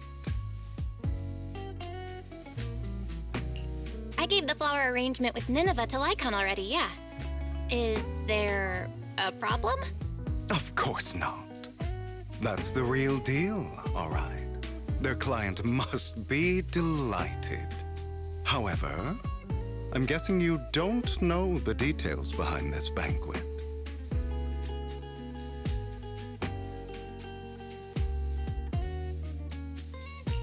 There's been too many coincidences lately. I can guess the gist of it at this point. Then I'll fill you in on the details, shall I? As you've probably guessed, this time, Victoria Housekeeping's client has many controversial businesses. One involves a high-quality mine near Blazewood. They only just managed to estimate the value of that mine a few days ago. It's worth an inordinate amount of Denny's, enough to make the owner jump for joy. However, as I'm sure you know, Outer Ring Hollows are quite unstable. Not long after, the area was deemed to be at high risk for hollow disasters. Fearing potential safety concerns, PubSec ordered them to stop work. Naturally, the owner awakened from his fantasy of making a fortune and didn't want to let go of his cash cow. After asking around, he decided to ask for help from a certain powerful individual. Yes, that honored guest upstairs. It's not difficult to find out that honored guest's preferences. What he cares about most is his dear daughter and the flowers he keeps at home. Nineveh.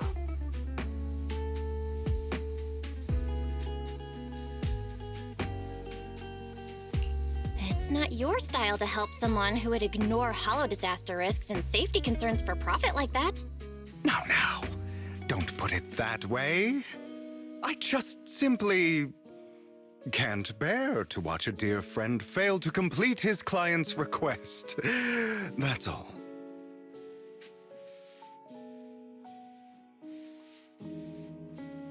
Look at the time. The situation upstairs should have settled by now. Is that so? You seem to know a lot.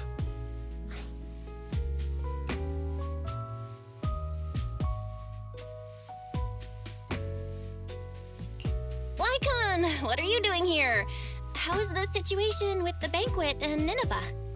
My client's wishes were dashed the moment he gifted Nineveh to the honored guest. Oh? He was impatient to make an impression and rushed to find out what that honored guest liked, but failed to ascertain the meaning behind the flower. He wanted to curry favor with his gift, but knew nothing of the person he was attempting to please.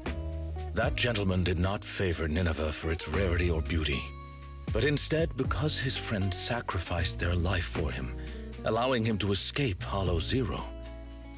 And the area he escaped to just so happened to have Nineveh growing there. Nostalgia from a big shot like that is just like a performance. However, if they've been led onto the stage by another unwillingly, of course he'd be unhappy. Hugo. All right. Continue your heroic narrative about some great and powerful figure. That gentleman favors Nineveh as he doesn't wish to forget his friend's sacrifice. Also to remind himself to continue fighting the Hollow disasters and protect more people. As such, someone using this flower to ingratiate himself and convince him to ignore the pressing dangers and sweep it all under the rug never had a sliver of a chance.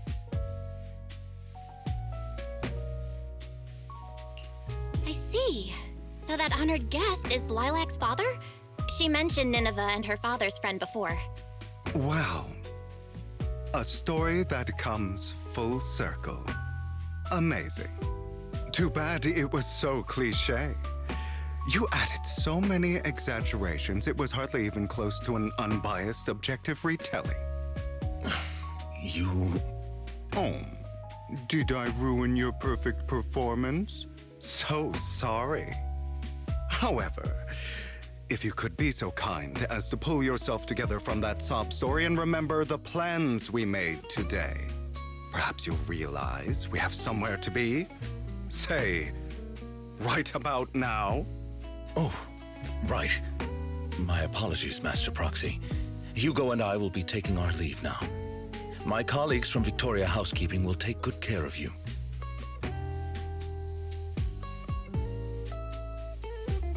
Lord Phaethon, did Lycon and Hugo leave already? No one took this pot of flowers. I was going to give it to them.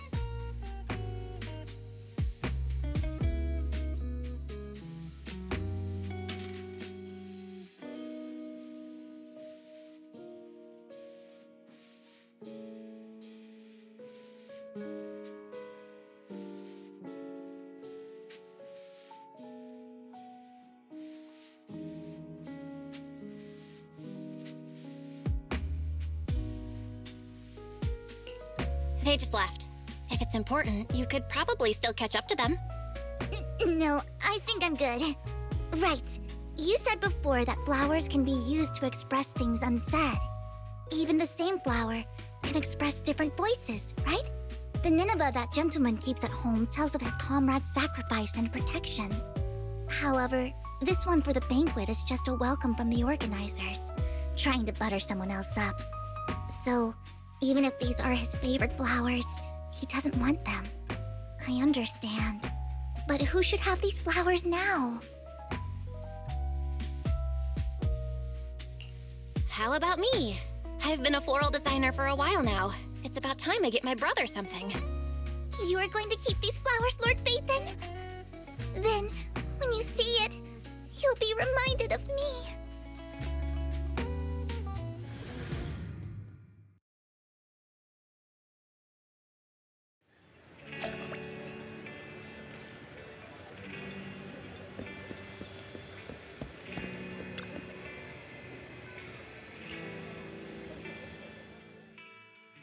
It is pretty heavy.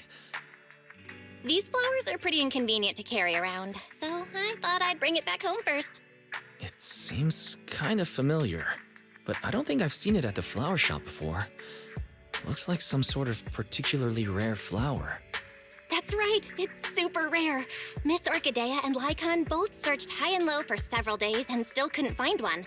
Hugo just so happened to find it and gave it to me. And now it's completed its duty. So, here, I'm gifting it to you.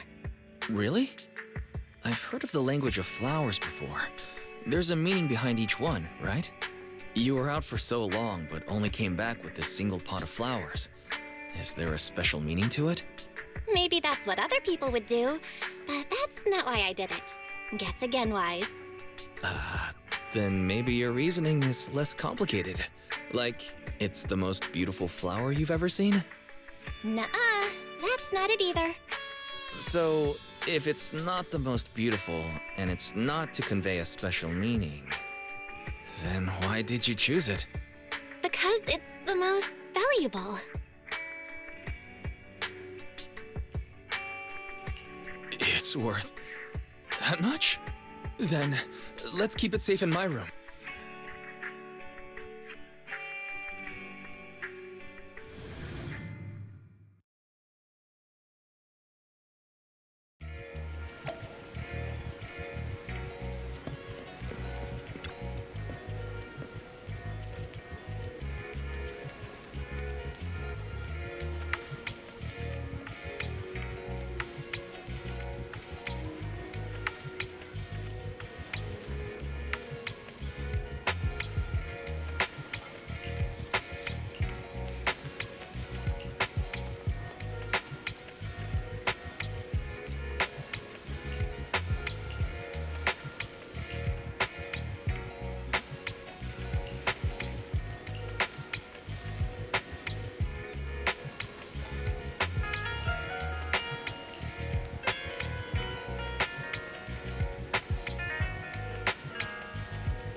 I hope you can find the flower that represents...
All disturbances.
It is both in...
engraved with a profound...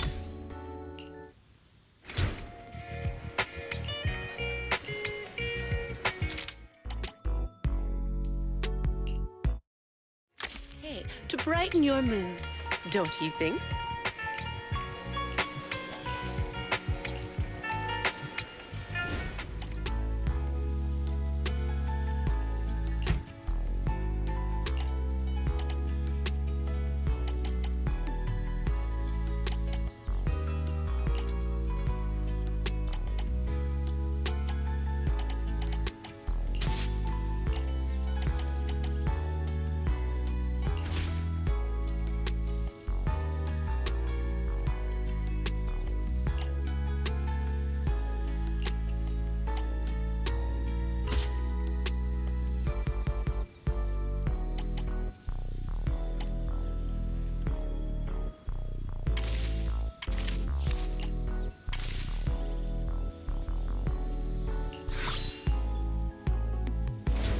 Engraved with a...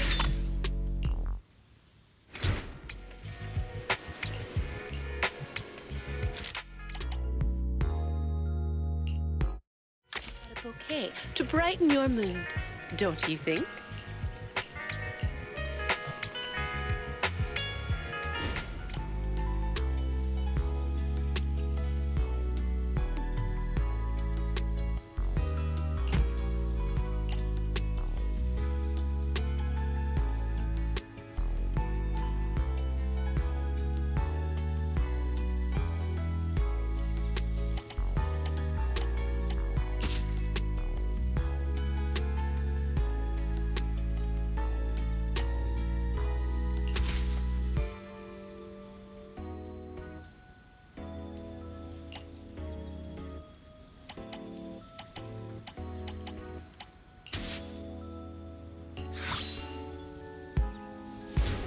A combination of...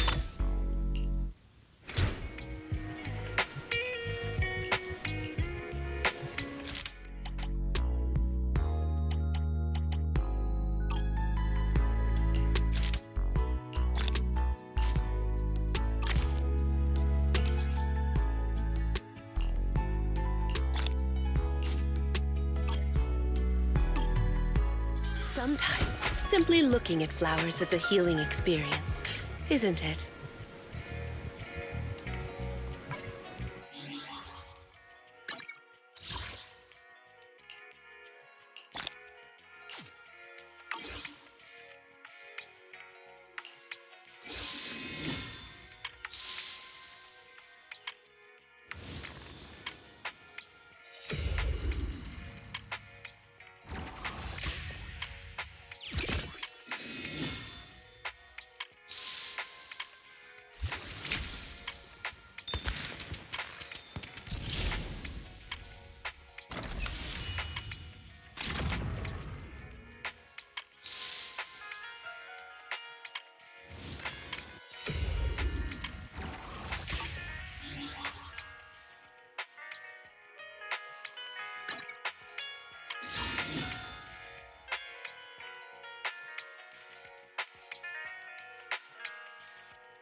I only handle technical matters. If you need help, call me anytime.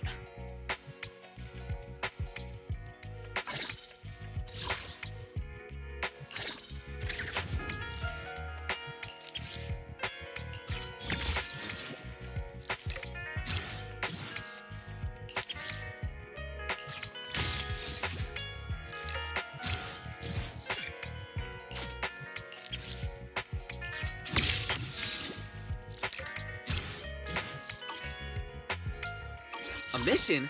Take me along.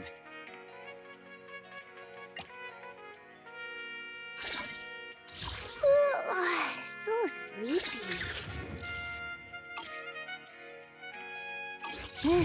Let's take a break.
Good evening. Which part do you want to modify this time?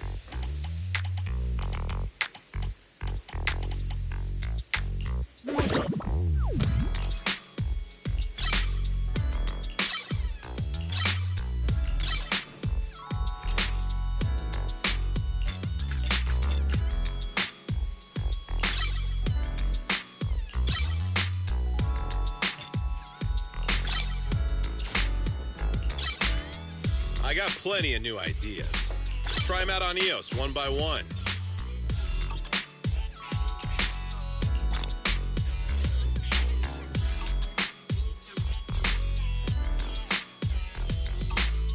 Have a good one, and please come again.